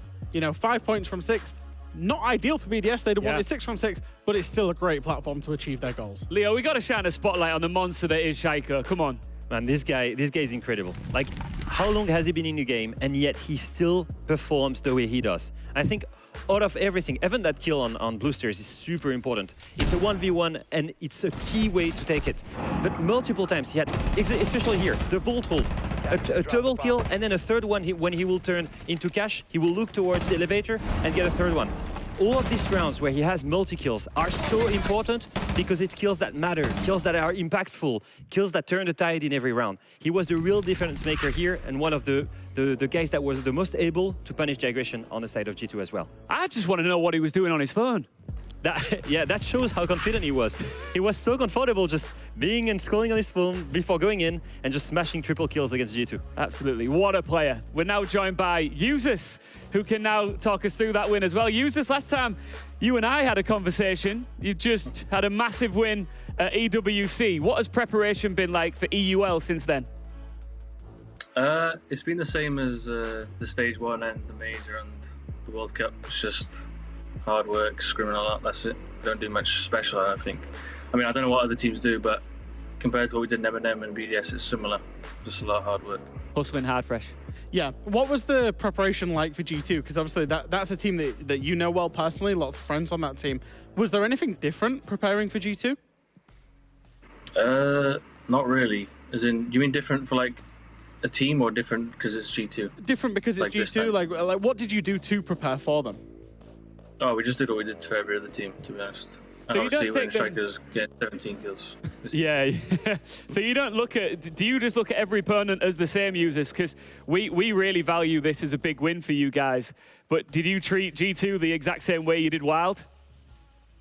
Yeah. Well, we didn't have much to look at on Wylde, obviously, because that's literally their first game, so that's why it was a bit harder. And I think Wylde were playing with the mindset of like nothing to lose. So I literally said I think the G2 game will be easier than Wylde game because just the type of match it is. And then just a quick one on Bank, because we saw teams pick this map into you at EWC. We saw Fury and FaZe pick it against you, and you beat both of them, and then you've beaten G2 on it. Do you think teams underestimate your Bank as a team? Honestly, I have no idea. I think FaZe and Fury did, but I don't think G2 underestimated. I think there's just like they didn't want to play console again, which was the other map, and then the other map was Bank. Users, I always get the impression whenever we talk that you're just strictly business, right? You're just all about playing the game. But we are talking you guys up as the best team in the world right now. You are like Europe's biggest hope to go on and prove that. You've done a lot at EWC, of course, recently, and you've got the Montreal Major coming up and then SI after that. I think for you guys to really solidify yourselves as those front runners, as the top dogs, you need more silverware, right? Yeah, I agree. We'll want to win the Major. Mainly want to win SI. Obviously, we want to win the Major too, but I think everyone's eyes are on SI. No offense to the Major. Any final bits for the big man? No, just obviously good luck. Go and win it this time if you do get there. Thank you. All right. Cheers, mate. Best of luck in the rest of the campaign, all right? Thank you, thank you. Cheers. Bye-bye. Always just cool. Always chilled. Gives nothing away, this man, does he, Fresh? No, he doesn't want to. He just says we prepare for every team the same. Yeah. You know, just like you said, strictly business, but that's admirable. Strictly business. You're right, it is admirable. We're not finished here yet. Don't you worry about a thing. We've still got one matchup still to come, and it's next. See you soon.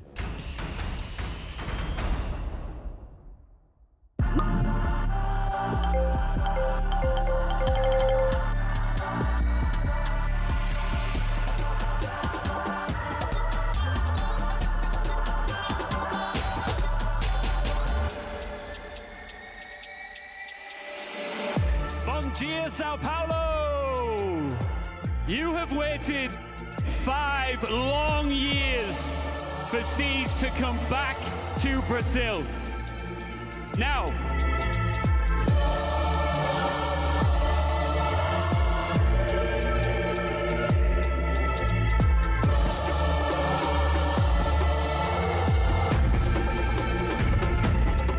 the Ginásio do Ibirapuera is the home to the Hammer as we get set to write the next chapter in R6 Esports history.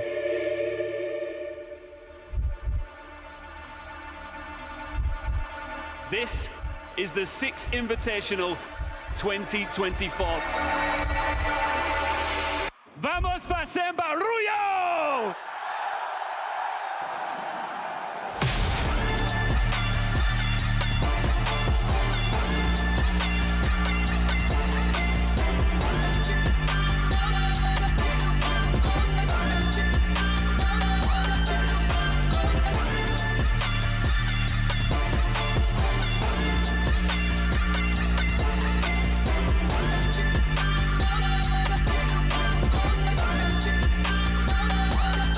Virtus.Pro versus W7M!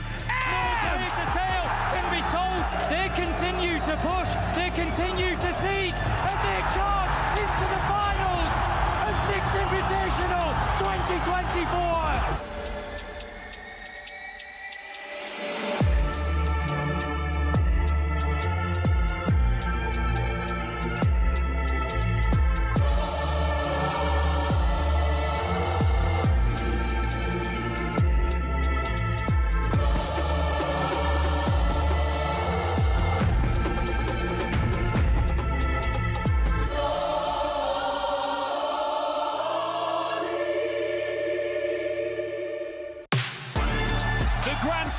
the Six Invitational 2024 starts right now.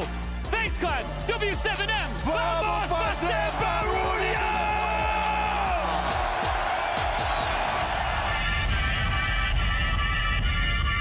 And it's all falling apart for W7M once again, but it is happening for FaZe! One round away from cementing themselves as world champions. From 6-1 down. Can W7M respond? You wanted to fight him, and he fights you! Comes, he makes it! We cannot, we know we cannot! Into red time, he can't finish it! He's no brother! Infinite overtime! It's upon us! We get it! We get it! This is how legends are created!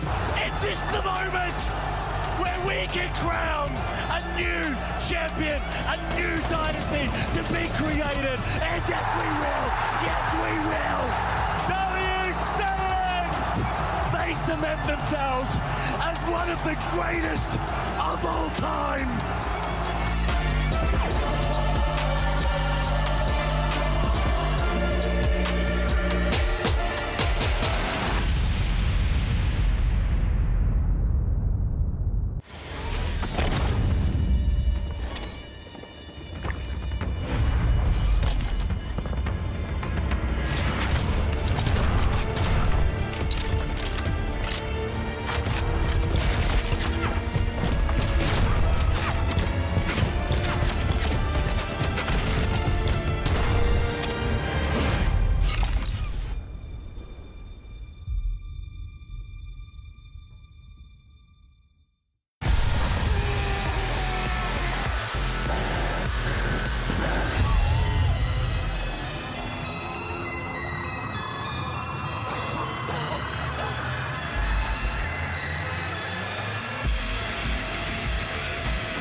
Tulips in a twist.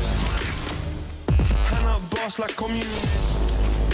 No, I can never ever get back all the things I missed. But I'm that man that think you got the gist. Got your tulips in a twist. Hand up boss like communist.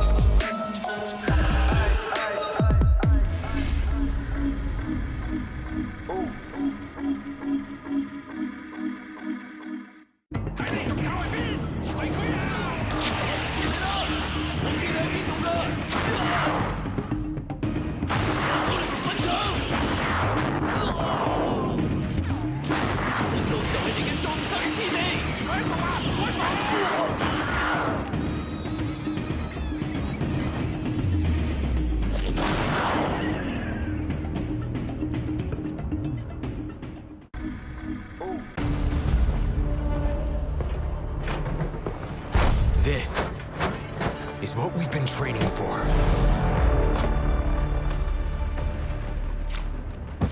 There is no angle we can't cover.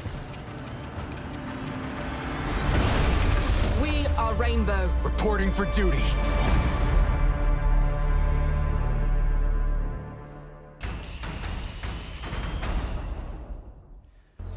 Welcome back to Blast R6. This is EUL Stage 2.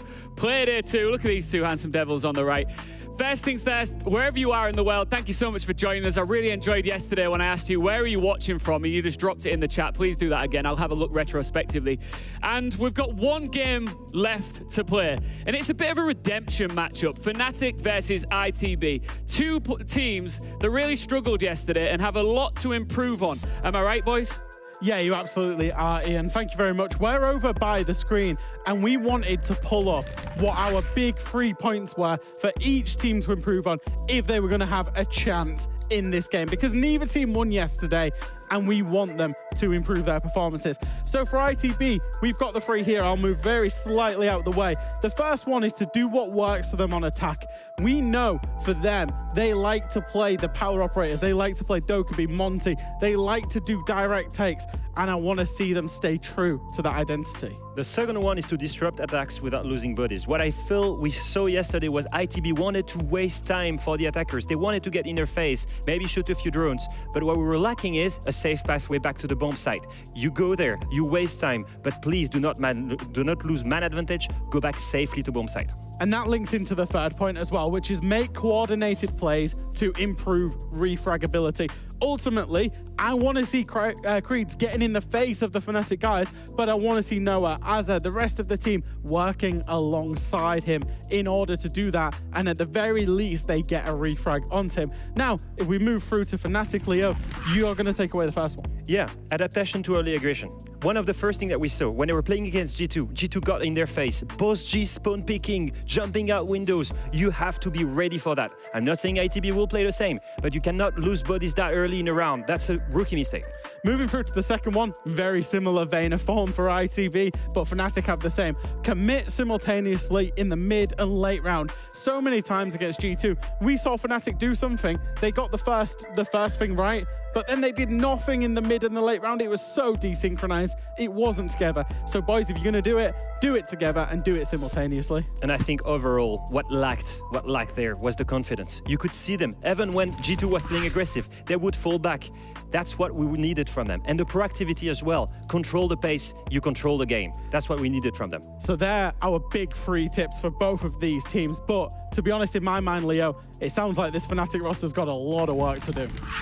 Absolutely, and they've made some changes that I know that we've been keeping an eye on very closely here, of course, with Kanto and Sax. Kanto, a bit of a legend making a return, and the Italian Sax, who's looking to make a splash here in EUL. But like you guys have just highlighted there's a reason why we also highlighted this as a real match to watch here. We just had, of course, the Juggernauts in BDS versus G2, but we've got 2 teams here that really struggled to get off to a strong start. If they can implement some of the points that you guys have just made there, Fresh, they can reset and start again right now. Yeah, I think so. I think, you know, any team that got absolutely battered yesterday, and Fnatic got absolutely battered, I said they were shell-shocked. What they need to do is wipe off yesterday, forget that it even happened, and then go forward into today. Just forget about it. Today is their play day 1 of EUL. Leo, is there an argument that it was a bad day in the office for them? Yeah, of course. I mean, one there's that, and the other they were playing G2, and I think that gives you a good excuse, especially on a map where if you want to play aggressive in defense, you have plenty of opportunities. Control it is not that easy, even with the rework, to get into the building, and G2 abused it as much as they could. Now ITB is a very different opponent. I would argue that ITB's strength is to play together well, slow, methodically, have direct attacks, like you said, a very different playstyle from G2, and much easier to react to it. Let's move on to their opponents, ITB. We know that they need to improve on what was a bad day, and we discussed it kind of yesterday. They need to make sure that they go above what we think that their limited ceiling might be, Fresh. Yeah, there's lots to love about these guys, but the level criticism that we both throw at them is that on an individual basis, they don't stack up to a BDS, they don't stack up to a G2. But on a collective basis, that's what takes them over their perceived ceiling. And I think that's the one thing that we need to see from them. Yesterday, they swayed, I think, away from what works for them well, and they need to get back to that. I would say right now, they're in a very similar situation as Fnatic. They don't want to start the stage 0-2. That's really bad. But I would say at the same time, as a team, they're at a very different stage. ITB stuck together. They're the same lineup that has consistently progressed through stages and through many tournaments. And Fnatic is a brand new team with 2 new members.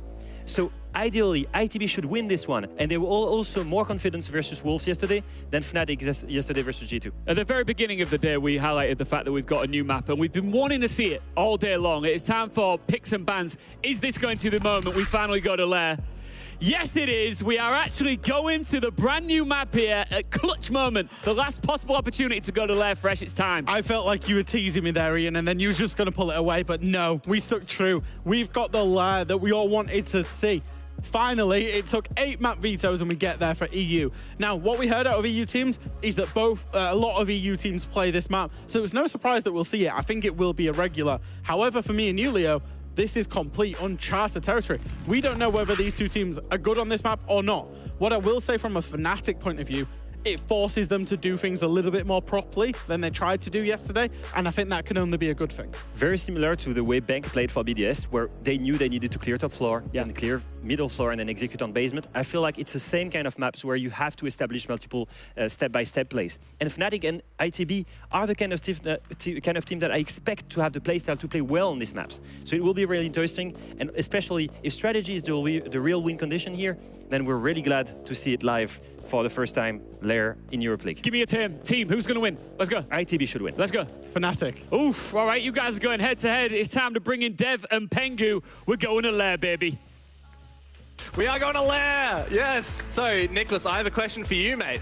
What's your favorite room on Lair? Or just any room on Lair? The name of any room would be nice. Like, so I always play by the ops room. So I know ops, at least that's what my rank stack calls it.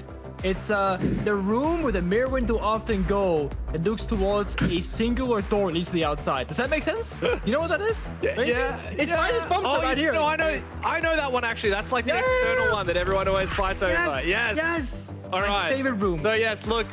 Guys at home, this is probably your first time watching Lair. Maybe you've seen some other tournament that has run it, but I expect it is probably your first time watching Lair play at a pro level. It's my first time casting it. It's Pengu's first time casting it. It's our observer, Easy's first time observing this map. I'm so excited to break into it. I have no idea what to expect. No, that's the whole thing. Like, the meta is not set. It's not gonna be for a while. The playstyles, etc., no clue. We can only assume based off how it plays out in, for example, ranked, or if you got some internal scrim knowledge, if you're in any sort of like talks with like players or teams.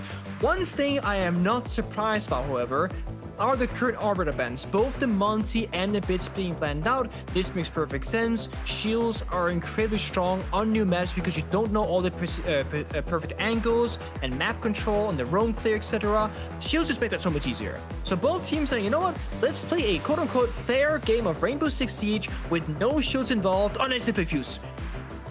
I would actually love to see a Fuse. And honestly, there is a possibility on this basement bomb site. There are a lot of places that you could potentially Fuse, but that's true. Huge map, Lair is. And I'm not just saying this because it's reasonably new into the pool. Like, obviously, played a bit of ranked and casual and stuff on it, but it can be a confusing map to navigate when you're not used to it yet. And I think that it's going to be a really hard one to clear. Like, people are going to love roaming on this map. There's so many flank opportunities.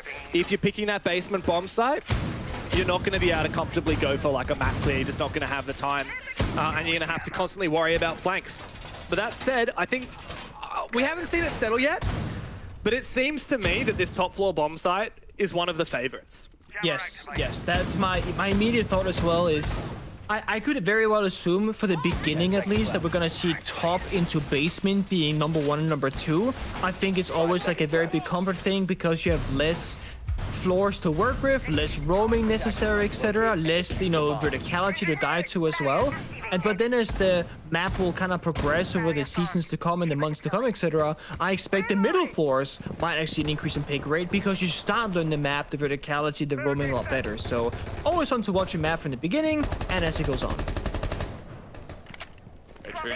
Already I'm seeing a few spicy elements in the mix. We've got the Ying, the Dokkaebi, the Grim, and the Amaru, all of which are very execute-heavy ops. And who knows what could be in store for them. But the Flores is also going to do a nice job of clearing out some early util, this barbed wire. But for the defense, you mentioned Mirror already, and since Ops is the bomb site, or at least adjacent to the bomb site, we are going to see the Mirror facing into it. Also a Mirror out of R6 room facing towards the hallway. So yeah, a nice setup for the defense, and honestly not too dissimilar to what I've seen in ranked before. Yeah, exactly. Like, this is very familiar territory thus far. I like what Fnatic are potentially cooking up, though, with doing like a quote-unquote spicy take in the very first round. It's going to be a very big surprise factor, of course. Amber below can go up the hatch with the Dogapi call, with the Yinkadelas flashing the side as well. But Fnatic, they gotta strike the right timing here to catch ITB off guard. We saw Deepak already very early on. He's primed and ready downstairs. He's waiting for the rest of his team, get in position. We see calls, we see the Yinkadelas. All we gotta see next is the Armor hook to actually go. There it is. And he's going to come up from the hatch down below. He can't seem to get an angle. He does eventually. Straight up into sight with the SMG-11. Can't confirm the kill he's looking for, and he immediately drops on back down. However, Kendrew is able to take him out before he managed to successfully retreat. This attack has fallen flat on its face. Jegs struggling, but thankfully, Leon finally opens the equation. 2 versus 4 is very awkward, but Fnatic have made some headway as unfortunately Leon falls, caught in a crossfire. Oscar and Creeds to confirm that kill. And now poor Jegs left all alone. I think this is the end of the road for him. Fnatic had a nice attempt, but there should be no chance of him confirming this one. Caught in a crossfire, being toyed with. Noah takes him down, and a good start for ITB. I think this is the perfect way to show just how new Lair is as a map, because we all saw it. The hatch has 4 sides to it. It's a square, but on that particular hatch, there's only one side you can actually enter from because the other 3 areas lead into a wall. So we see Deepak doing 360s being, no, not that one, no, not that one, no, not that one. And unironically, the time that they lost from him kind of fishing around with that, lost them the initial entry. He had a Valkyrie blinded by Yingdela, sitting still right here, grimping the whole thing. But he flies up, the Yingdela effect wears off, Valkyrie looks over, gets the kill instead, and it just completely falls apart. Deepak drops back down the hatch he just came from and said, you know what, I'm out of here. And the thing about these kind of rush direct attacks is you have basically 1 bullet in your magazine, and then you have an empty gun. You choose to go for that execute, you go for the fire, that's it. You're all in, you're fully committed, win or lose. Fnatic showed us confidence, but it didn't show us much more than that in that round. Yeah, and at the end of the day, a pocket strat like that, you know, you miss your entry like we saw, unfortunately, Deepak do with the SMG-11, or you lose 1 kill here, 1 kill there, and the round is pretty much done. Like you said, you've got 1 bullet in the chamber when you run a pocket strat like that, and unfortunately, Fnatic missed their shot. ITB, though, on paper, should be the favored team no matter what map we're going to, right? Like, these guys made the major in Manchester. They had a solid, not phenomenal, but solid performance at that event. Fnatic, in contrast, have been looking for redemption for quite some time. They've never quite hit the strides that they did back in 2022. And years later, despite reuniting with Kanso, who did have a brief stint on ITB, they still have a lot to prove. One of the big things that I was kind of thinking about for ITB for this entire stage going forward was, now that they're a bit of a more known team, you have VODs on them, you have some research. I'm curious if they're gonna be less surprising to opponents, you know, maybe gonna be caught off guard, countered a bit. Now people know what to expect from them. I think it's good for them to have a quote-unquote easier start, I feel, by playing a team like Fnatic on their 2nd play day. Just kind of get into the swing of things themselves and kind of work with the new stuff they've been, you know, trying to implement during the off-season, for example. Fnatic, though, clearly they play Lair. They got a pretty good proactive strat both in round number 1 and round number 2. So the rush attempt, they got map control that they needed, great. Now they got their speeches opened up, but they got these long lines of sight to battle with. It's hard to break this apart because there's so many crossfires near the bomb side. Yeah, and Starks is going to go down early as well to Azza. Attackers have recovered. I like the idea from Fnatic using Hard Breach. We didn't see that in the first round. A lot of teams will use Hard Breach on that top floor, at least in my experience playing ranked on this map. But Fnatic opted not to do it, so they've changed tack. They've got the Hard Breach back in action for the 2nd round. They've opened up a lot of the avenues coming in from Warehouse towards Locker's Missile, towards the bomb site. I'm probably just saying words that half the viewers won't. Like, if I was saying call-outs, half of you guys aren't going to know what I'm talking about. I barely know what I'm talking about, so I'm just going to say I don't know what's relevant. And that is that Fnatic have opened up a lot of avenues, but they haven't been able to actually find anything for it. They've already lost a player. Yeah, and this time they don't have the Grim, don't have the Ying either, so they're going for a quote-unquote direct approach here, not a lot of roam clearing happening, but they don't have any power-ups to break it apart, and this is kind of falling apart right now for them. It's not working. It's very much the case. At least Leon's found something. Leon's found 2, traded back again. Just Cancer now against his old team. And his second game back with Fnatic since the good old Rogue days. He's got a 1v3 ahead of him. The Kanto of old could have, but 15 seconds to go. It's time to prove that he's still worth his reputation. Hunting for another kill. He's got a great gun, but he doesn't have the magazine to pre-fire it. Kenny will take him down. And a good second round now. Defense looking locked up here on Lair for ITB. Yeah, of course, any new map, defense could be heavily favored. One of the dangerous things about trying to play Lair in professional play with it being so new is, well, if you pick the map, aka you ban the other map and there's only 2 left, you will not have the starting side choice. So in this case, Fnatic, they banned Skyscraper. That meant that they basically picked Lair, and because Fnatic picked it, ITB choose the starting side. That is why they find themselves on defense. So the quote-unquote best way to play Lair is if your opponent chooses to go there so that you can start defense. This is the kind of gamble you have to take. Of course, Fnatic, they knew this going into it. So I think if you're Fnatic, if you're any team right now when Lair is so new, you build up 1-2 attacking rounds, you're gonna be okay, because you should also just be running away with it more often than not on defense, because this map has not been fully figured out yet. At least that's the assumption.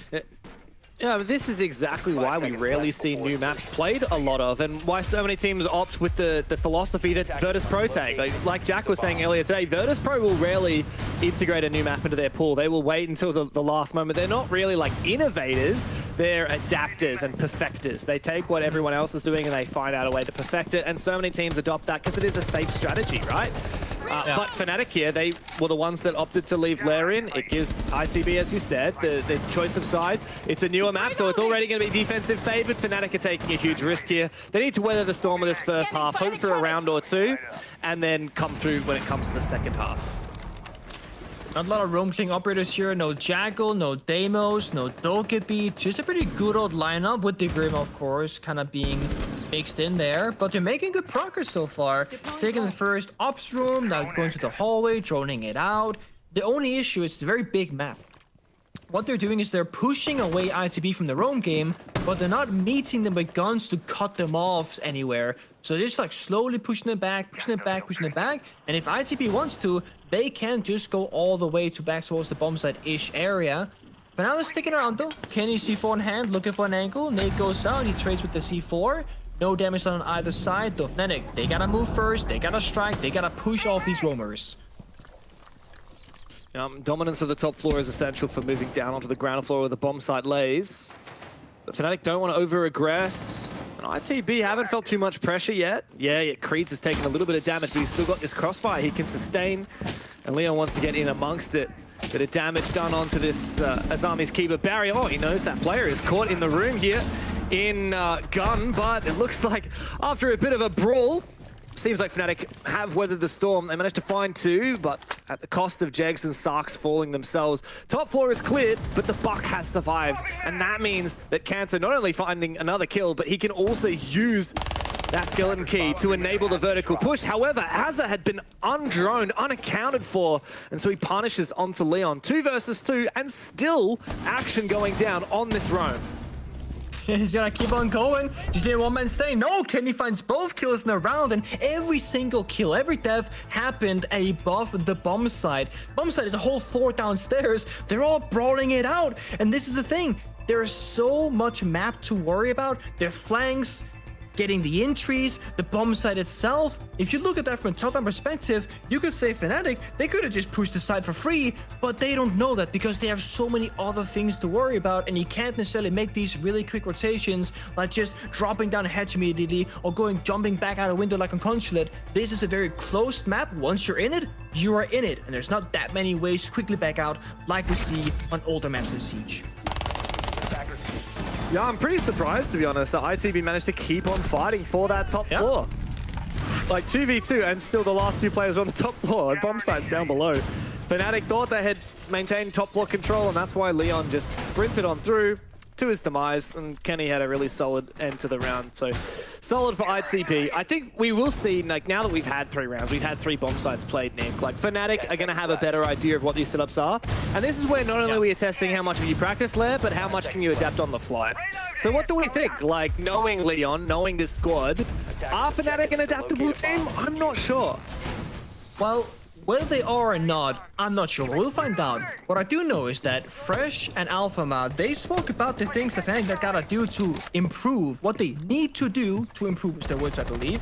It was adapt to the early aggression, they need to commit together as a team, and confidence and proactivity. So they need to do literally all of those things to get there right now, and it goes off to a great start. Starks gets the opening kill onto Creeds. That's step number 1. Right now you build that early advantage, but can you do anything with this?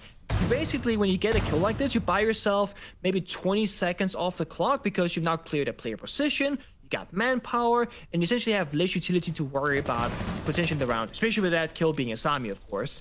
So Fnatic, slow it down, step 1, step 2, step 3, and just see it all the way till the end. Oh. Missed the first one? And now the mirror has been counted. No, I think there was an Azami, sorry, a Rooney gate. A Syria gate covering the mirror. Rooney, Asami, Amaru. Attackers have recovered their diffuser. Mate, all of the A operators, they always get to me. Same. The three what's the word? Syllable. The 3-syllable A operators always get to me. But yeah, nice job here. But Kenny, he's been on fire this game, and he's found his 7th as well. Like, he is not looking to back out at all. He's keen to continue fighting for this control. He's got the Vector in hand. It's a great gun. It's a headshot machine, and he's loving it. So commit together, right? They clear out the mirror window. One guy Jiggle the door, dies. Second guy Jiggle the door, doesn't die. But like, finally they use them. But they all buy as well. C4 comes from below. Kenny swings out again. Second headshot for him. Fnatic, what are you doing? I mean, they're just feeding Kendrew, who's on fire. I don't think I've seen Kendrew look this good for such a long time. He's nailing every single headshot, and he's still holding onto his position. No mirror window, no kill barrier. It doesn't matter. A 3rd kill in the exact same position. A C4 to head on over as well. Sarks doesn't last long at all. Kenny is farming today. Kenny literally queued up, like, he went into Pro League basically, but queued a quick match because he is just farming individual people walking through the same door. No drone, no util. What I would think should have happened there is Ash would jiggle pick the door, get the mirror window, and that did actually happen. But after you get the mirror window taken down, you shouldn't jiggle peek riskily and then you die. The second guy tries to do it, you bring over the flashbangs immediately, you flash the mirror player either from the window that's super safe or from the door that's a little bit riskier, whatever. With those flashbangs, you push on in. I feel like it should be that simple. And to make matters worse, you had Osa, Sarks, look at the icon right below the operator, 1 Osa shield in pocket. 4 Grimbees in pocket from Deepak walked into Optimum and died. So they had 3 flashbangs, 4 Grim Candelas, and a spare Osa shield to deal with Kendrew. None of those things were used, and Kendrew just farmed them. That's the point where, okay, maybe you have the right approach. You know what room you want to attack, you can do with the mirror window. But why not use your resources? Because if you don't use them now, you're not gonna see the bomb site, then it won't matter. It's funny because at the end of the day, it was fundamentals that Fnatic lacked. Yes, they had a great read. Yeah, they had a great read on how to clear that position, how to counter the utility. But how do you just kill one guy who's got really good aim and holding onto a position? Just fundamentals, refrag, use your Grimbees, use your stuns, timings. Like, there was a stun grenade, but it came out slightly too late for the guy that was peeking, and then there was no refrag. So, like, Kenny gets a kill and then gets stunned, and then he's just fine to just sit and chill and wait for the flash to go away. And yeah, little details like that is what's going to lose Fnatic games, and eventually lose Fnatic their chance to make it to Montreal. Oh man, they got us chop up though now. It's time. They've taken Sarks off the... Oh, alright. It's just, that's a kill, right? We take those, okay. They missed the Castle Barricade with their grenade, but I'll say that's a worth it trade though. Again, getting that early manpower advantage, but they need to put it into a round dub. As we said earlier, if Fnatic can get 1 or 2 rounds on the attack, I think they're gonna be okay. But until they get that at least first round, I will keep fearing for them. Because if this is going to be a 6-0 half for ITB, Fnatic have to be flawless for 6 rounds in a row just to go to overtime. That's just not realistic. It's not feasible. They gotta show up before it gets that bad. Fnatic really need to be gunning for 2 rounds here. 1 round is, I don't think, enough. And so that means delivering right here, converting this numbers advantage they've established early on. As so close to taking out Can, so now he's going to worry about being flanked from behind. A C4 shot out in midair. Okay. Fnatic start to try and shape up. They've got some vertical potential, but still they haven't cleared out Kendrew, and Oscar has been allowed to finish off what was left of Kataraketi. So Fnatic, once again, in a bit of an awkward position where they're letting it slip away. Yeah, I mean, they got the demos of their own clear, but I always want to question here, maybe it's time for a little Jackal action. Sure, it's going to be called early on. Sure, they got an opening pick, but they keep getting flanked, and we know as well, Acer is still roaming up above. They're going to try and hit the side, or at least nearby, but that, you know, box around them is closing in. Acer on the flank, 3 people on the side, and Fnatic, they don't have any active droning. This is Leon Gids walking around just trying to find something. It's a nice idea from Leon, but the problem is it's been well read by ITB. They plugged up the site with plenty of utility Azami keeper barriers, just normal barricades preventing this rush from working. However, Fnatic have got the numbers advantage thanks to Jegs finding his pick, and that does mean, especially in tandem with the Deimos, the ability to lock out some of these positions. Leon, using that Deimos, is going to get the Vendetta into the action and then go for the plan. But guess who is still remaining? Kendrew finally put in the dirt, and finally Fnatic get their first round. Leon Gids putting in so much work. I mean, you know, you tend to think that, okay, Leon Gids gonna be on, you know, support operators, his drone the entire time. No, put this man on entry, I'm telling you, right? He gets stuff done, he leads the charge, and while he did have to entry without any drone support or refrag, you have to play risky sometimes. And Fnatic, they are running out of time, they're running out of map control. I think the only real choice there for them was just to go forward and go so fast that whatever's happening behind them is not gonna catch up. And it really did work out. Leon Gids gets the kill, goes for a plant, gets off for the trade. It's all really good. This is how it started. Red ping, Deimos track, boom, gets the kill. But the one issue that's always been going on is the full map control. And I get it. It's a hard new map, a lot of things to worry about, but they keep getting flanked and being a little bit careless about it. We also saw something really funny, actually, where Leon gets tracked the mute with the Deimos, and we saw Jax just flicking up, down, left, right, likely because Leon Gids was trying to communicate exactly where the mute was, but just like you and I, they're struggling with callouts and knowing the map exactly, as are the players for good reason. Because he was like, is he on the door? Is he staircase? Like, he was just flicking back and forth, and it was like, no, he's not there yet, like, don't worry. Yeah, no, I have no doubt. Like, as much as these guys would have scrimmed this map since they got the news that Lair was joining, replacing Oregon in the pool, as much as these guys have been playing it in casual ranks, etc. Like, yeah, it takes a very long time to get like that high level, that just purely like intrinsic knowledge of a map. And yeah, it's certainly going to be learning it for a long time. Deimos is getting his fair share of play, and we're seeing it already spring into action. Creeds has been tracked on out, and we're seeing a little bit of proactivity from Fnatic, one of the things on the wish list from Leo and Jack. This is exactly what we need from them. They found their first round, they need to convert a second, and if they can do that, I think they have a really solid chance of challenging ITB for points in this game. ITB are doing the same kind of thing as they have previously, so Fnatic should now have a better idea of what the playable positions will be. But also, I like this from ITB. They have a system in mind, they're going to repeat that pattern, and because of that, they're going to be met with different scenarios every single time, slightly different, right? And then you can learn all the different variables and then play a quote-unquote perfect round of Siege. Marble shield here with the Warden, kind of hard to clear. Only issue is no Jaeger, no Wamai, but the nades have been used very like over the place for Leon Gids. Got none left in pocket, so you gotta rotate with the Ram or something like that, but there goes the C4, Kenta gets a trade, it's back to a 4v4, nobody's round just yet. Kenta needs to find more than this, but he walks in, doesn't realize Kendrew's boosted on up. Can I just say, Kendrew on 11 kills. He's taken this game by storm. Nobody can touch him. Now, Leon Gids was the savior of last round for Fnatic. He needs to do more so here again. 1v4 not looking very possible. There's the first. Bit of a pre-fire onto the next. Maybe with the Vendetta, he might be able to find this player down here.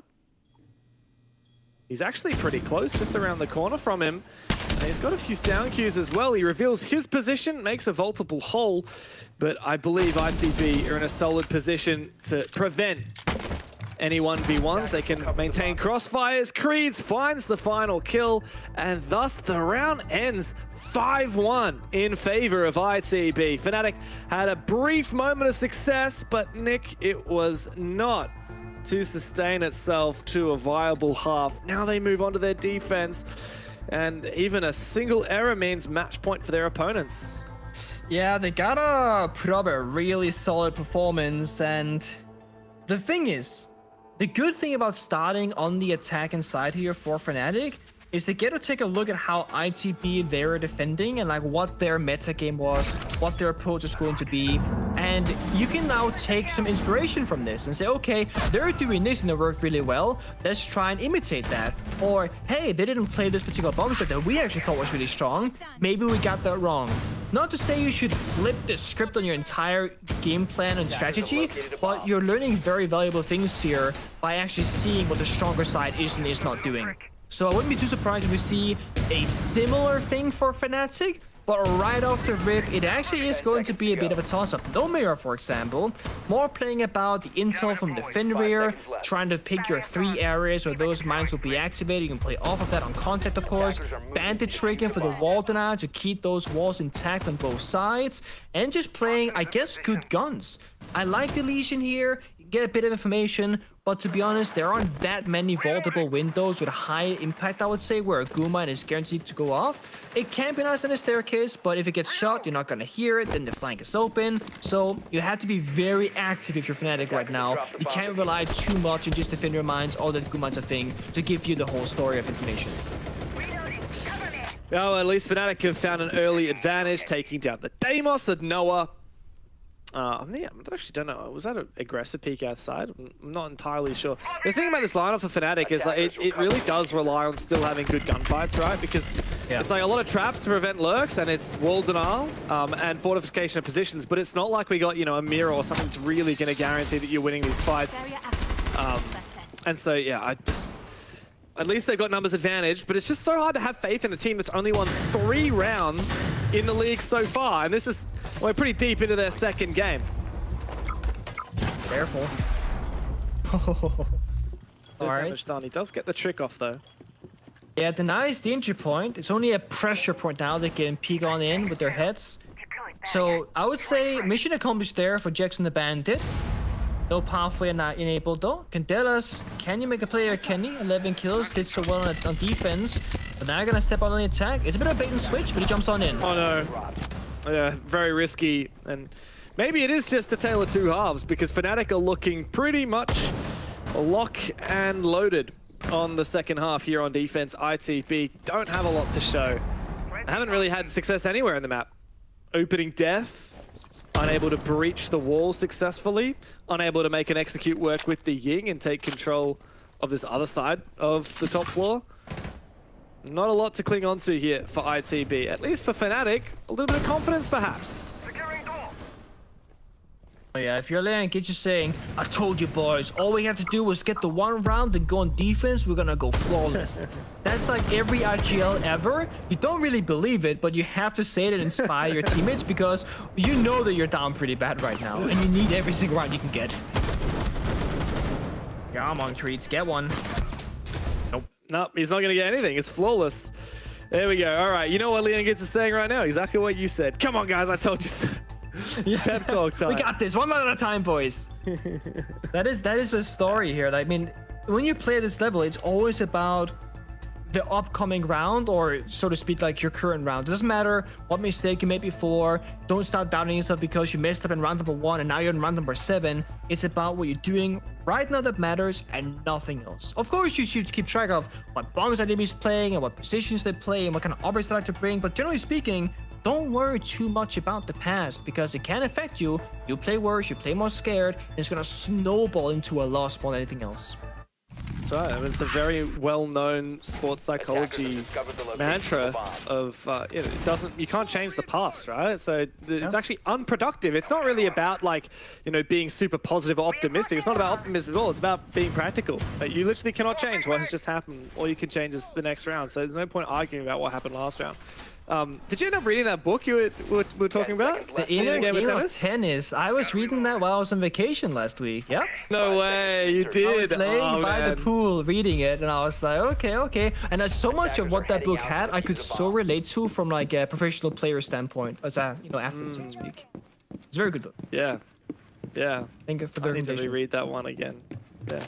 Well, you can thank Mandy for recommending it to me, and I think that it was Sage from X-Bliss that recommended it to Mandy. Oh, so there you go. okay. It's the chain recommendation.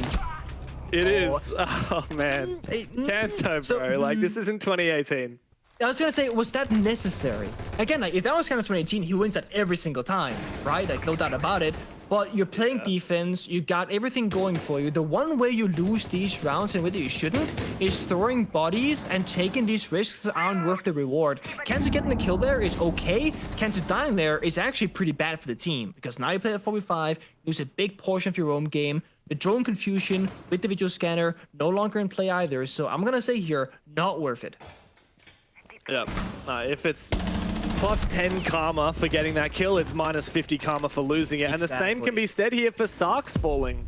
I mean, this is pretty grim, right? We're talking about Fnatic on the favored side, defense, down 3 rounds. They need to be capitalizing on this advantage that they've got right now, being on the favored half, and you can't afford to just take low percentage plays for very little reward. And I think it's just going to go to worse here as well, because Jags is pretty much trapped. Let's look at the Fresh and Alpha list for ITB there. They said keep manpower advantage and play aggressively together in those situations. That's what they gotta do right now. Gotta keep that numbers advantage and play together. Trade their body successfully. They will win this round. They're hunting. They're third. He's so dead. What is that? I mean, you called it, Nick. Like, they got so aggressive on that one room, but they abused the hell out of him. We had 4 people hunting this one guy. You got Grimm's bees, you got Deimos tracking him, you got nades flung his direction, and 4 guns trained. Yeah, Leon found one. That's nice, but he's low HP. Deepek's under the pump on site, and there's 50 seconds for ITB to convert a 4v2.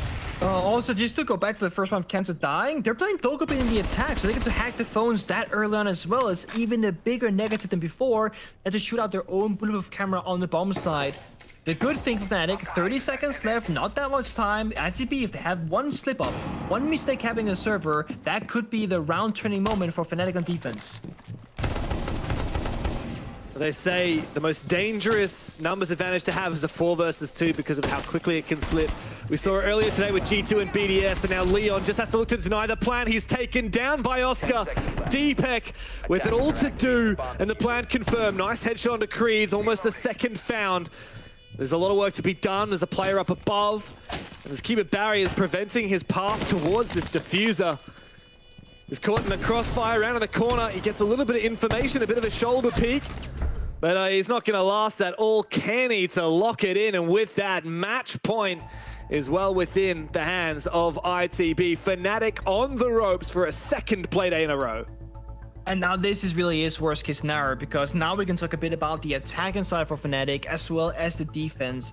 And the simple conclusion that we kind of arrived at on the attack was they're making really basic fundamental mistakes, not using utility, not playing together as a team, and not having what seems like a really cohesive, easy, simple approach to the game. Now on defense, they're making these same kind of mistakes where they're swinging alone, they're making silly, overly aggressive moves, they're not playing together as a team, and they're just falling apart individually. There's not a lot of trading going on, so the same issues on attack are very similar here on defense. It's the same all across the board. Oh man, Fnatic, you're in dire straits right now. This is the second play in a row where they've looked, frankly, quite hopeless. So a 7-2 decimation on Consulate yesterday against G2, and here struggling to piece rounds together against ITB. And the rounds that they have managed to succeed, for the most part, have been 50-50, they haven't been convincing. And yeah, there was one nice defense at the top floor, but in a map that should be defender-sided where you can barely attack, you need to have more than one bomb site with some merit, and we didn't really see a lot that gives me any promise on that basement bomb site. It was just forfeiting pick after forfeiting pick, and then not being able to play those disadvantages. To ITB's credit, this has been a great game from them, right? Like we talked about some of those checklist items on the wish lists that Leo and Jack mentioned. ITB are already starting to set those sights, their sights on those tasks, and they've done a great job of demonstrating that in this game. Has it been a great game for ITB or a great game for Kendrew? Because this man has carried like 4 rounds on defense, I think, at this point. I mean, it's a team game, right? But this man is an absolute monster. He's on a heater, and he is putting in so much work, at least on the first half of things. Cannot be understated that this old man can still shoot. Spawn peek with Bush T. Desperate times calls for desperate measures. No way, bro. Another one. Back. Yes, he's so back. He's back. If you want to win, pick up a fin. That's what they used to say. That is the saying. Crush it. I dare you. I triple-double dare you, Kendrew. Yes. Oh, he wins this. No, never mind. He's dead. That's unlucky. You gotta try. Surely they can't fumble this, man. Surely they can't fumble this. Oh, he missed it by like that's awkward. Thankfully, doesn't matter too much in the grand scheme of things, given the situation of this round. Well, I love this. It took Fnatic to go down to match point 2-6, call a tactical timeout, and the only thing that was said was, guys, stop caring, start playing. That's what they did. They play Oryx, Vigil, Boss G. They stopped caring and they started playing. Can they keep up this momentum? I sure hope so, because we'll need 3 more rounds like this to push OT. Noah in a 1v4, and his days are numbered, that's for sure. Beautiful work from Fnatic. As you said, sometimes you just have to stop giving a flip. 1 pick for Noah, but I think it's just going to be a consolation prize, as he's now worrying about a crossfire from below. He's walked into another goo mine, and he is dead. The Dutch sensation picks it up, and a big round from Canso as he takes another swig of that H2O. Maybe he is back, Nick. Maybe, just maybe, he's back. Either way, I like seeing Canto with confidence, because one of the big things that was a talking point from him himself, actually, back on his last day at I was gonna say Fnatic, but you know, the Koi/Rogue situation, was he lost confidence in himself and his ability to play the game the way that he needs to thrive. The good old school Kanto, he turned 18, immediately had offers, joined Pro League immediately, had a hard time in the very beginning in scrims, actually. We scrimmed them quite a lot back then in Penta days. But then, you know, when Pro League season came around, this guy was smoking people left and right. He would eagle peek and eagle challenge everybody, and he was inarguably the best player in the world at one point. Kanto, that is. Yeah. But when you lose confidence in yourself, and your role in the server is to be a fragger, then entry, to get kills, if you lose your confidence, you lose everything, basically. And either you adapt and you become a supporter or a flex player, and your values, they go into communications or strat making or enabling others, or you will have a really hard time just kind of struggling, feeling like a shell of your former self. And unfortunately for Kanto, he went through that period for a long time where he was like, what I'm doing isn't working, but this is the only thing I know how to do really well. And I really want this guy to succeed. I want to see good things. I like this kind of throwback to the good old days when they won the major, you know, trying to bring back that glory. But there are these rounds where it's like, okay, he's so back. And there are rounds where it's like, okay, he's been gone for a while, you know? Consistency, I think, is what I'm looking for here. He's missing consistency. And look, you can single-handedly win 1 in every 10 rounds, and that's still not as valuable as just giving like a 20% contribution or a 50% contribution in half the rounds or in 3/4 of the rounds. So consistency is far more valuable than flashiness in a game like this. See here. A little bit of a breach, a Maverick, a flashbang comes out. ITB, they did what couldn't be done before. They successfully get the wall opened up, but if you look at the Arbiter lineup, they don't have much to enable this. There's no Osa, there's no Ying. There currently are no smoke grenades either, so this is mostly going to be a point of pressure, I think, for them. Maybe a late round flank from the breach. You can walk on in and see if anything happens. They still got to clear out the rest of the map. Poor Leon Kids, somebody help him because he's in a whole lot of trouble. Leon getting away with his life there is an absolute miracle. Daylight robbery that he's able to get away from that situation. Thankfully, he was the Azami. He had to keep a barrier to try and protect himself, but he's lucky that there was no one on the window at that moment. What? Never mind, he's just given his life away elsewhere. Interesting. Like the Warden here, though, can see their flags being perfectly played by Kanto. Good trade from speed, though. That's what Fnatic was missing. They strike true there. The boss G no less. Now Jags down below is feeling pressure from two different sides. He's got teammate to support him, and he can come and take down Azza, who was distracted with his teammate. Now a 3v3, and Deepek's also got some vertical line to try and support his teammates up above. But that does give info over to ITB that there's only one player up on the top floor. Yeah, they could decide here. Flashbang going. We see a player on the breeze. This could very well work out for them. But she can be hard to enter if you don't land your shots. And Deepek has failed to land any of them through the floor. Another trade upstairs leaves us in a 2v2. Stark's feeling the pressure, taken on down. Now all up to Deepek, who's got to make his way back upstairs. And so he does. On for a retake. 30 seconds to play, and he spots the first player. He's got to retreat. What he doesn't know is that Noah's waiting for him with the boss G to smack Fnatic aside. Into the breach they go. Another dominant win. And a great start to the EUL for them. Oh, Noah striking back with revenge from, Kanto getting that 2 kill earlier on. Getting the final kill with the boss. He's saying, Kanto, my kill had a bit more value. You won the round, but hey, I won the game. Sloppy one for Fnatic, but it is a new map. It's hard to expect anything there. At the very least, it showed they have a bigger map pool than maybe anticipated, but they gotta tighten up on those fundamentals. And a much-needed win for ITB after just barely losing to Wolves yesterday and not getting any points for it.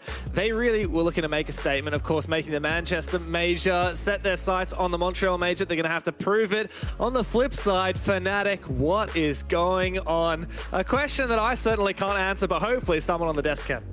Yeah, good question, Dev. You and Pengu, first time together. It's been a beautiful thing. Congratulations on you guys. Look, ITB and Fnatic, we came into this knowing that it was a redemption arc for Play Day 1. ITB are the ones who went for it. And Fnatic, we'll get to them. They have a lot to improve on. ITB, the upward trajectory, I guess, continues here. But first, what did we learn about Lair? I think we learned that 2 words are king on Lair. Information and initiation. I think when you're attacking Lair, it's such a big map, the mid floor, the top floor, huge map, that you need sufficient information in order to get those attacks done. And I think the operators that will be kings of Lair will be those initiation operators. It will be the shields, not in play today, the Dokkaebi, the Deimos, the Lion, the Ying. And I think whoever controlled those 2 things generally in the round was the ones that were winning those attacks. Yeah, if you have to make attacking Lair simple, you would say that on almost every floor, you have another ring with lots of corridors, with easy access, easy entry into the building. And then you have, in the center of the building, lots of rooms with lots of natural crossfires that make it a really good turtle for every bomb site on every floor. Arguably, basement was the weakest one because that's the one that most of the defenders lost in this game. But other than that, what really matters here, you get into the building really easily on the outer ring. How do you work your way into the center to the bomb site quicker than the others? And this is where, like you said, Jack, getting in quickly with Deimos, with Lion, with Blitz, all these kind of operators through room clear is the real key to success. If you look at a lot of these highlights that we're seeing on the screen again, yeah, a lot of them aren't 50-50 gunfights that we see highlighted when we play other maps, right? It goes to show that this map requires information. It was a lot of the defenders finding just free kills out there onto the attackers, or the attackers literally just raw dry peeking into rooms, into angles, and getting killed. We saw in the very first round, a player from Fnatic walk past a very common rotate that's there in ranked and die from it as if he didn't even know it was there. It just goes to show at this phase in the, when this map develops, maybe the information will be much more assumed. But right now, it's not there on these teams. You got a clip you want to roll, right? Yeah, I think it's the right example to show how performing ITB was, especially roam clearing, getting these guys. This guy is stuck. It's a roamer. He's stuck by the Grims right now. He cannot go into the Bs. And now he's getting demo striked, so he has to go and rub upstairs. But guess who's waiting for him? A cutoff with 2 players that can trade each other. Then a nade that makes him move. Look at the utility usage to get zone control. The Grims to prevent him to run down, then the Deimos, then the nade to make him move, then 2 guys to pinch him. Yes, they had manpower initially, but that just gives you the extra level of coordination that we see from ITB, a team that, like I said before, is at a very different stage as a team than Fnatic. You could see it there, and I would like to see Fnatic being able to clear that effectively later down the road. Obviously, coordination is a big part of this team, and a big part of this team is Kendrew. What a performance from him. Man, Kendrew was amazing here. And I would say, even more surprising than him, look at the way he's playing as an anchor and dropping frags when it matters. Holding this strong position here on the Mira. His Mira is stuck, he gets a double kill. A third one actually here, just holding TV's entry. Because you see Fnatic just driving it into him. And every time he was playing as an anchor, he was super solid to holding these strong positions. And that's what made the difference for ITB there again, abusing these natural close fires, abusing the naturally strong position in the map of Lair. Always like to see man like Kenny performing. And now we are joined live on the show by Noah of ITB. Brother, you guys needed a win here after yesterday's loss, and you must be feeling relief, but also you'll be proud of that performance for sure. Yeah, I mean, we knew yesterday that we were playing a bit timid in the beginning, so we just went in today with just full confidence, and we know how Fnatic is as a team. I can't say I didn't really expect Lair, to be honest, because I wasn't there during the map bans, but I'm glad we did, so. I was just about to ask you about Lair, actually, Noah. You know, obviously the new map, I'm not going to ask you why you went there if you weren't there during the map bans. Obviously, that's a Kenny thing, I guess. What's your feeling on the map? How do you feel as a team playing it? What do you think are the big things that teams need to get right on this map? We thought we would have a big disadvantage from other teams because we were at the Esports World Cup, so we didn't have as much time as other teams to actually practice Lair. But once we actually got into practicing the map and making sure we understand some of the positions and everything, I think we actually really like the map as a team, and I think it fits our type of playstyle. So yeah. We've been talking a lot about where your ceiling is as a team and how far you can go as this roster. We obviously saw you make it to Manchester, and then EWC, you just mentioned that as well. What can you improve on here and now to go even further and prove to people that there's more to come from ITB? I think one thing we've always struggled with is starting off as 100%, but I think as soon as we're 100% into a game and we're always the communication is there and everything is there, then I think we're probably unbeatable. Unbeatable, eh? Talk to me about Kendrew today as well, because he was absolutely mega. I don't know what's happened, because he was getting violent today. I mean, to be honest, we were having some warm up before the scrim, and I think Kenny just I think he was just feeling it. Whenever Kenny is flying, in the server, I think there's not a lot that the other team can do. We've seen it against him, against the really big names, when we play BDS and stuff. So he can always show up whenever he needs to. Whenever I see you guys together in person, it just looks like you're having a phenomenal time. You're all good friends, and you stay grounded and humble. How much are you just loving your siege at the moment? I don't think I've ever had a team or anything that I've been so happy with, and all the people that are in my team I'm really close friends with. So yeah, I think we're just always happy to play with each other, and we're just gonna keep doing that. All right, just finally, do you want to give a shout out to any of your fans watching at home? Appreciate everyone that are supporting us, and I hope you keep supporting us. And also obviously a shout out to my teammates and Kenny. Thank you very much, Noah. It's impossible not to support you guys. You're so lovely. And best of luck for the rest of the stage, all right? Thank you. Cheers. All right. Well, that is pretty much the end of things here. We've still got things to discuss, of course, here on the desk. Let's take a look at the standings after play day 2. What do you think, Leo? I think I don't see too many surprises here. Obviously, the Frenches are the best. Yeah, Wolves and Team BDS, first and second. Wolves, I can really see the roster changes rather, really paying off. Team BDS obviously should be first here if they didn't drop a point to Wylde. Wylde is the big surprise here. Almost beating BDS and then getting 3 points here. Big surprise. I think more in the disappointing side, Virtus.Pro, G2, Fnatic, Ence, especially the last 3 here. Probably Fnatic and Ence that are going into the second week, 0-2. Yeah. And that's a bigger surprise. I think looking at that, organizational expectations, maybe not team, but org expectations, VP and Fnatic would be expecting to be achieving up in the top. Man, and they're nowhere near. I'd say G2 the same. G2 the exact same. I'd say they're quite disappointed. Yeah, okay, I need to stop being on the hate train. You're right. Get off the hate train because everyone will lose. Yes, the stage, just like they did last stage. And I still got to win. Take that away. Yeah, still got to win. So yeah, I think, the big surprise, again, we started the show saying the big surprise. The big surprise once again is Wylde. Yeah. Because they're now putting the cat amongst the pigeons. They're the one that's saying, hey, we're not going to give you that free win. You're going to have to fight for it. We're actually going for the major. You know, you look at them now. Do I expect they'll be there? No. But they're really, really going for it, and they're out to prove everybody, including us, wrong. Yeah, I mean, it's the beautiful thing about every league, every event, every major, every world championship. The storylines start to, you know, show their head, and we start to see what's going on. ITB, I'm interested in those guys. I think Wylde, though, in particular, they are the real talking point here so far after 2 play days. Let's take a look at what's coming up next week here in EUL. I won't be here, but the master that is Milos will be guiding the ship here on the desk, and we got plenty of action coming up, Leo. Yeah, I think first of all, Wylde is having a break there, which is not necessarily good for them, I feel like, because they're feeding off a great momentum. Yeah. And then they're taking a break. 2 weeks as well, because that's the only play day of next week. So they get a full 2-week break. It will be a week on Monday that we will see them. That's a lot of times for team to adapt to them. Now focusing on the actual play day, lots of interesting matchups. I think for BDS, they really want to prove that just losing that 1 point against Wylde was just a little fake step, and that it should be fine with ITB. Yeah. I know what you're thinking. You, watching at home, I know exactly what you're thinking. You're thinking, I can't wait a whole week for more Siege. Luckily, you don't need to. We got the Asia League coming up tomorrow, Fresh. Yeah, we've got some huge games coming up in the Asia League. Obviously, there are some new teams that came in from the qualifiers. There's some old teams that we know and love. The Dire Wolves, the Elevates, the Bleed. I'm a Bleed guy. Fury. Yeah, of course you're a Bleed guy. We see them get knocked out at every single LAN event. Oh, that's cool. But Knock, who they're up against, actually, you know, quite famously beat the Tier 3 EU team that we sent over there to try and qualify for this league. And I think there's a lot of fun Siege that gets played over there. I know you spent some time over in Asia as well, Leo. Yeah, let me tell you that playing Dire Wolves of Fury was a nightmare. These guys are relentless. They will always lurk upon you. They're super aggressive. No, just thinking of Asia League, I'm more worried about Bleed because the more they go in international events, the less I see them perform well. And I'm just wondering, can they keep that dominance in their local region and keep qualifying if I see them getting worse and worse?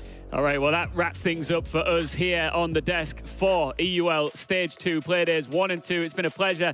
Thank you so much for having me. Ian, I will be back at some point down the road, but I'll tell you what, if this guy's still talking shit about G2 next weekend, I will come for you when I come back. Am I right, Fresh, or what? Yeah, he needs to respect them. He doesn't. He likes his No team. apologies. No apologies. He's not going to apologize. All right, we'll see about that. Well, thank you so much again for joining us. Congratulations to all of our winning teams over the last couple of days, and we will see you very soon. Bye for now.